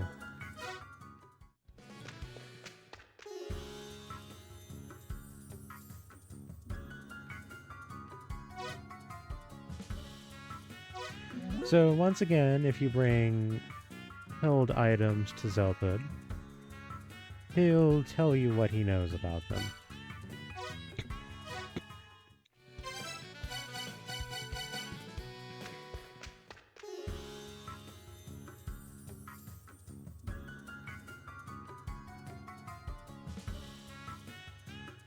Unfortunately, his comprehension for some things is a little limited.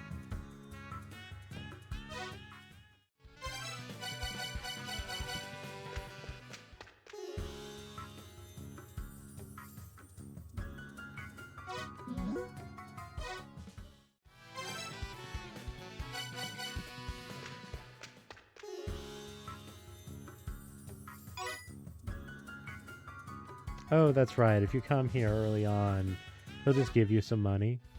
I forgot about that.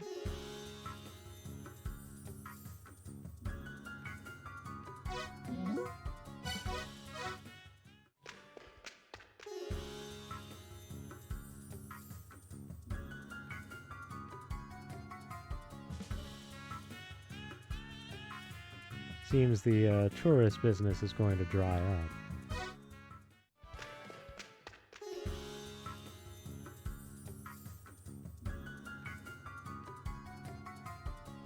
It's kind of a shitty hot spring.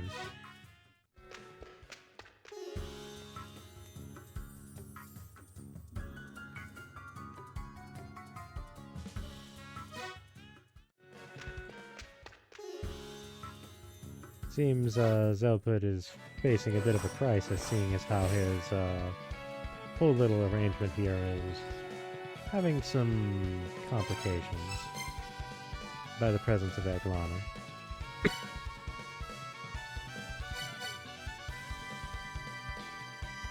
Now then, there were a few sigil points we needed to cover that we couldn't before. And most immediate in my mind is this one, if I recall correctly.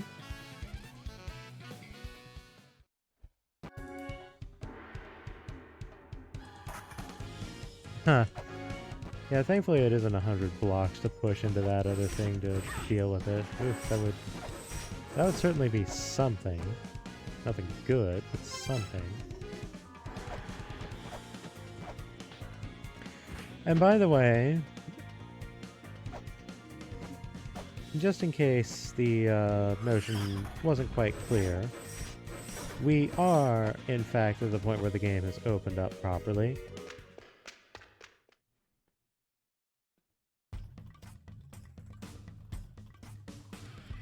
I can only imagine what the bitrate is going to think of this.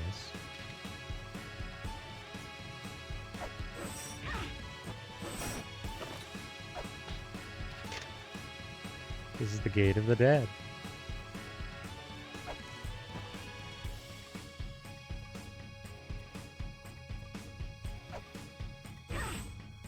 I can tell you already we don't have what we need to traverse this place properly. But we can noodle around a little bit. Also, it has some very... Go away.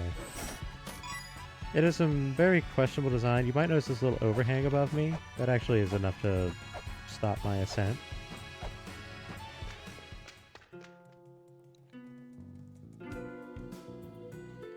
So here we have the 5th children. They don't seem that short to me.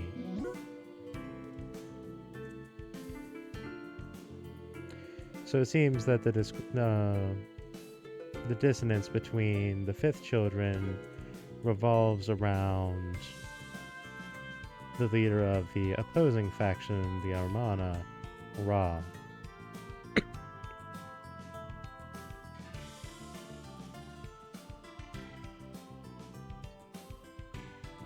Of course, we could just say we're here to get some sightseeing. White seals.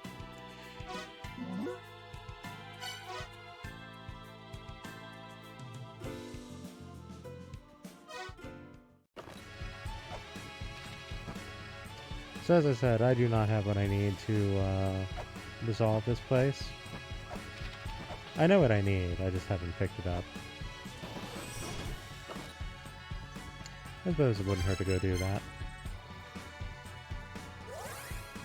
And sure, I'll take a dip in this hot spring of shame. I mean, there's no reason to be kind about it. Seriously, you need this sign to point it out? I feel like that might be a bit of a dig at those who couldn't find it in the original game, in the remake of the original game, rather. I know, I certainly fell victim to that. So what we need is the pepper. Because there's going to be altars that are what they describe as extremely weight sensitive. And too much weight will make them not function properly. So instead of putting stones, we put grains of pepper on it instead. Genuinely, that's the solution.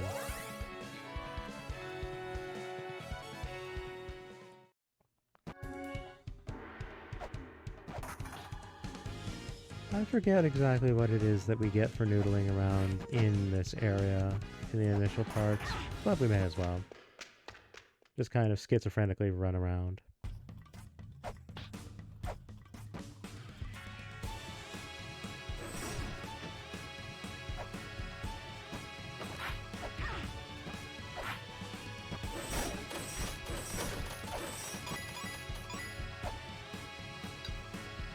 There's one right now, in fact.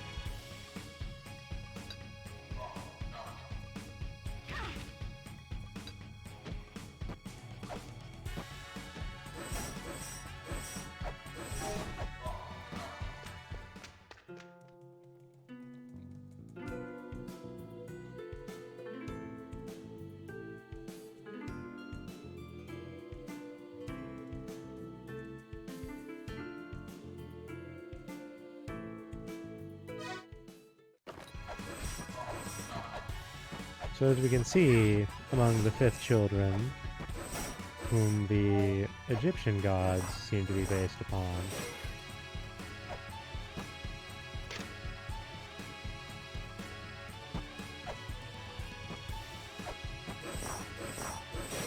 it seems there's quite the divide.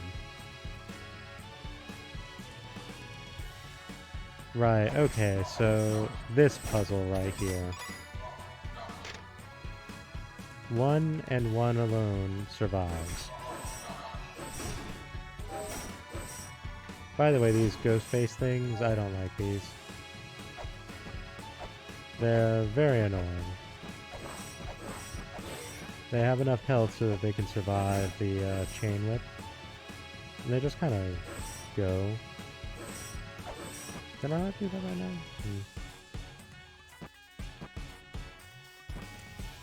So, do you remember which column had the safe spot?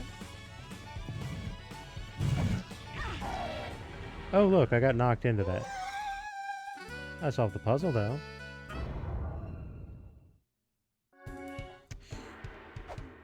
So, that one I don't think I'll levy too harshly against the game. Like, the kill part is the puzzle. The problem there is, of course, the fact that there was an enemy that was capable of putting me in a fail state. And I don't feel its presence is super necessary.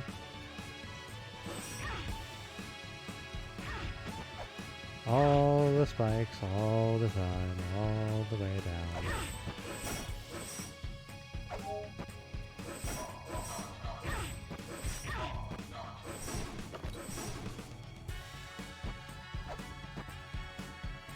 And of course they stay like very hidden until they actually have you moving around.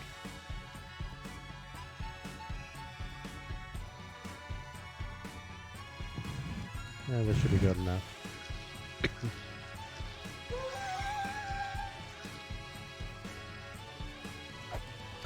Now, even though the puzzle is solved, we can't actually make it up there. And the chest is upside down, so what do we do about that? Well, you may have noticed these like doors here with like the swirling business around them. They flip the entire place upside down.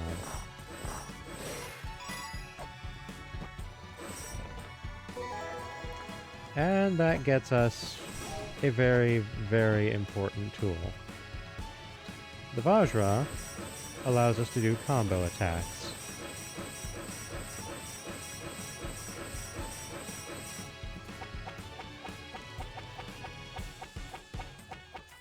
It's actually rather difficult to do the knife one.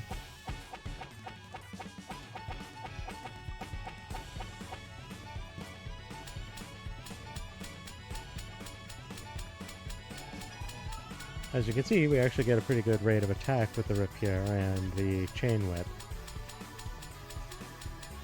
They end up being some of the better weapons for the course of the game, really. So it's worth dipping in here for the sake of being better at fighting. This is also why there's such long recovery time on the base animations. Because it's to give you time to combo into the succeeding hits that the Vajra provides. Oh right, I remember now. Or do I? Right. The treasure created by dwarven blacksmiths. The mechanism to it is hidden by the dwarves.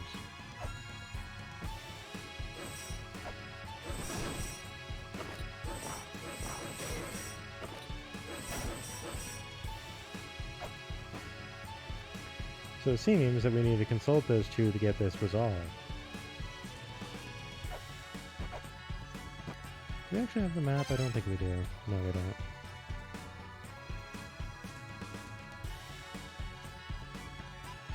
Indeed, it does make the rapier significantly better. It makes most of the weapons better. Not all of them, unfortunately.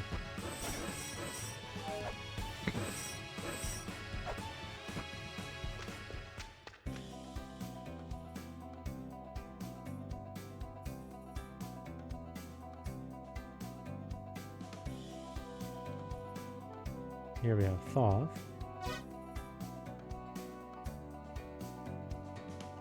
And he tells us that mantras are going to be very useful, and that the word sun is the moon's opposite. Perhaps that will be of use.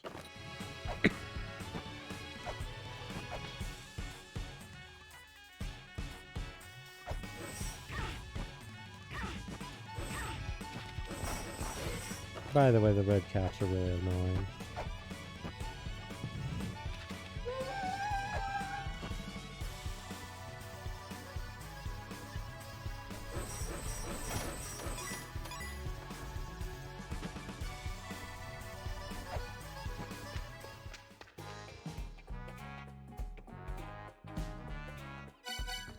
Here's the software.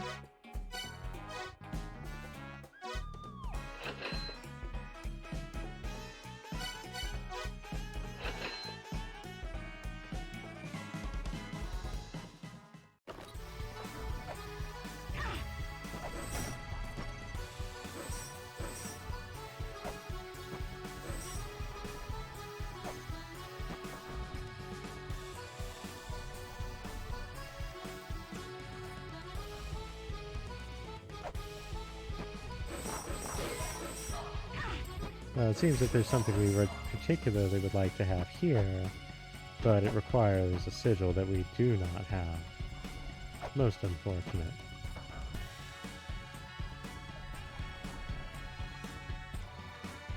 That being said, there's someone who we could speak to at the very least. Amen.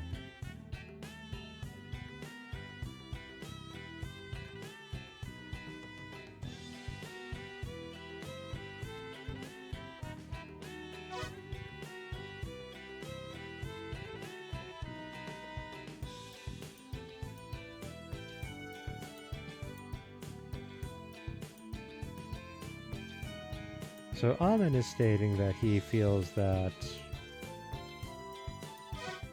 his life is very specifically under threat by the machinations of Ra. I look like I could stand on that. I suppose I can't.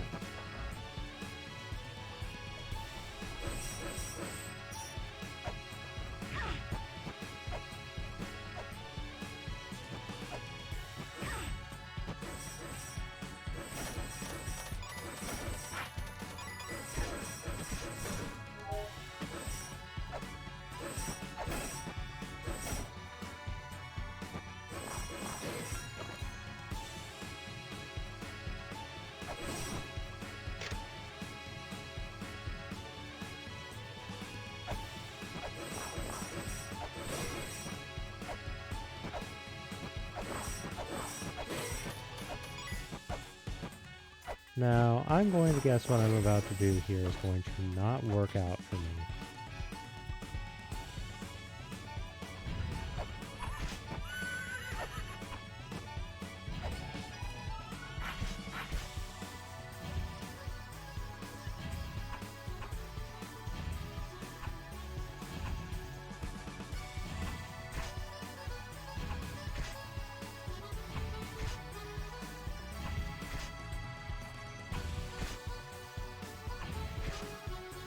Fortunately, it's not too difficult to get the unicorn into the loop.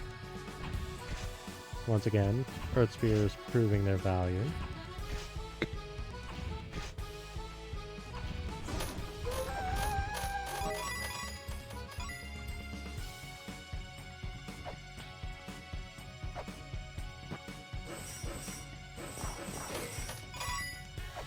We get a fairly decent amount of money out of the matter, and one of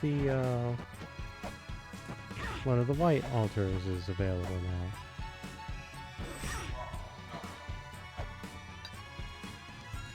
You can also see something that we would very much like to have over there. Alas, we're going to get air juggled all the way over here.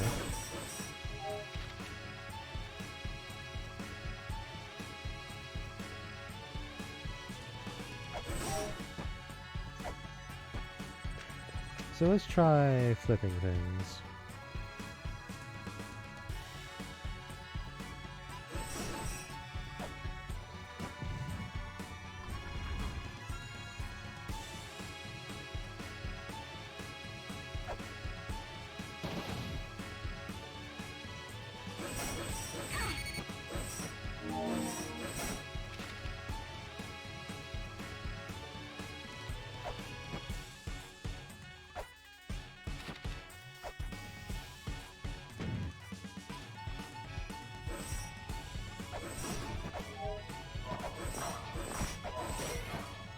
As you can see, getting up there is going to be not so simple.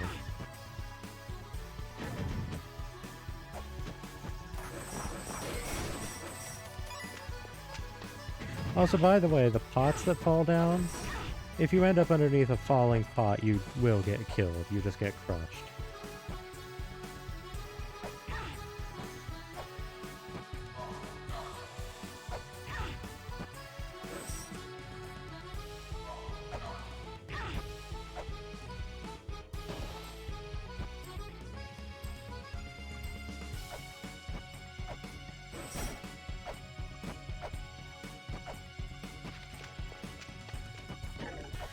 So, if you caught it, the way to get where we want to go involves going down through here.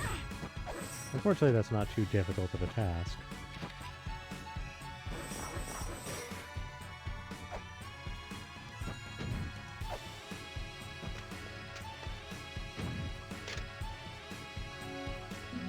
It took some doing, but now we have our Holy Grail tablet over here, and, well, I'm quite thankful for that fact. I would prefer to not lose all that I've done here so far.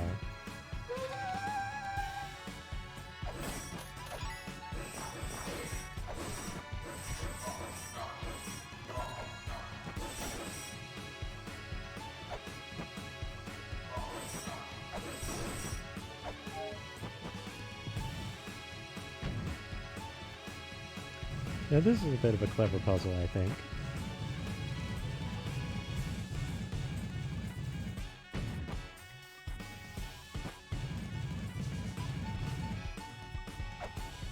We bring it here, and then we flip things.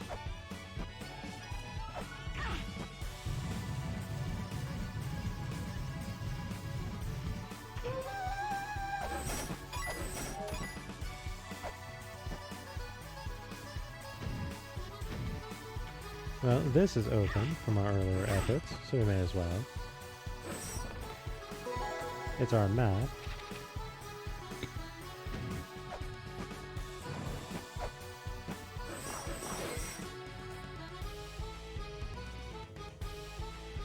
Now, if you look down there, you might see a rather familiar-looking sight of a kill corridor that necessitates the Gale Fibula. Naturally, I'm not particularly inclined.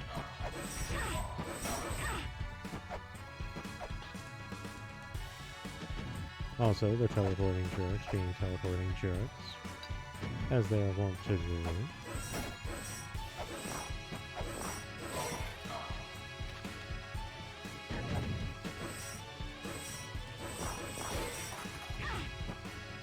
Actually, wait a minute, thinking about it.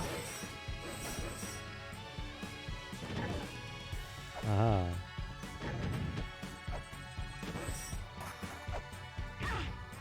Ugh.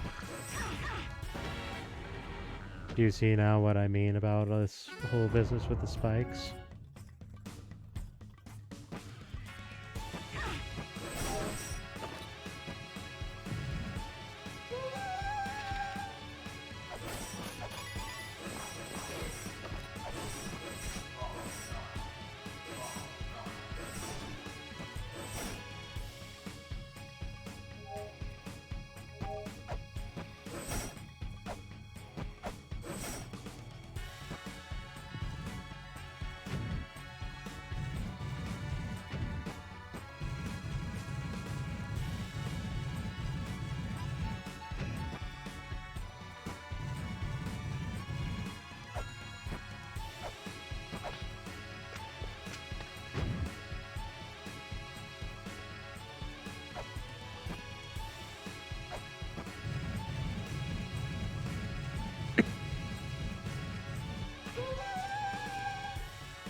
Alright, so let's get started on this business.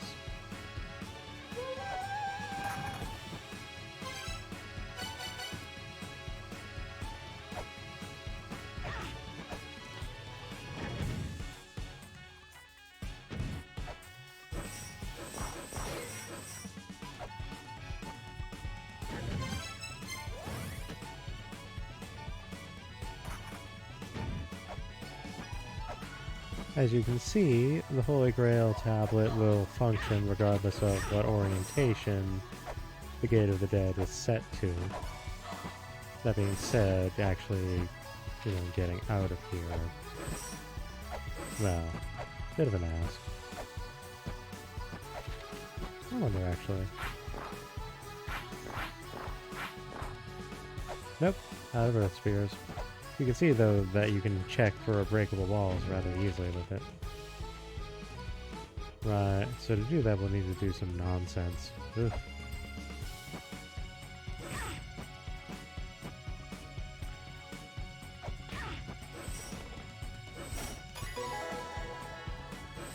We got another software.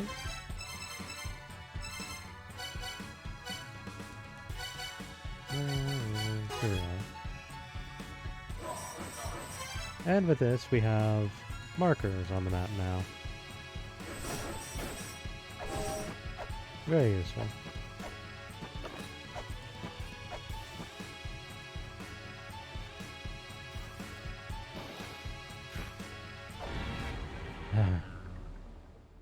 By the way, there's a slippery floor right there, just so that happens.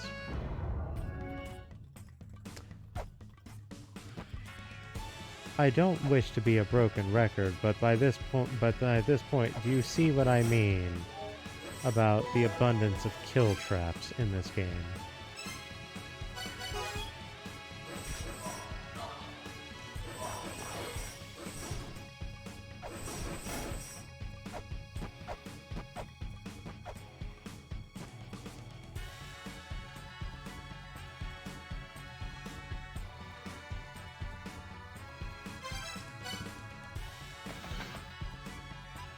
By the way, you can't Gale Fibula over this, you just fall. So if you want to do that,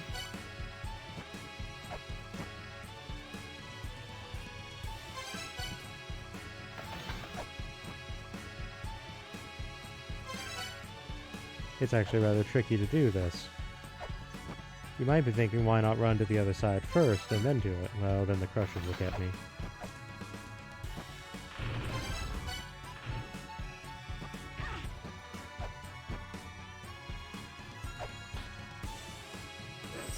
The funny thing is I can't really even interact with this yet.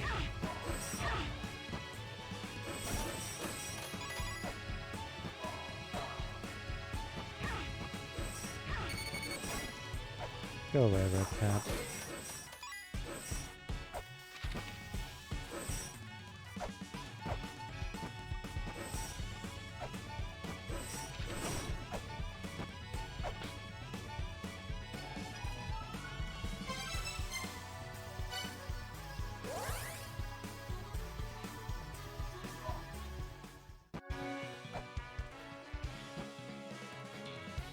Well, anyway. I don't really like the Gate of the Dead. The music's neat, but it's very cumbersome to navigate, and it just has a ridiculous number of kill traps. Like, there's traps where they will slide you underneath falling pots to kill you. And it's just so unnecessary.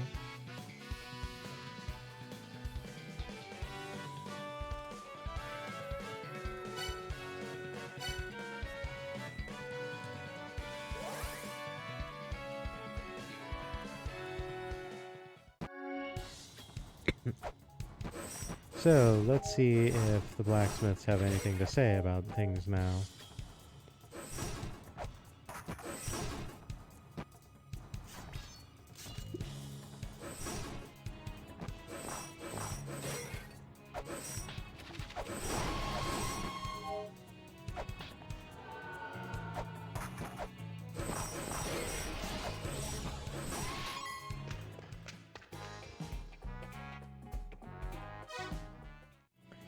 It seems that whatever would make them be willing to cooperate has not yet occurred.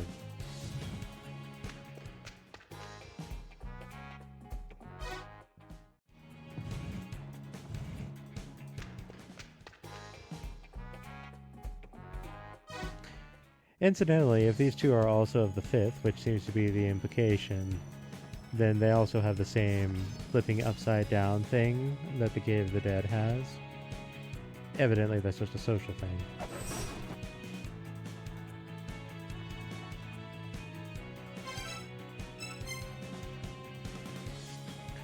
Right, there is a room below us, and it would behoove us to investigate it.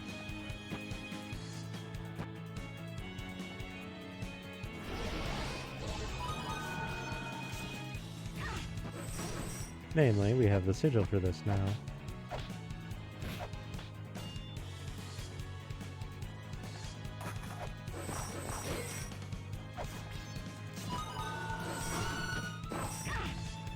Oh. Could have done without that.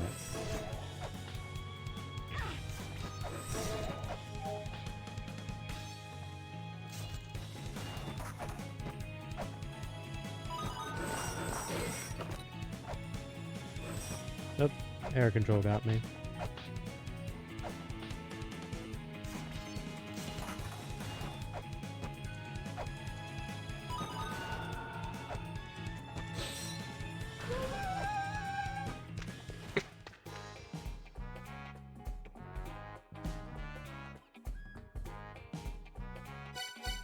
So here we get another software, the Alarm app.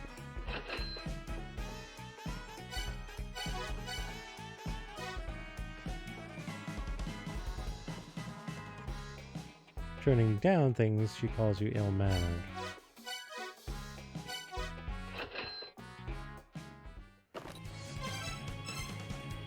So they call it alert here as opposed to alarm, by the way. Same thing, really. In effect, if you enter a room that has some kind of an invisible hazard of some form, it will alert you to it. This does not notify you of crush traps or the like, however.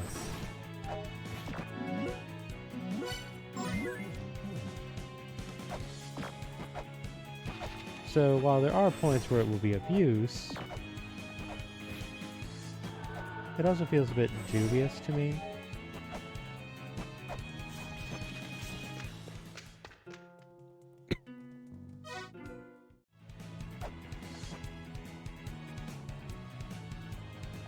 Now, unfortunately, I don't know what the trigger to get the brothers to cooperate with us is, exactly. Unless it's a simple matter of going up there or something, I suppose.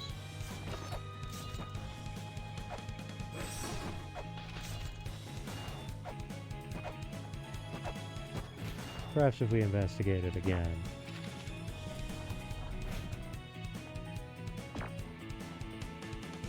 Oh, this isn't the correct one. What am I doing? There's the one next to this.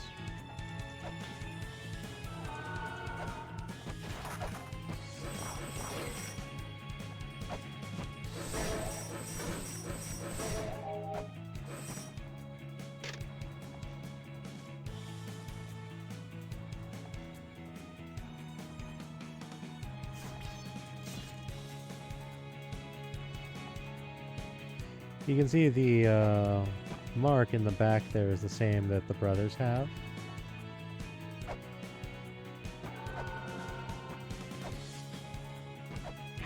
Of course, that also just kind of repeats throughout the whole place, so might just be a coincidence.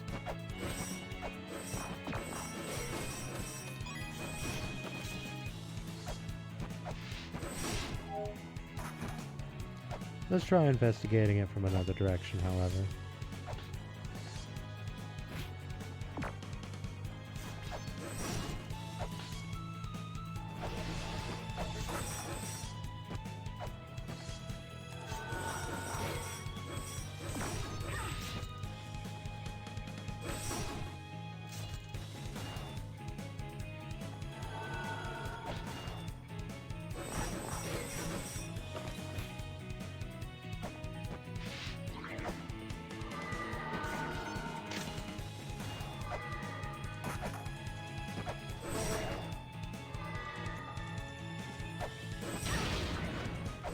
striking it is not the solution.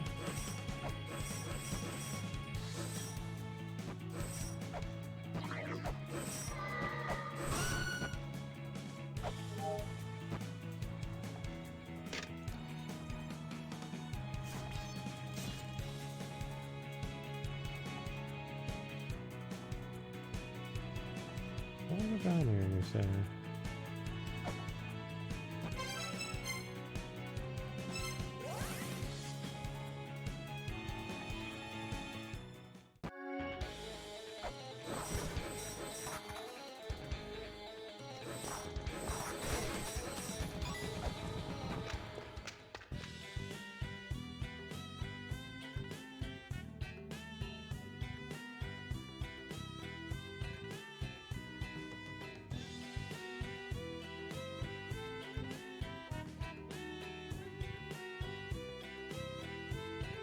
So, if you haven't pieced it together, the trickster of Yggdrasil is Loki. The game will never actually call him this, but it makes it very clear that he was a frost giant and somehow managed to infiltrate the race of the Aesir and the Vanir.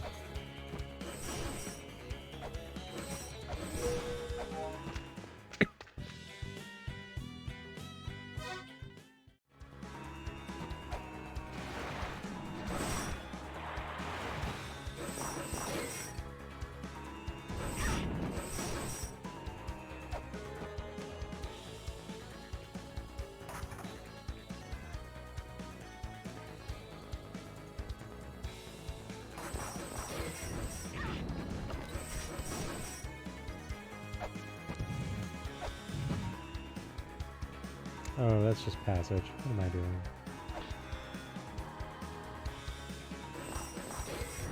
Well, another thing that we can do now that we're here...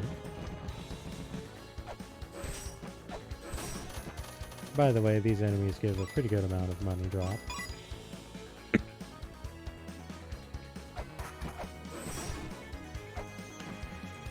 So, you might remember this door up here, the corridor of blood.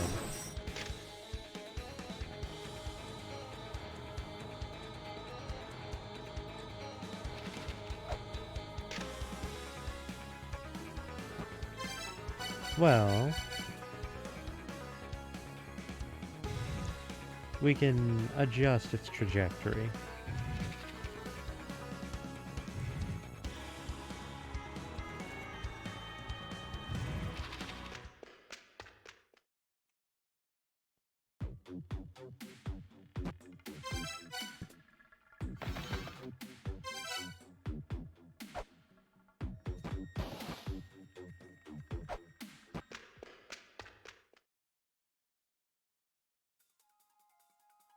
The Dark Star Lord's mausoleum, you say?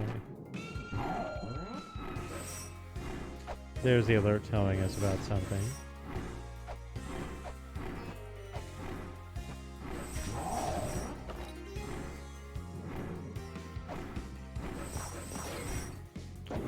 Another area with a track that I appreciate rather a bit.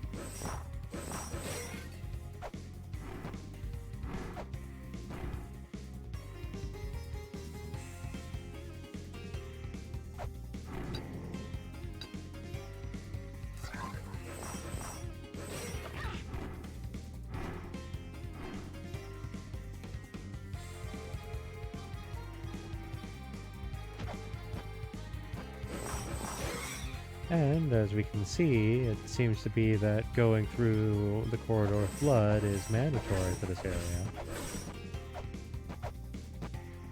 Oops, that's not the hand scanner.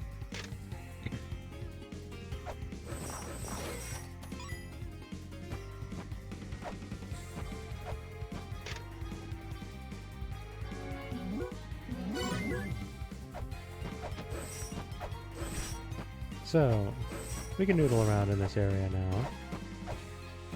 There's not a whole lot we can do here in the immediate, but it is worth being here. And not just for the tablet.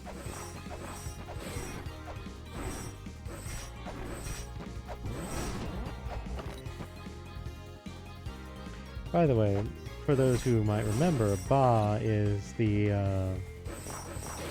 enemy that is a mid-boss in original La-Mulana. Very specifically, the one that hangs upside down in the Confusion Gate.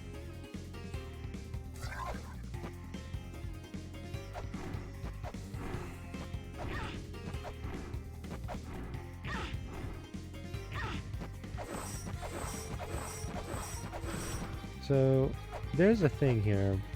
We can't really get it yet because of the nature of our movement. We have a pyramid, like the Temple of the Sun and Temple of the Moon, Temple of Moonlight did. However, instead of the faces we saw there, we see a very, very different face this time.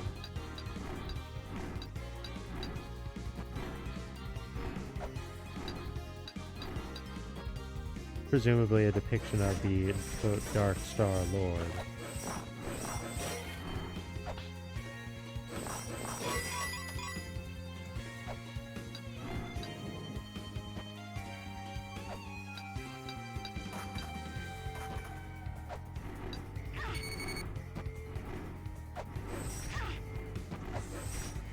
You might also notice that that Eye of Retribution is red and not blue. If you think that to me and there's something that's worse about it, congratulations, you're correct. Those will hurt you more than when the Eye of Retribution blasts you. I think these have a different name even. Divine Reckoning.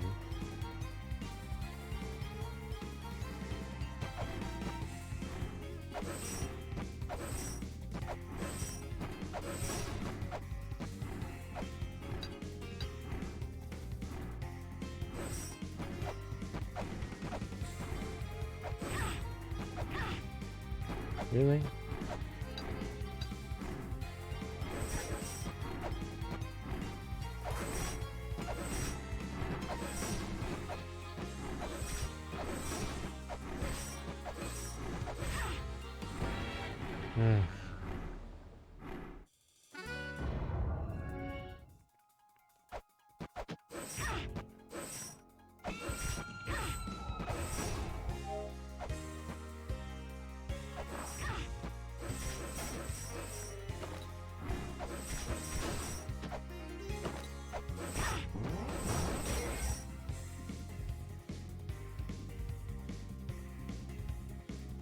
Eh.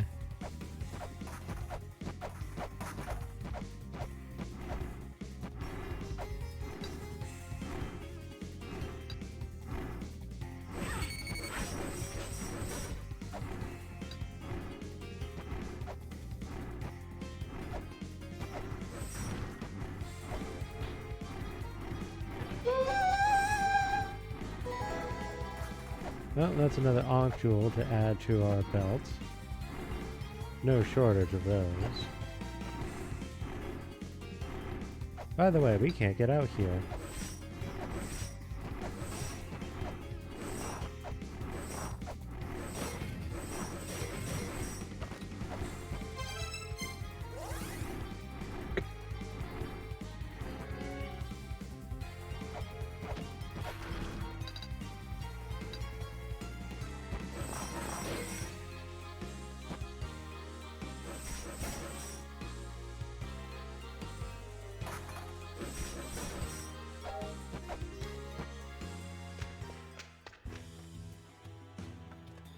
Well, that's certainly a different theme, although the room is empty.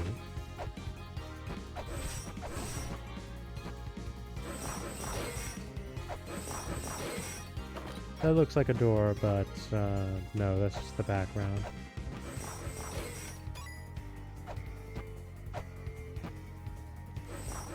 This wall is walked through, and that pot is full of riches.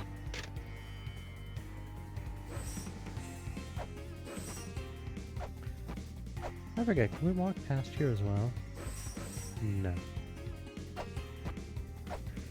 It's a bit hard to tell, but there's also a column here that's obstructing our path.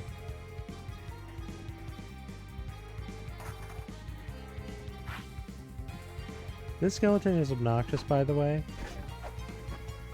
It will zing you at very inopportune moments. Wait, no, I remember who's in here. I'm not doing that right now.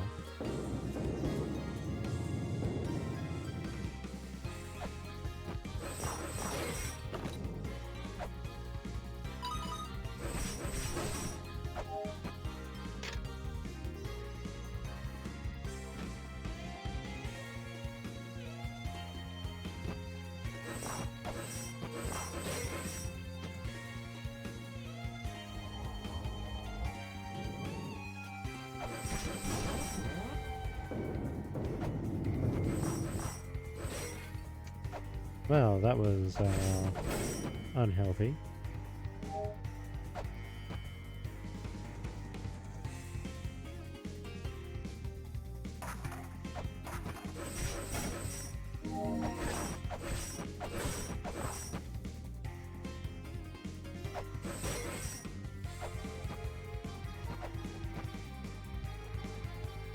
You might notice a sigil there. But we can't walk there. But if you remember the way that these stairs work,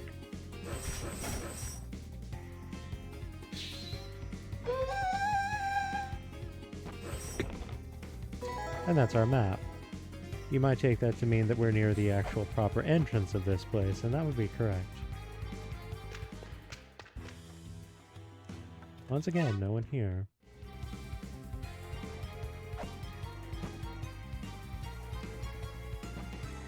And here we have quite the room. This room has a puzzle that I have brute forced and don't really recommend, but, well, you have to do it eventually. At this point I understand how it's supposed to work, but I find it very cumbersome to actually achieve it properly.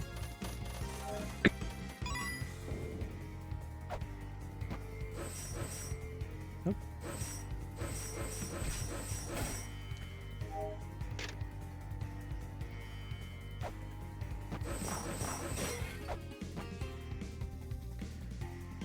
So, we can't get through this door. Wherever this place is connected to, we can't reach it yet. That being said, you can probably make a fairly educated guess on where it does connect to, considering the decor of the area.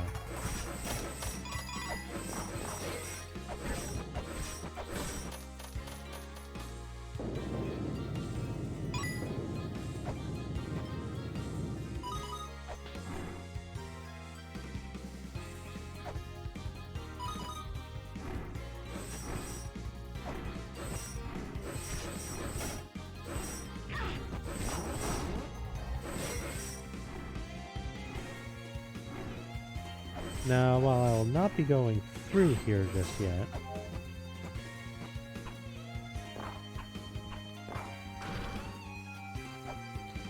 there is a door there, and that door is important. But the reason for which it's important is not really of immediate relevance.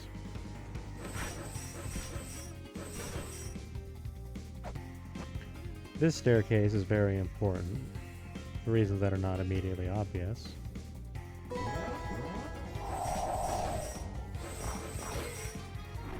So, there is a puzzle in this place. And you know what? Just so I don't have to do this all again, just in case I do something wrong.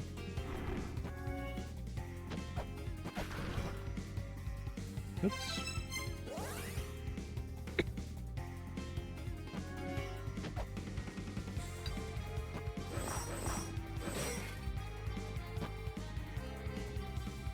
There is a puzzle in this place where a tablet does tell you that something is afoot, but you might not immediately realize it.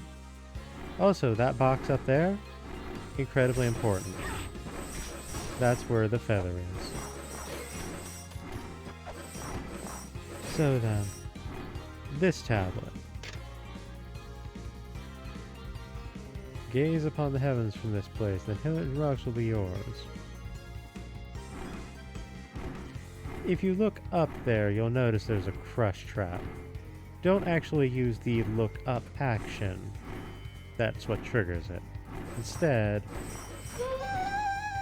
recognize that this is a false tablet and destroy it. Now, it used to be that you could damage boost up here, but they patched that out so you can't do that anymore, unfortunately. Because trust me, that makes a lot of this nonsense a lot more bearable. But no more damage boosting allowed.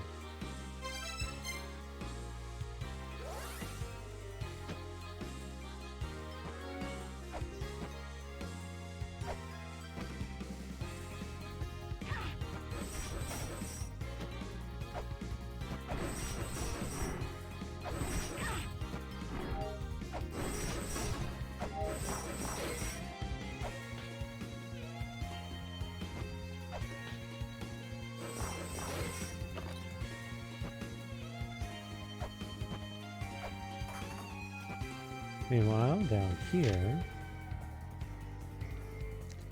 we can see a new mechanism that we've not interacted with before. We've not even seen it.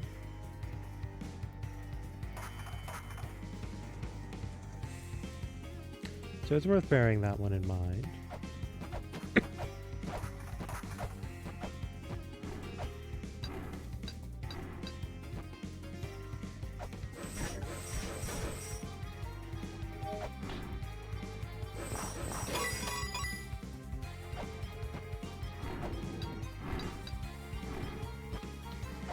Let me see here. Can I get a clever jump with this?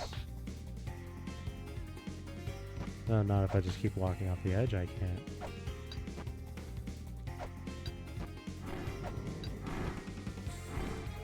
I'm going to assume no.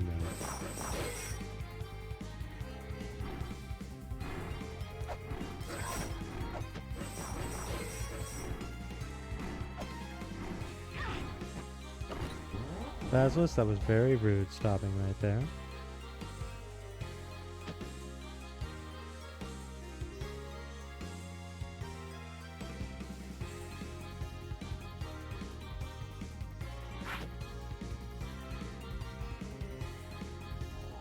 Ah, yes, I remember now. So if we want to go back to that upper area that we were in, we will need to go through the corridor once more. We actually can't get back up there. At least not in the immediate.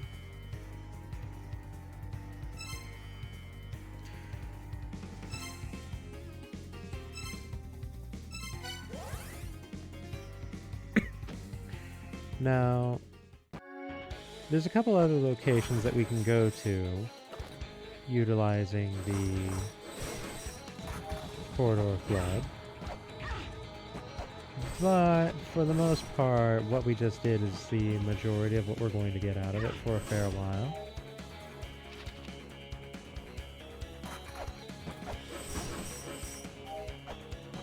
That being said, I can think of one thing that I feel would probably be fairly useful.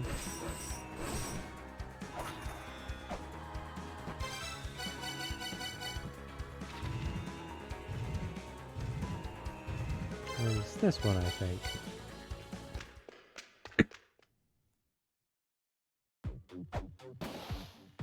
Whee!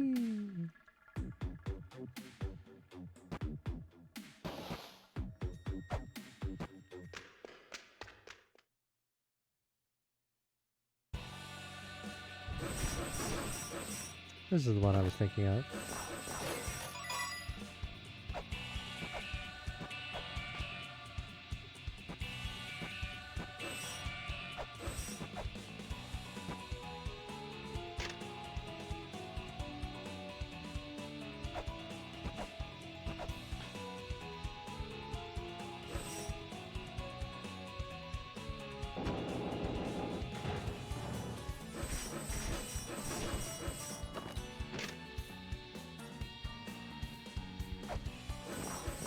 That tablet telling us what we already know, to search the corridor of blood.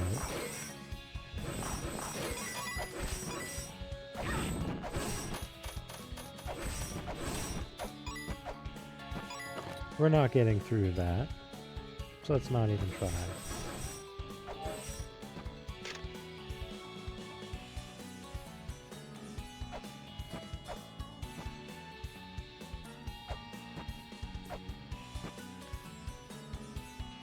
Do I need to do this the way I think I need to do this?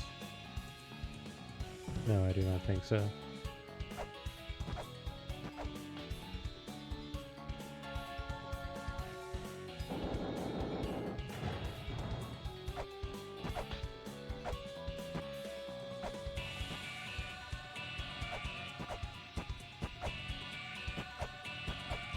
Big and scary as that thing looks, it's not going to bother us.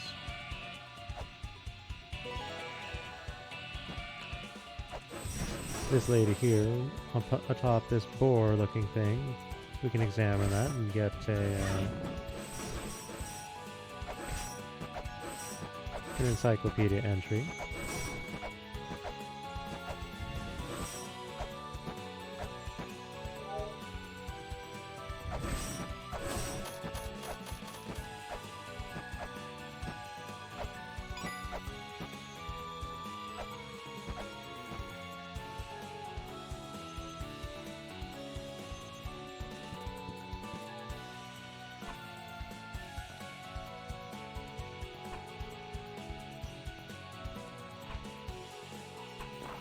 Here it is.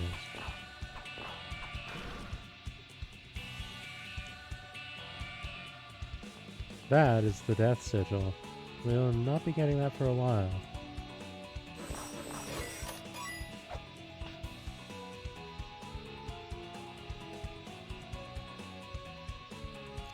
This room could very well play out very poorly, so let's not go there just quite this moment.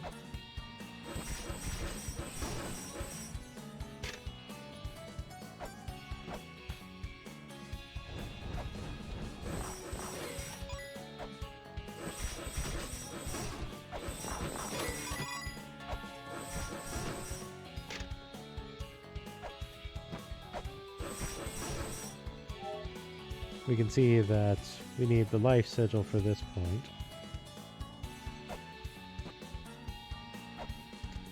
Also, we have another one of these.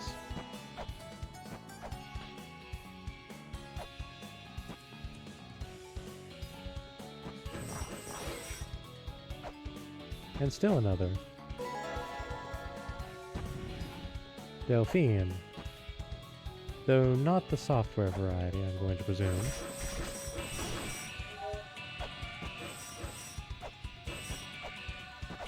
By the way, if any of the architecture in this area looks a little familiar, particularly with all these like little dolphins here, you might be able to conclude, particularly given the winged individuals in the background, that this is related to the third children.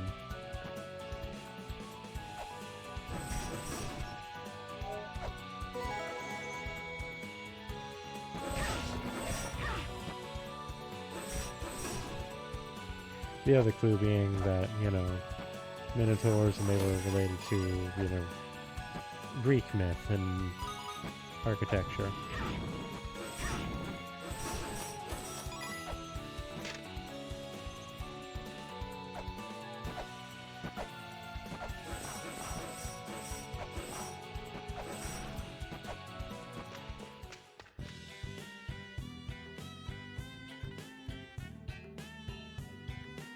So evidently, the Gigas of the third children eliminated the survivors of the second children.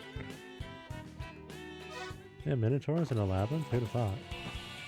Of course, these are just called the Halls of Malice. They're not exactly a labyrinth, but they are connected to the Twins Labyrinth. The Nemean Lion? My, you don't say.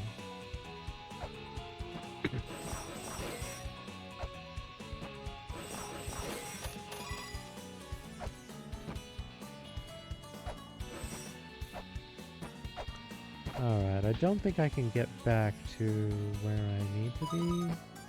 Actually, wait a minute. Was it here? No.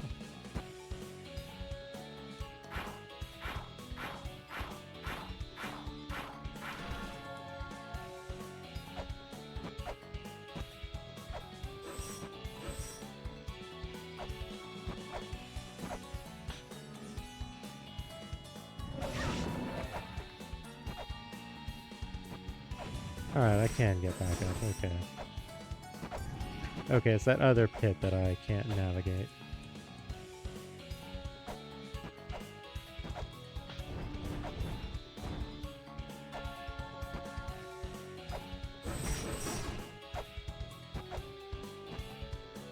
Unfortunately, we're not going to get a tablet here.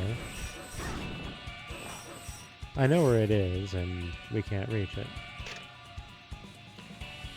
Now, I may well die here. If I do, I'm not going to come back here in the immediate.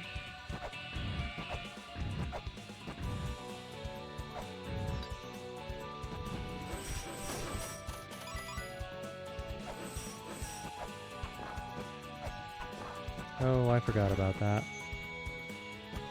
Oh well. We can worry about that another time.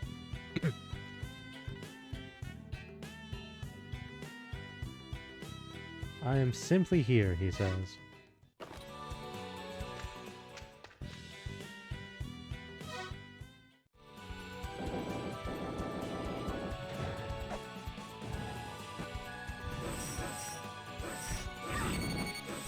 Big skull.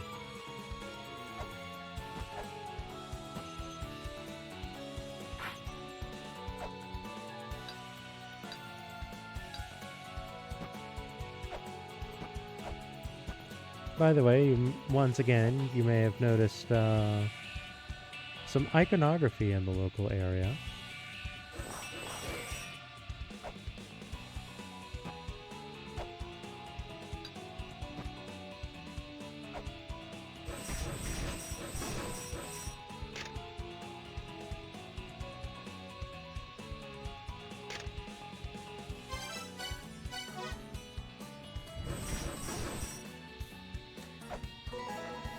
The Chimera is very obnoxious when we do eventually deal with it.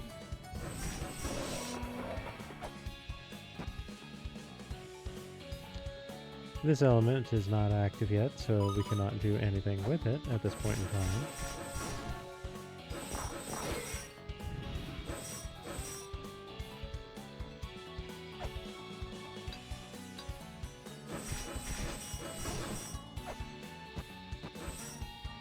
So as you can see, whatever it is that we need in this place is very not available to us at this time. So we've basically done what we've come to do at this point.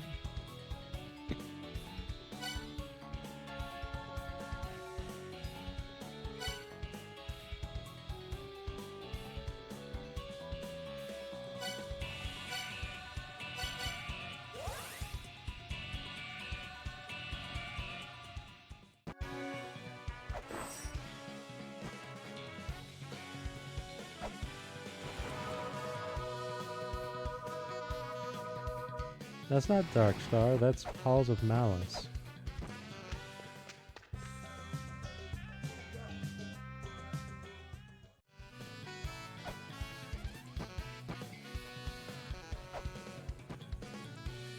By the way, this sign.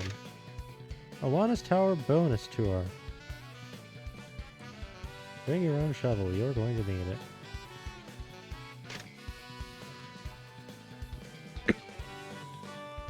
Wouldn't it be nice to be on that tour?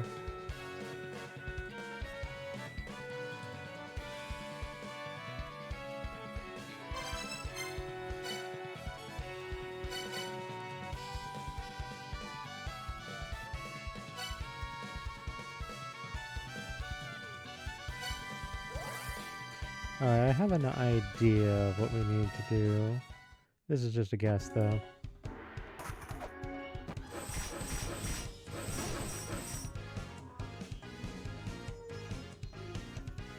That being said...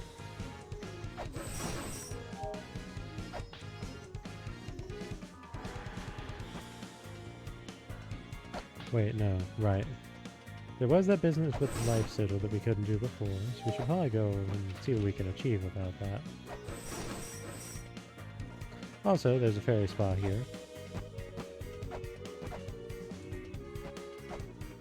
Although, for the immediate, let's not tag it.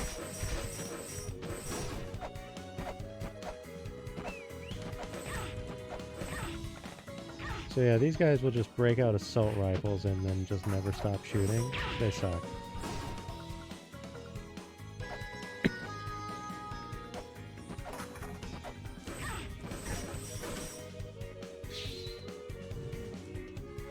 There's the altar.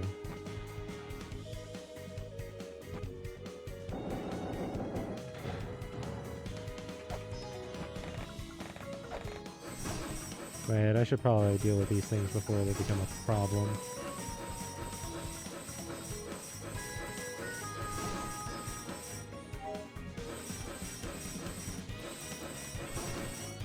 Alright, we should be good now.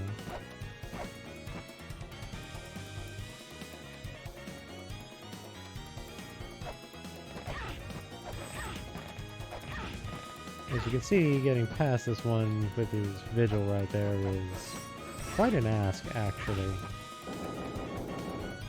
You know what, let's just request assistance from Ire.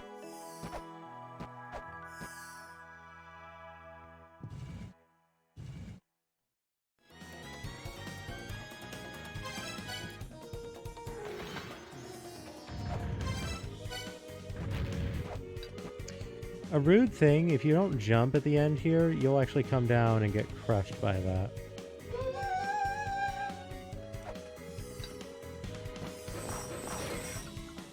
I do not like their idea of puzzles regarding the Gale Fibula. They seem very questionable. Totem pole. What's this do again? I don't even remember.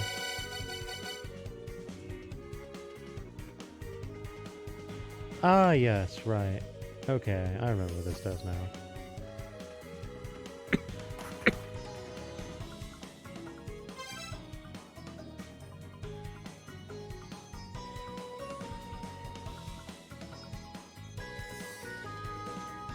Alright, so next on the agenda. As I try to remember how to navigate this place. Like, they call this place the Immortal Battlefield, and honestly, it's more of a labyrinth than other places. Wait, no. I know what I need to do. I know what I need to do.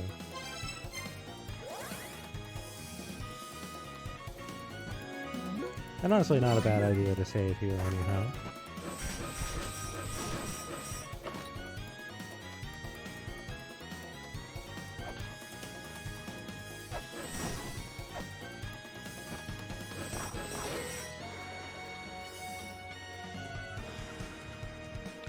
So once again, a lot of crush traps prepared, but that's an interesting looking tent. It says curry on it.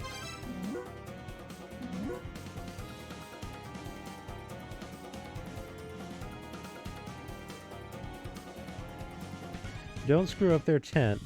Or, well, it's your dad, so go ahead, I guess. Zelda apparently has some opinions about Lameza.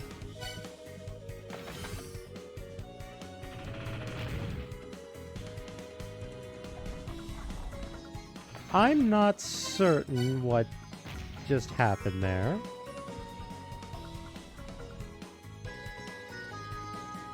I'll take it.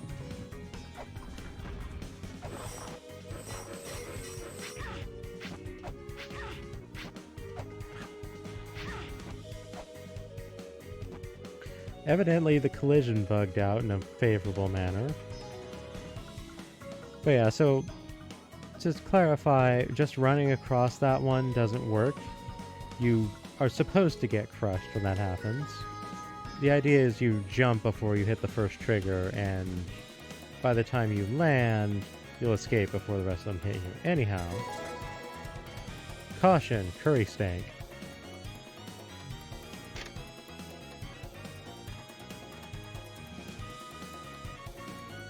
Except when you don't, apparently, pretty much.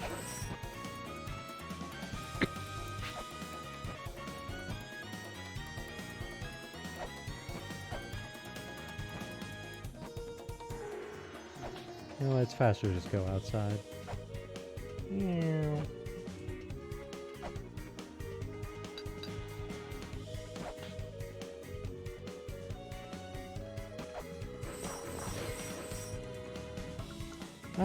Maybe. I'm not quite certain, honestly. Alright, so I didn't do this earlier, but I think now would be a good time to do it.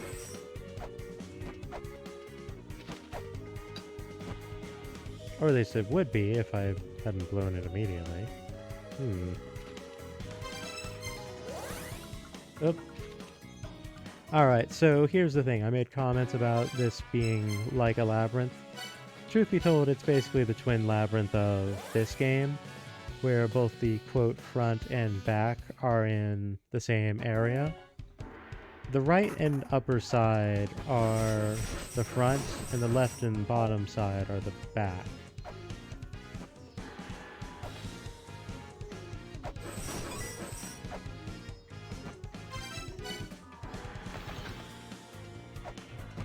Oh, I blew it that time.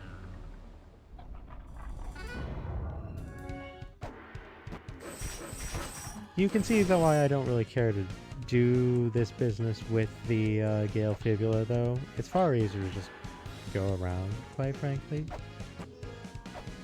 You head up, you head over here, you get to pass by a ferry spot, go down this hole, and wait, no. No, it's the next screen over. I goofed. Not in a major way, though. Go over here. Go past this thing. Deal with this jerk. And then jump down this hole. That's how you get by without incident.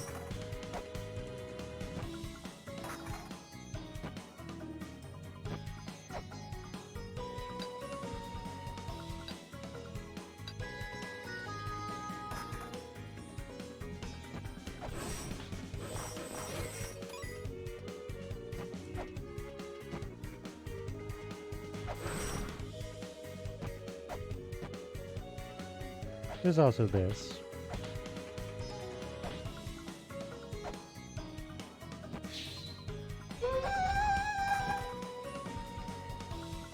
I do hope you're paying attention to where that skeleton over there is standing, however.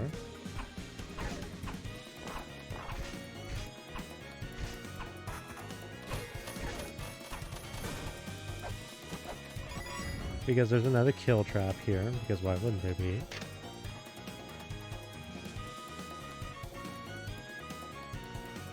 Right, this leads to a room of actually fair significance, honestly.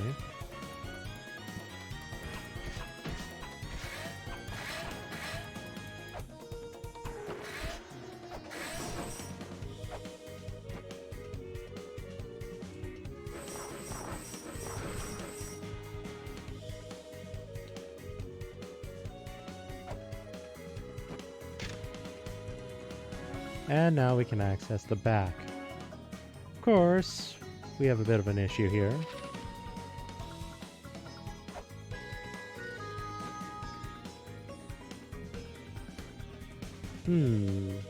This seems to indicate Jormungandr.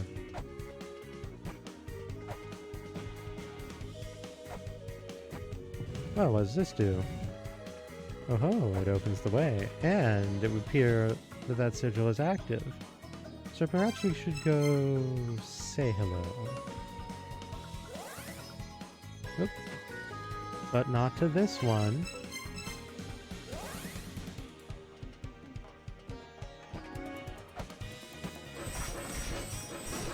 It's like rolling shuriken are good in this game or something.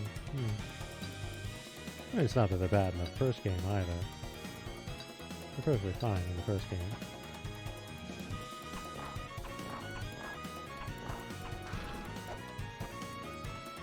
Really? I need a better sigil than this? Oh, fine. So we want to get up there, but we can't really reach that. We'll have to come from above. But we're at the bottom of the whole thing, so it brings us over here to this one.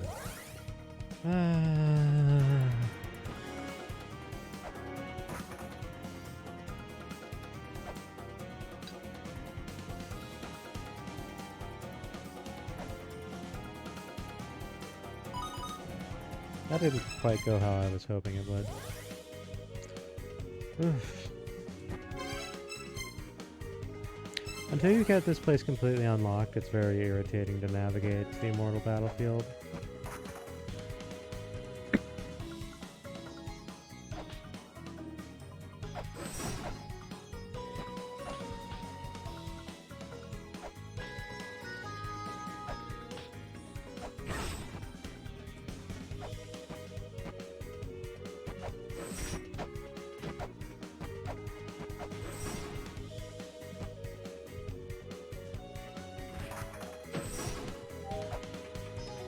Alright.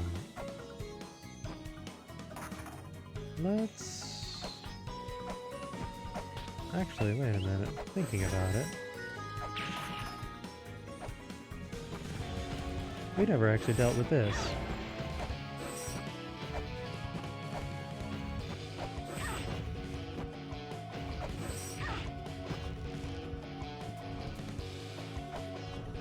So, Ratatoskr has some new moves.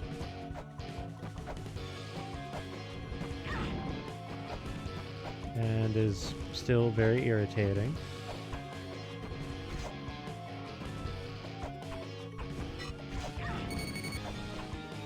He's also very sturdy, so doing this shuriken nonsense is not really conducive to success.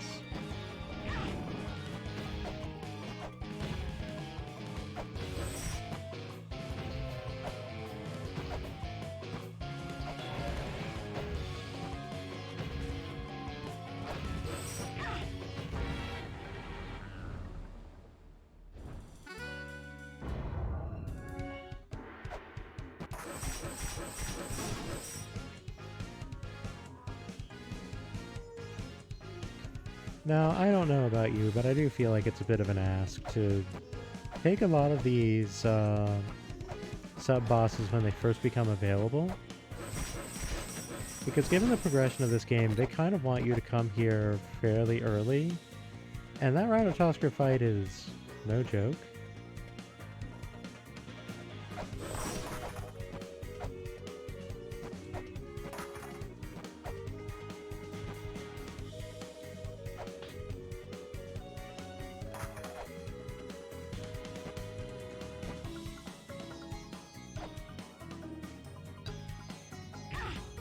No, that's not what I meant to do.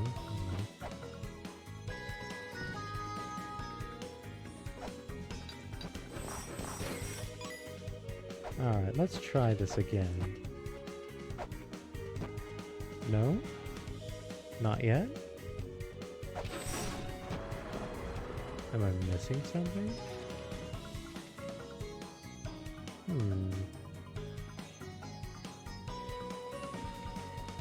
Evidently so.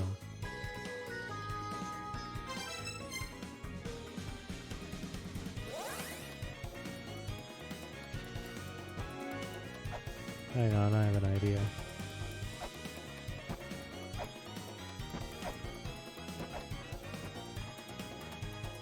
That will not work.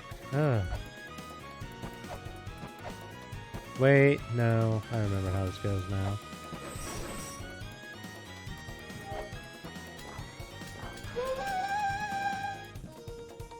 Or at least in part.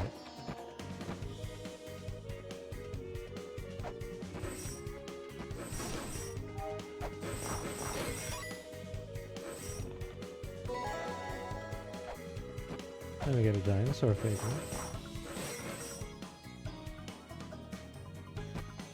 Also, if we head over this way.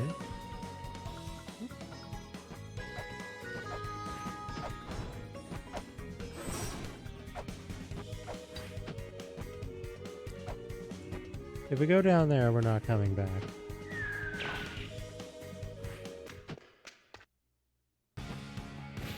But this is how you get into the back of this area. We could, in theory, access this area fairly early, but realistically there's not a whole lot of point in doing that, because you get blocked on the way out there.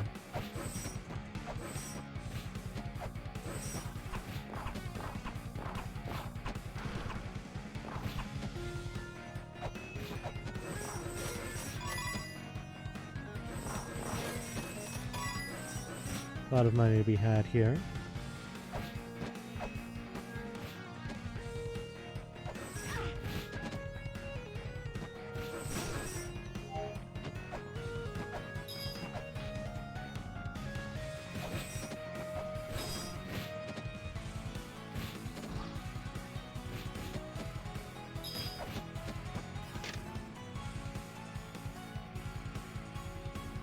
Yeah, bird at foot, and that's how you get the hot spring to show up over in that area.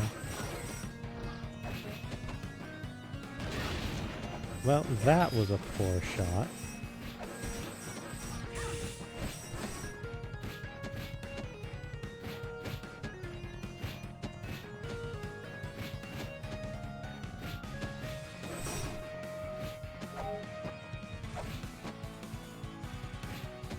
Oh, I think I remember how this goes.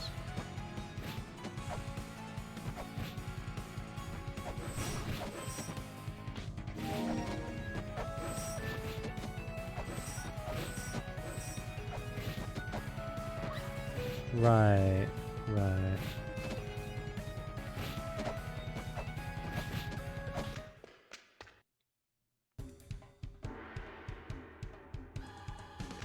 No, that's an exit. That can only be an exit. It doesn't work any other way. There's a little bit of a trick about this area as I recall. I don't recall what it is though. Not specifically.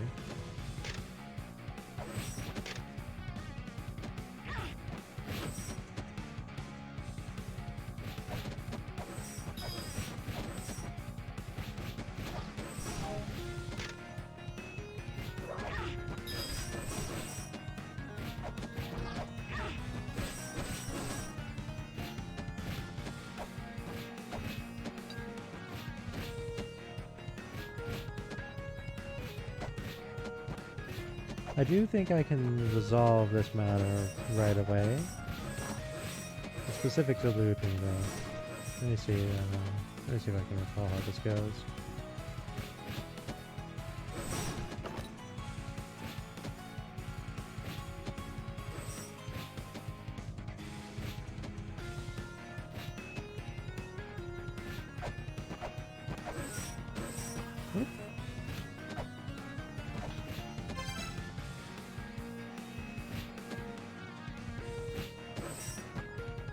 Oh right, if you attack while you're on a tightrope, you'll also fall. Makes sense enough, I suppose, but still.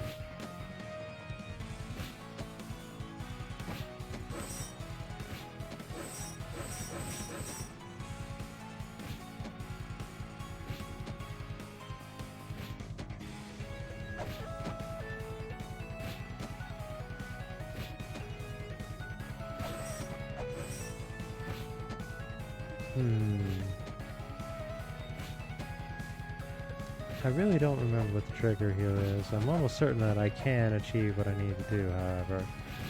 But we'll worry about that another time.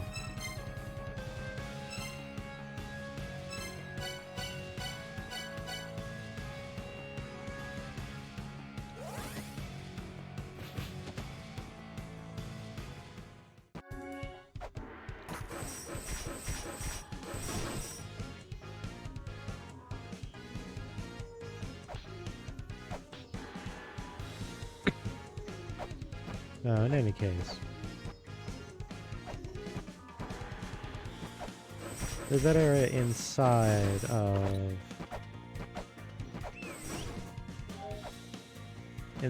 that area that I backed out of a little bit ago. We should pursue it a little more thoroughly.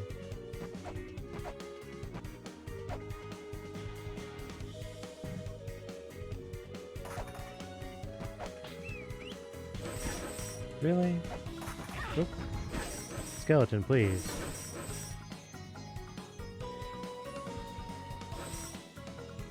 Do you mind?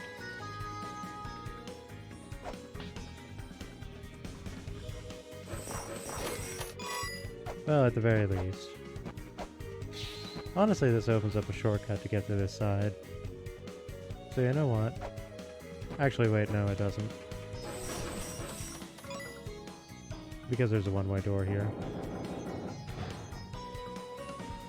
That being said... 9 guardians, that's quite an ask.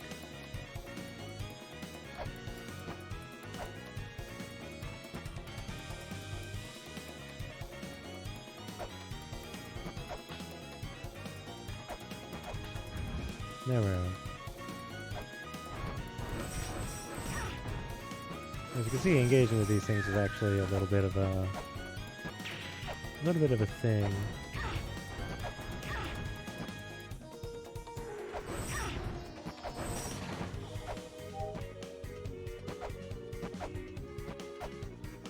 we head up here, if I recall correctly. No?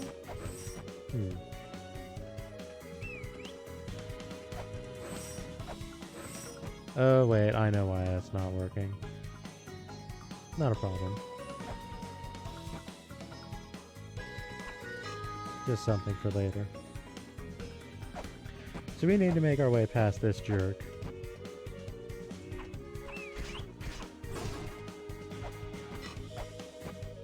And here we get Prophecy Part 2.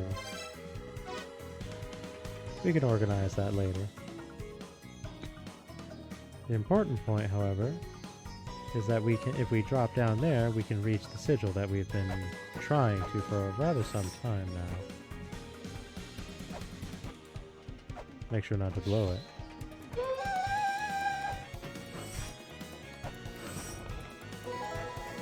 And there's our sacred orb.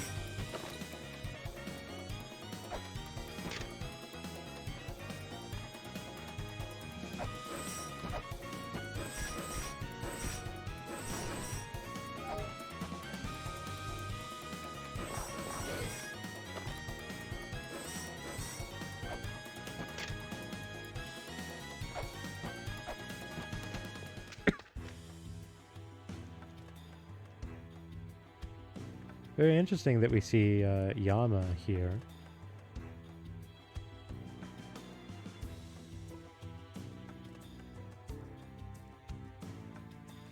Several underworld rulers, one for each race, now controlled by Hell.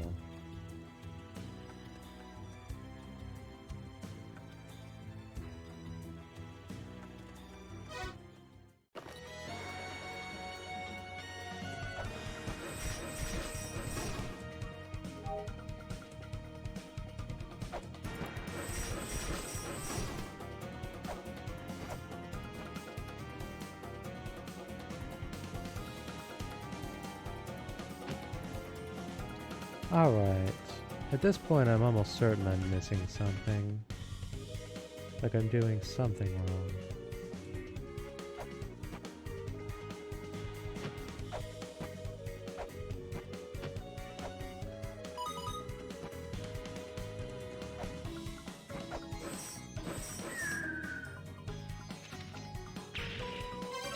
Just what that is, however, I'm not certain off the top of my head. That's kind of where I am with this game, where I know a lot of elements and how they interact, but then there's points where I know you need to do a thing, but I don't remember how to do the thing. Or it wasn't really that clear in the first place.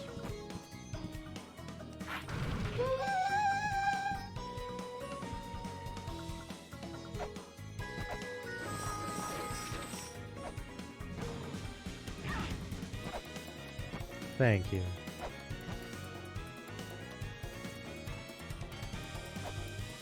In any case, we'll continue to not press that button, because that button is awful, and you should never press it.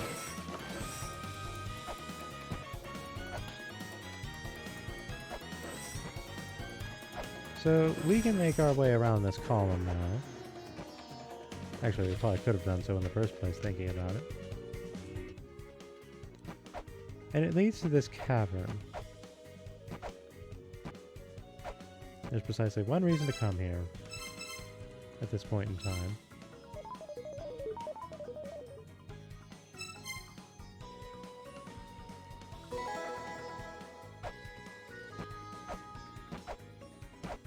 And we have here a colored box.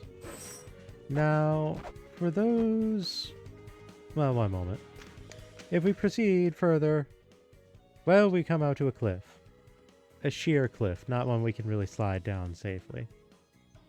Not really worth going that way. In any case, as for this colored box here, you may have noticed another one back in Icefire.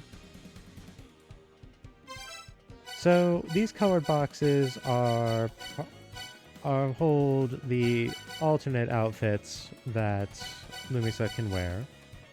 And if you are a Kickstarter backer, then you basically got the keys for them automatically. Otherwise, you have to earn them by doing some conditions that basically involve, you know, complete the game and do a bunch of objectives. I've been rolling with the default outfit for the time being.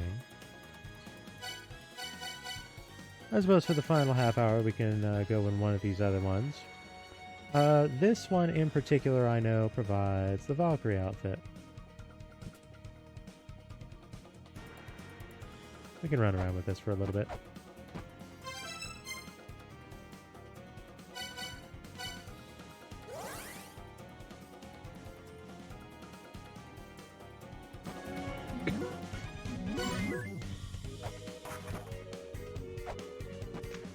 Let's stop in on Mulbrook. It's been a bit.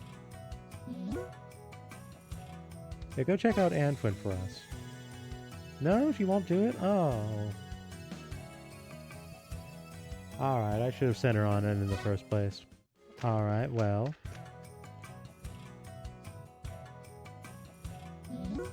The Immortal Battlefield.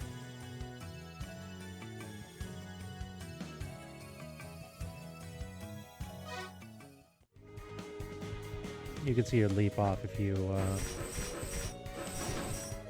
happen to catch it. It's a little difficult. Now, I'm not certain why this is not quite working. Evidently, I've missed something, but I don't quite know what.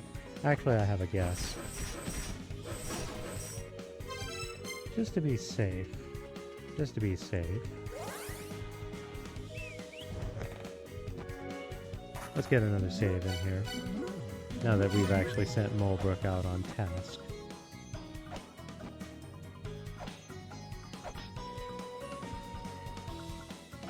And let's get some backup from Ire.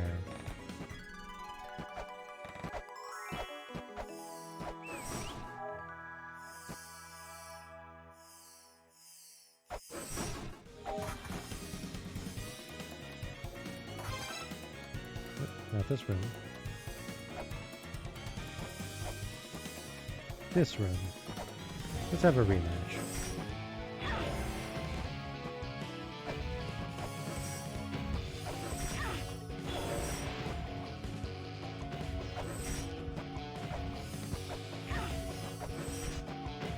As you can see, Ire is rather helpful for this task. Oof.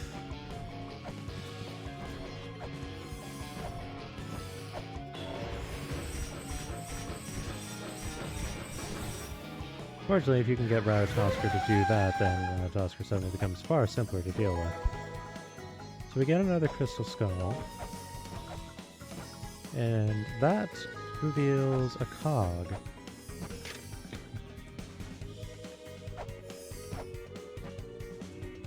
We're not able to do anything with it at the moment, but something certainly to bear in mind. And thanks to Ire's efforts, we're already back to healthy again.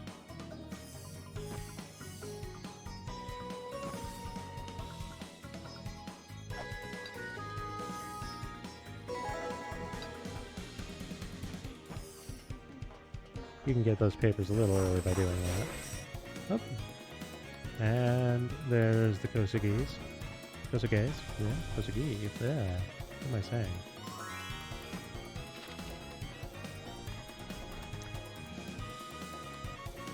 Alright, so then... Alright, let's try something else then. Back to Valhalla.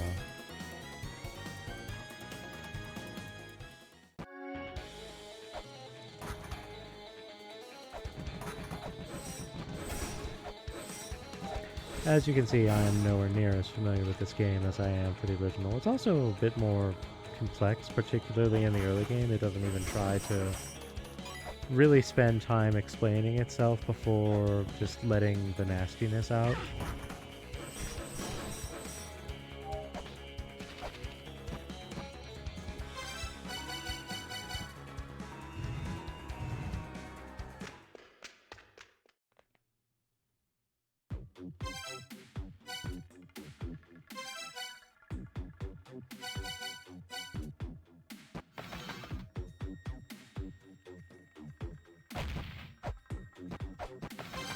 Excuse me, I turned that off. Don't give me that.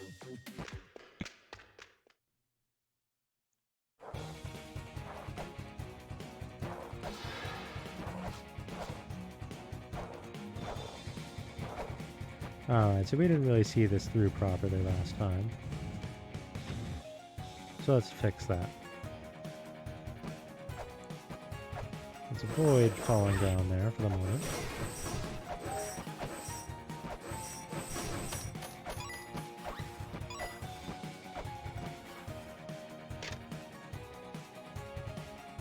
The Destiny tablet,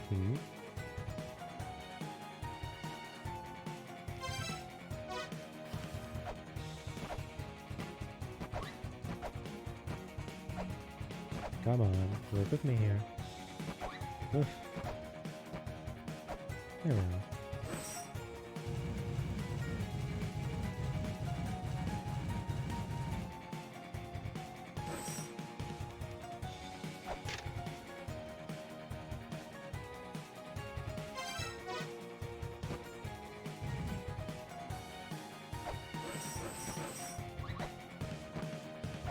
Perhaps I'm not able to do what I need to do just yet.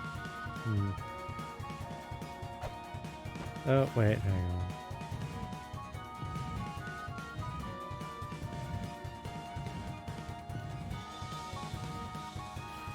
Oops, not what I meant to do. Oh, well, nope, screw you, kill trap.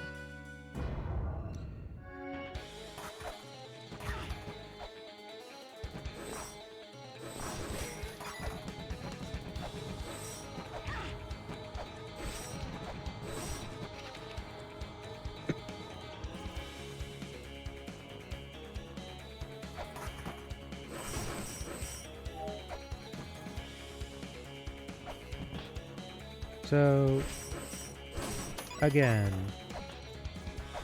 I feel like they overdid it with the kill traps in this.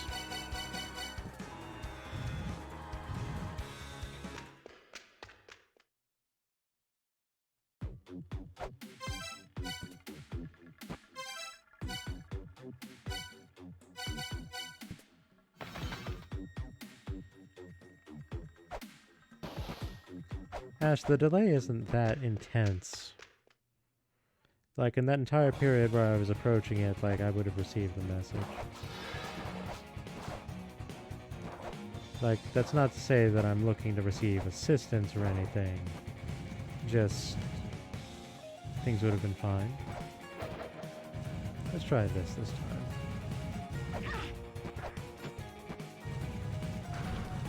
There we are.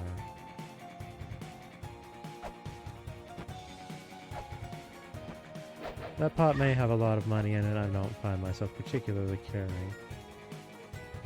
Oh, right. Well, good news. We can work around this.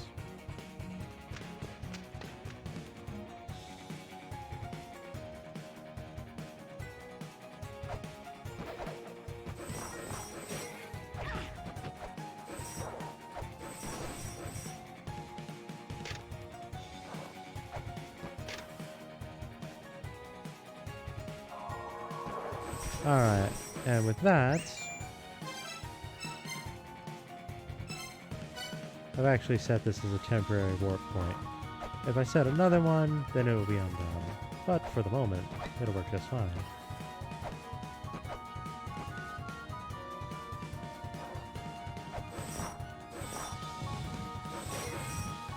Now, I still don't have the Jed pillar, but I can do this.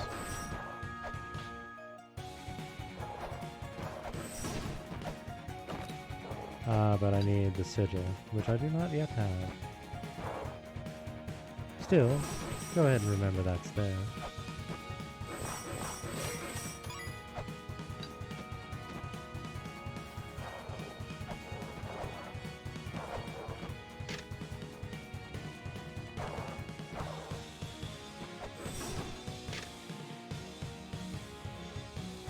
The conflict among the second children was orchestrated by Abuto.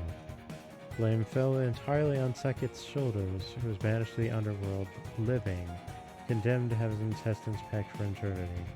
So you might remember that the mantra for the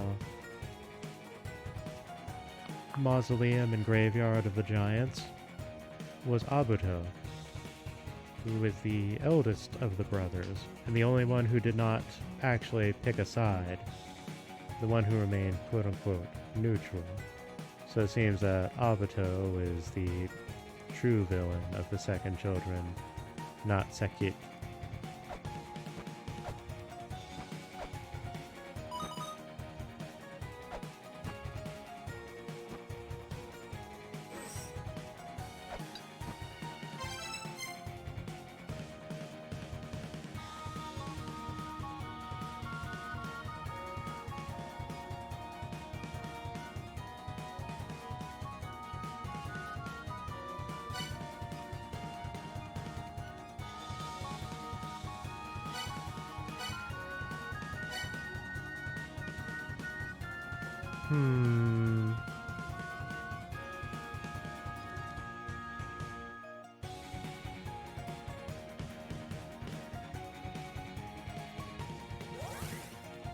I wonder if our situation has sufficiently changed yet. There's a lot more esoteric kind of plot triggers in this game, incidentally, where, like right now, I'm waiting on some kind of something that will make characters react in a given way.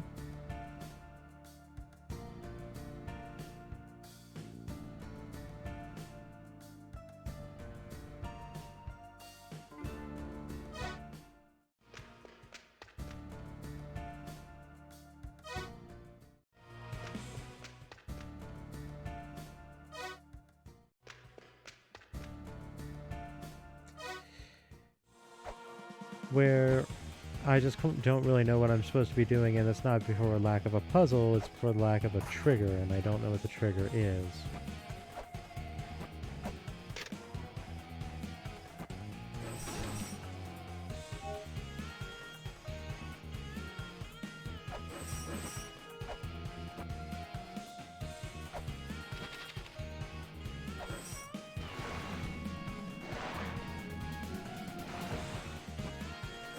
Which just contributes once more to my general feelings about the way that this game is constructed and designed.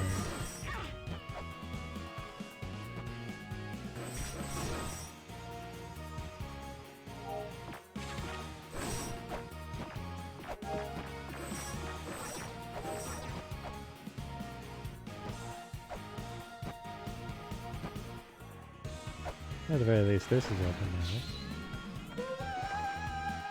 I figured there was still one more somewhere, but I couldn't quite remember just where.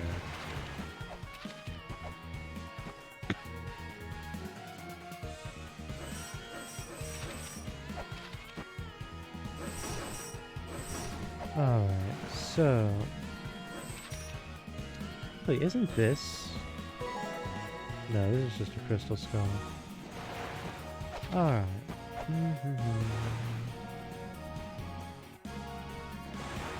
Hey, Heimdall. Bye, Heimdall.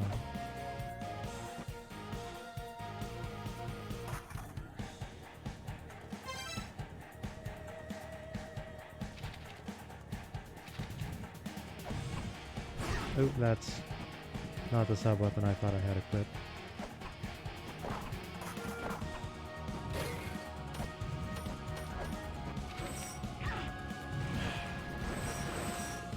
Cursed bat. Wasting my weights.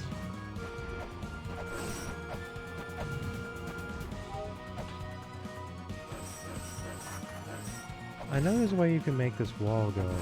Oh wait, hang on, there's a sigil there that I didn't notice before. There we are. And there we are. Now we actually have a path through to that other side.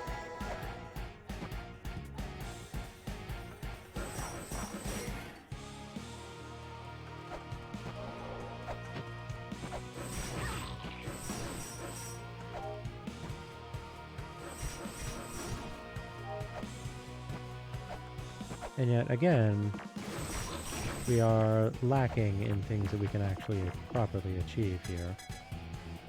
Traces of poison. That being said, there is another thing that we can do. So, let's go do.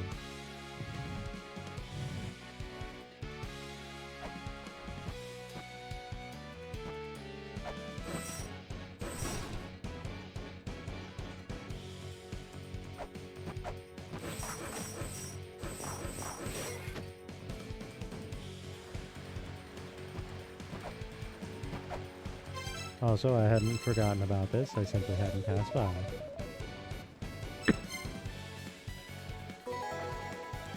Here's the mantra.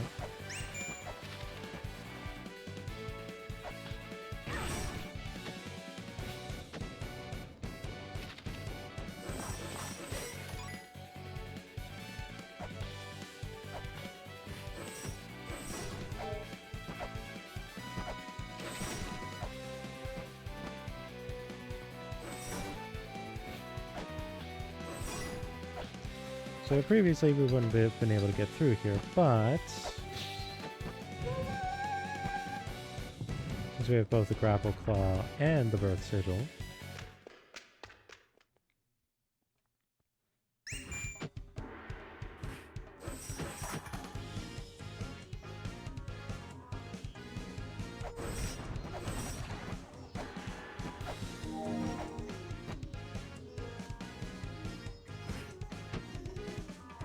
as you might imagine, this Ankh duel is way too easy.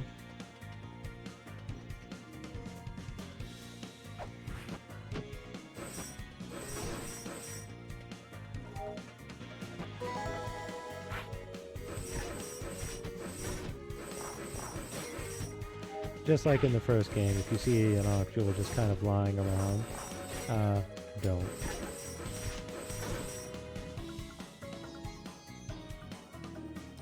Right, this is how you get back here. I confused myself.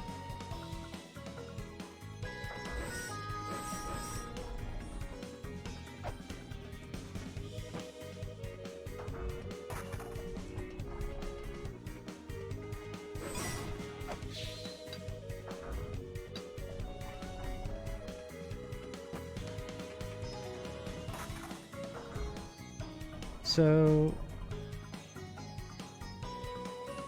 this next puzzle of sorts, I'm not a fan. Believe.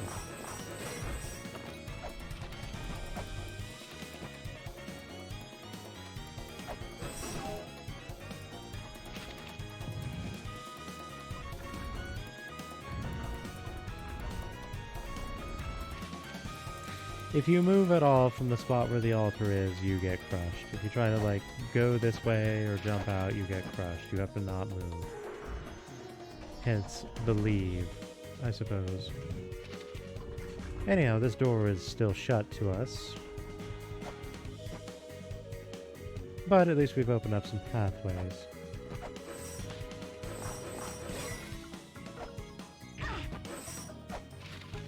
Still no. Really? Am I missing something here?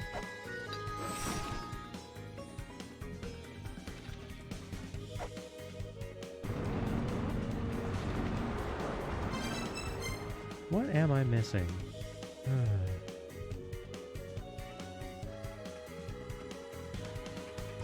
No, absolutely not. No. Not even remotely.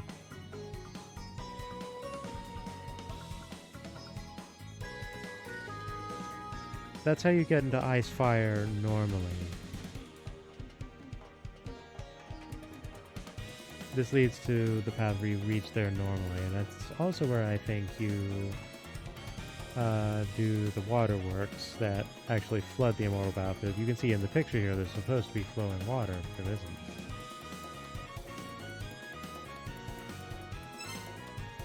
So I definitely know that is not the case.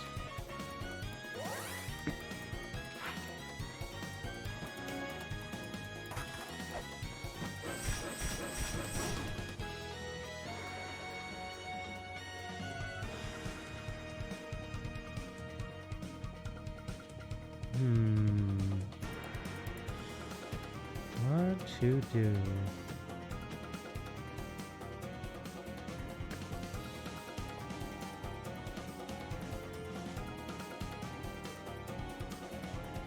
Oh, by the way, I forgot to mention. Lumisa has different idle animations depending on what outfit she's in.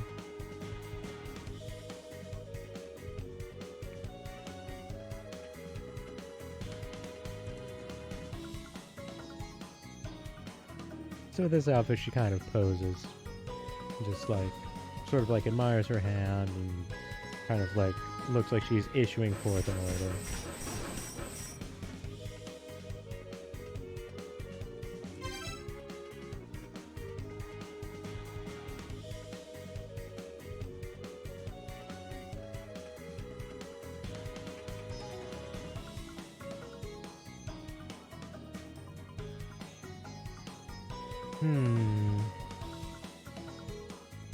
Actually, you know what? We have the dinosaur figurine. Maybe we can do something with that now. This is not the correct path.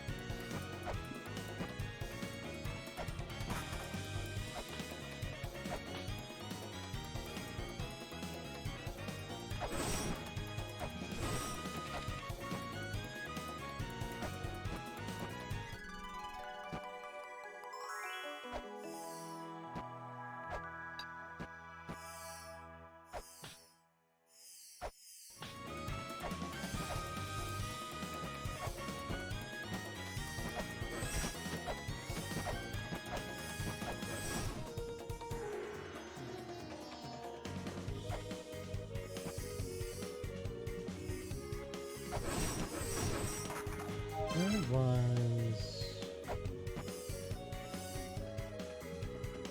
It's not that way. Ah, here we are.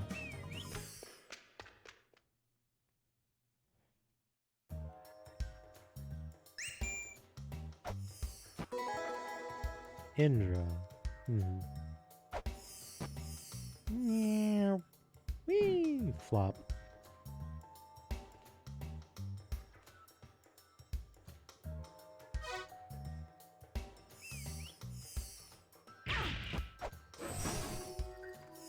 Well, he seems to be a friendly sort. There's no real point in sticking around.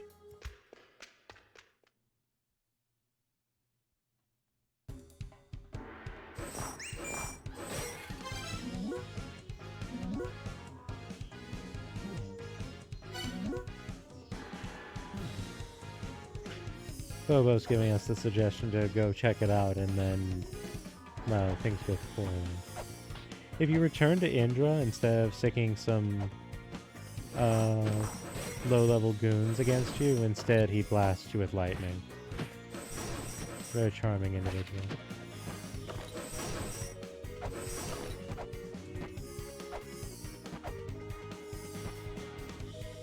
Is Malbrook still out?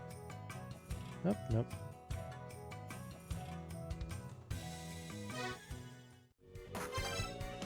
Ah, I see.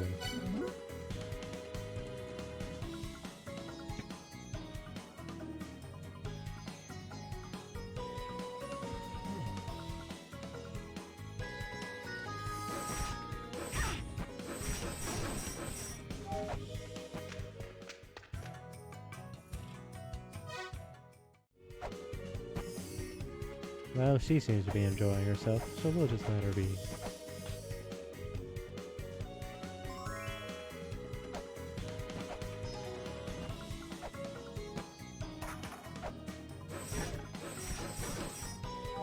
Thinking about it. No? Thought there may have been something.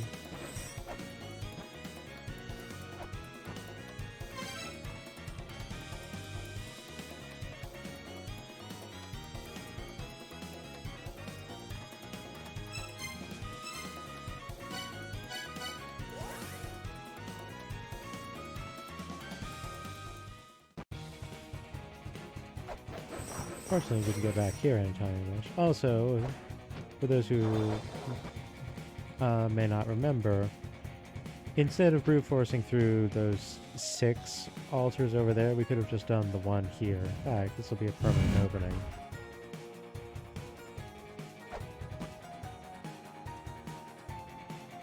Not that we can get out from here, but, you know.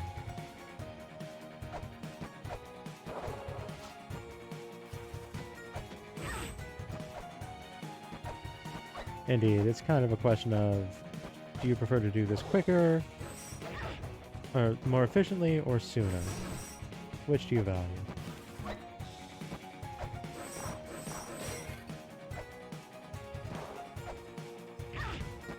I found it. That jump did not go the way I was hoping it would. Well, in any event.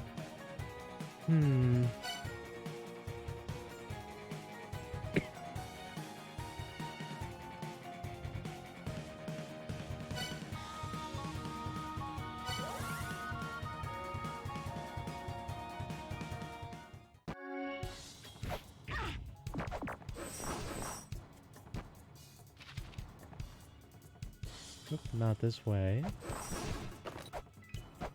This way. Let's see if these two are going to do anything of use.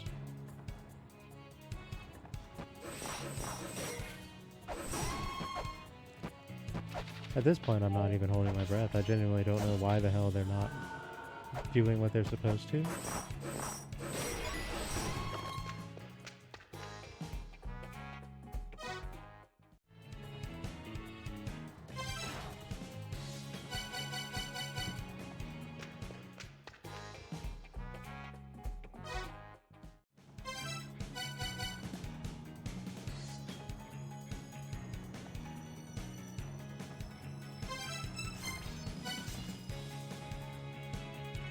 Well, what can one do, really?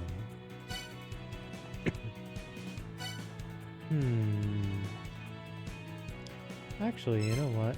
I think I might be able to do a little cheesy something. I have an idea.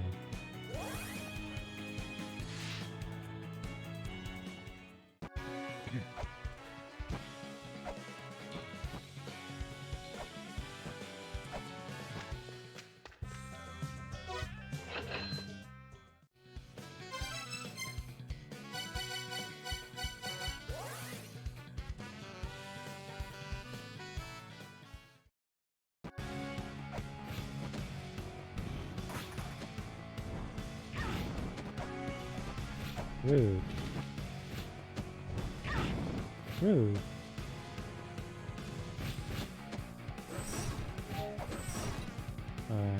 Not this room, not this room.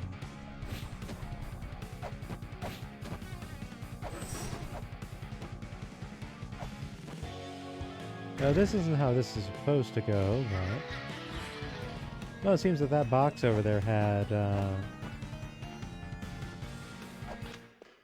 the Ankh Jewel. In any case, so, as I said, this is how you get to ice fire properly.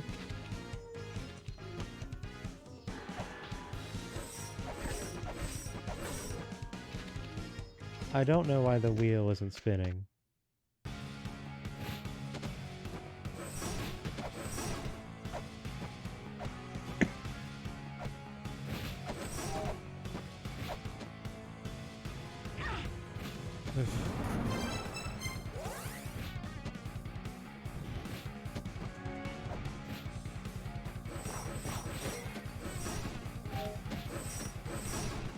This place not even pretending to be kind.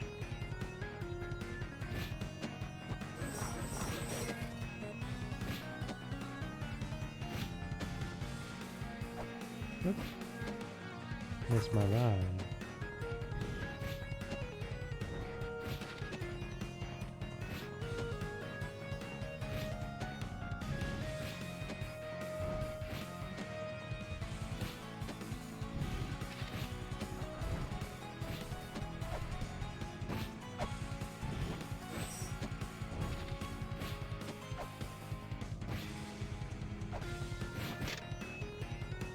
So this room is not especially kind.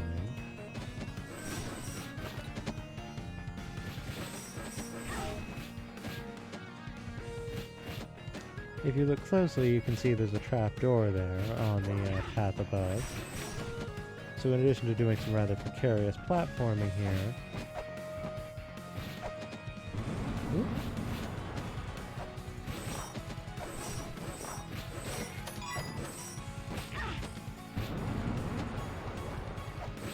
there's even more than one.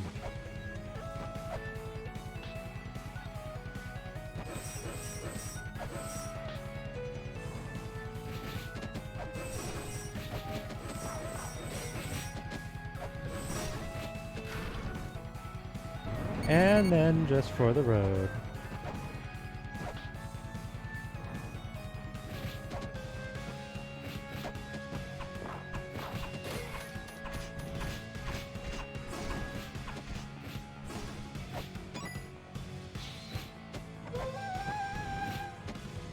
Now, I don't suspect this will work. Let's try it. Oh, hey, it worked. Or at least worked well enough. There's the life sigil. Let's get out of here.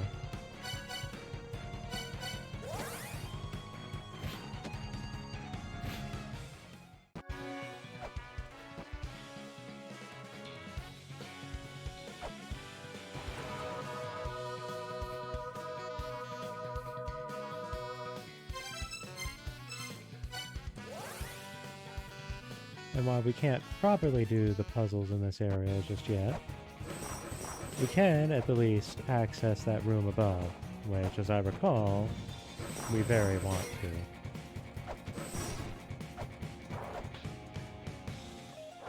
to. Oh, wait. Except we don't have the feather.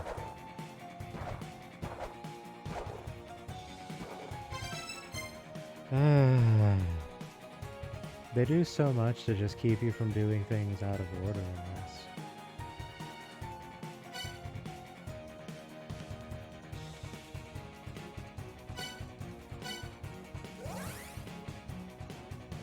Well, I remember we had a sigil to deal with in this area.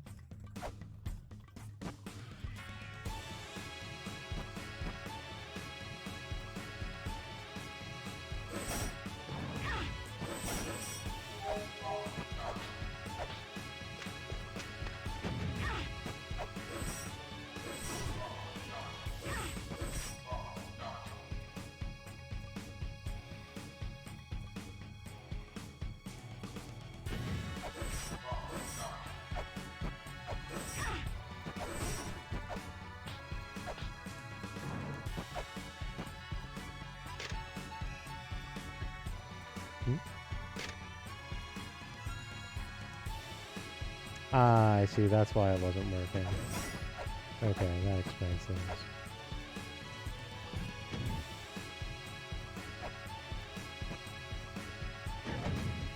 In other words, I can't do anything about it because for some reason the blacksmiths aren't giving me what I need to actually be able to proceed. I genuinely don't understand why.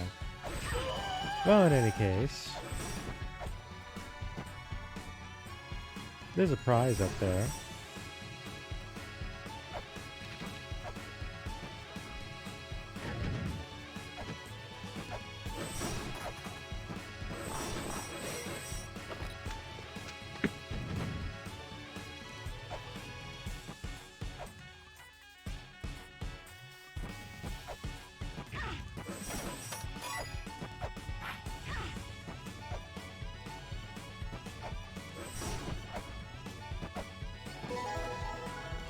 Alright, now we have a weapon that can actually contend with the value of the chain whip.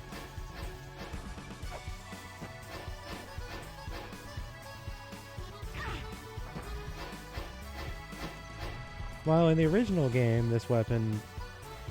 Oh, goodbye, buddy.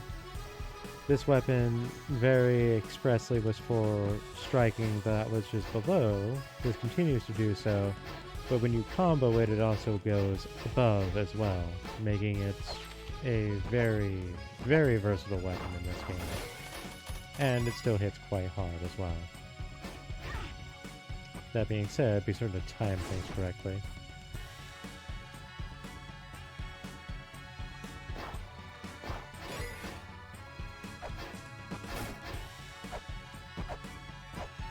I know I don't need to walk in here, but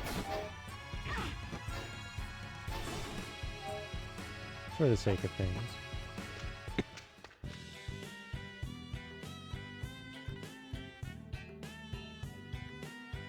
You sure are.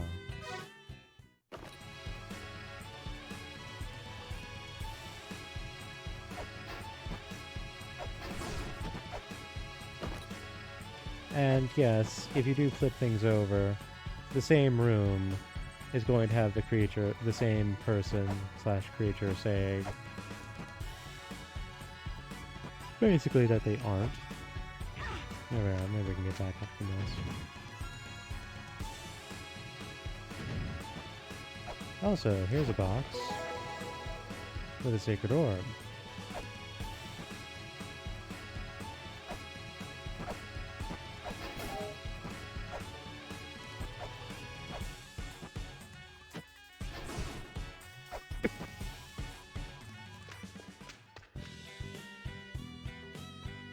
I'm also right side up. Yep, you are.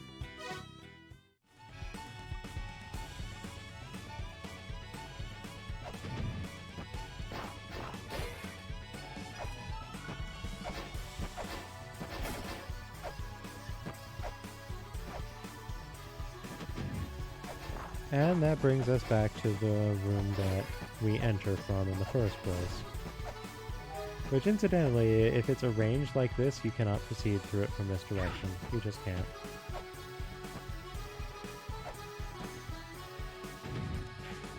And yes, this will kill you if you have any momentum coming into this room.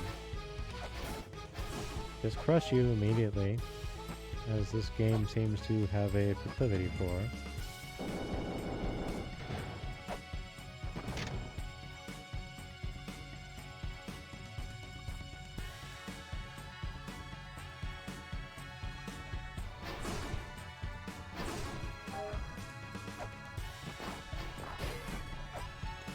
You know, actually, I wonder, maybe it's, that's a thought.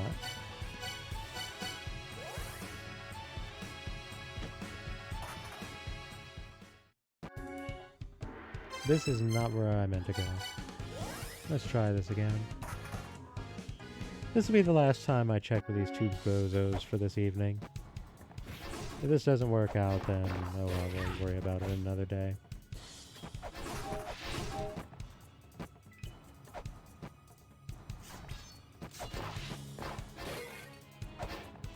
As you can see, this is not as good as dealing with the overhead as the chain whip is in the first place.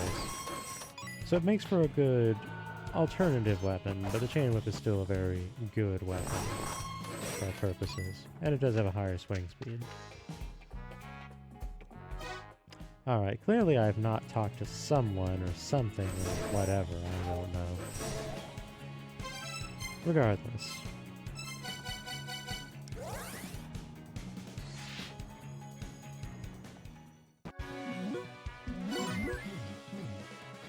That's going to be it for this evening.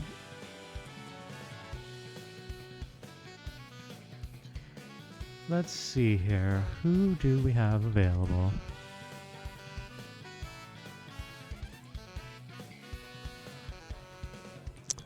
Alright, so I don't know this person very much myself, but if I recall correctly, they are someone who knows Sarah. So let's go with that.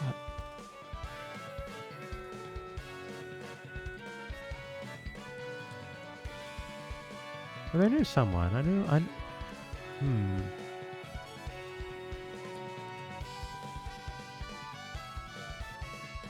They're in the circles, I just haven't really met them yet. I don't quite remember. Oh well. We're going to go with Code Channel, who seems to be playing, who it claims is playing Sonic Frontiers, but that doesn't seem to be the indication at the moment. Whoops. I closed the thingy on accident. Alright, so with that being dealt with, thank you all for joining me this evening, and as ever, I do hope you all enjoy what remains of your evening. Good night.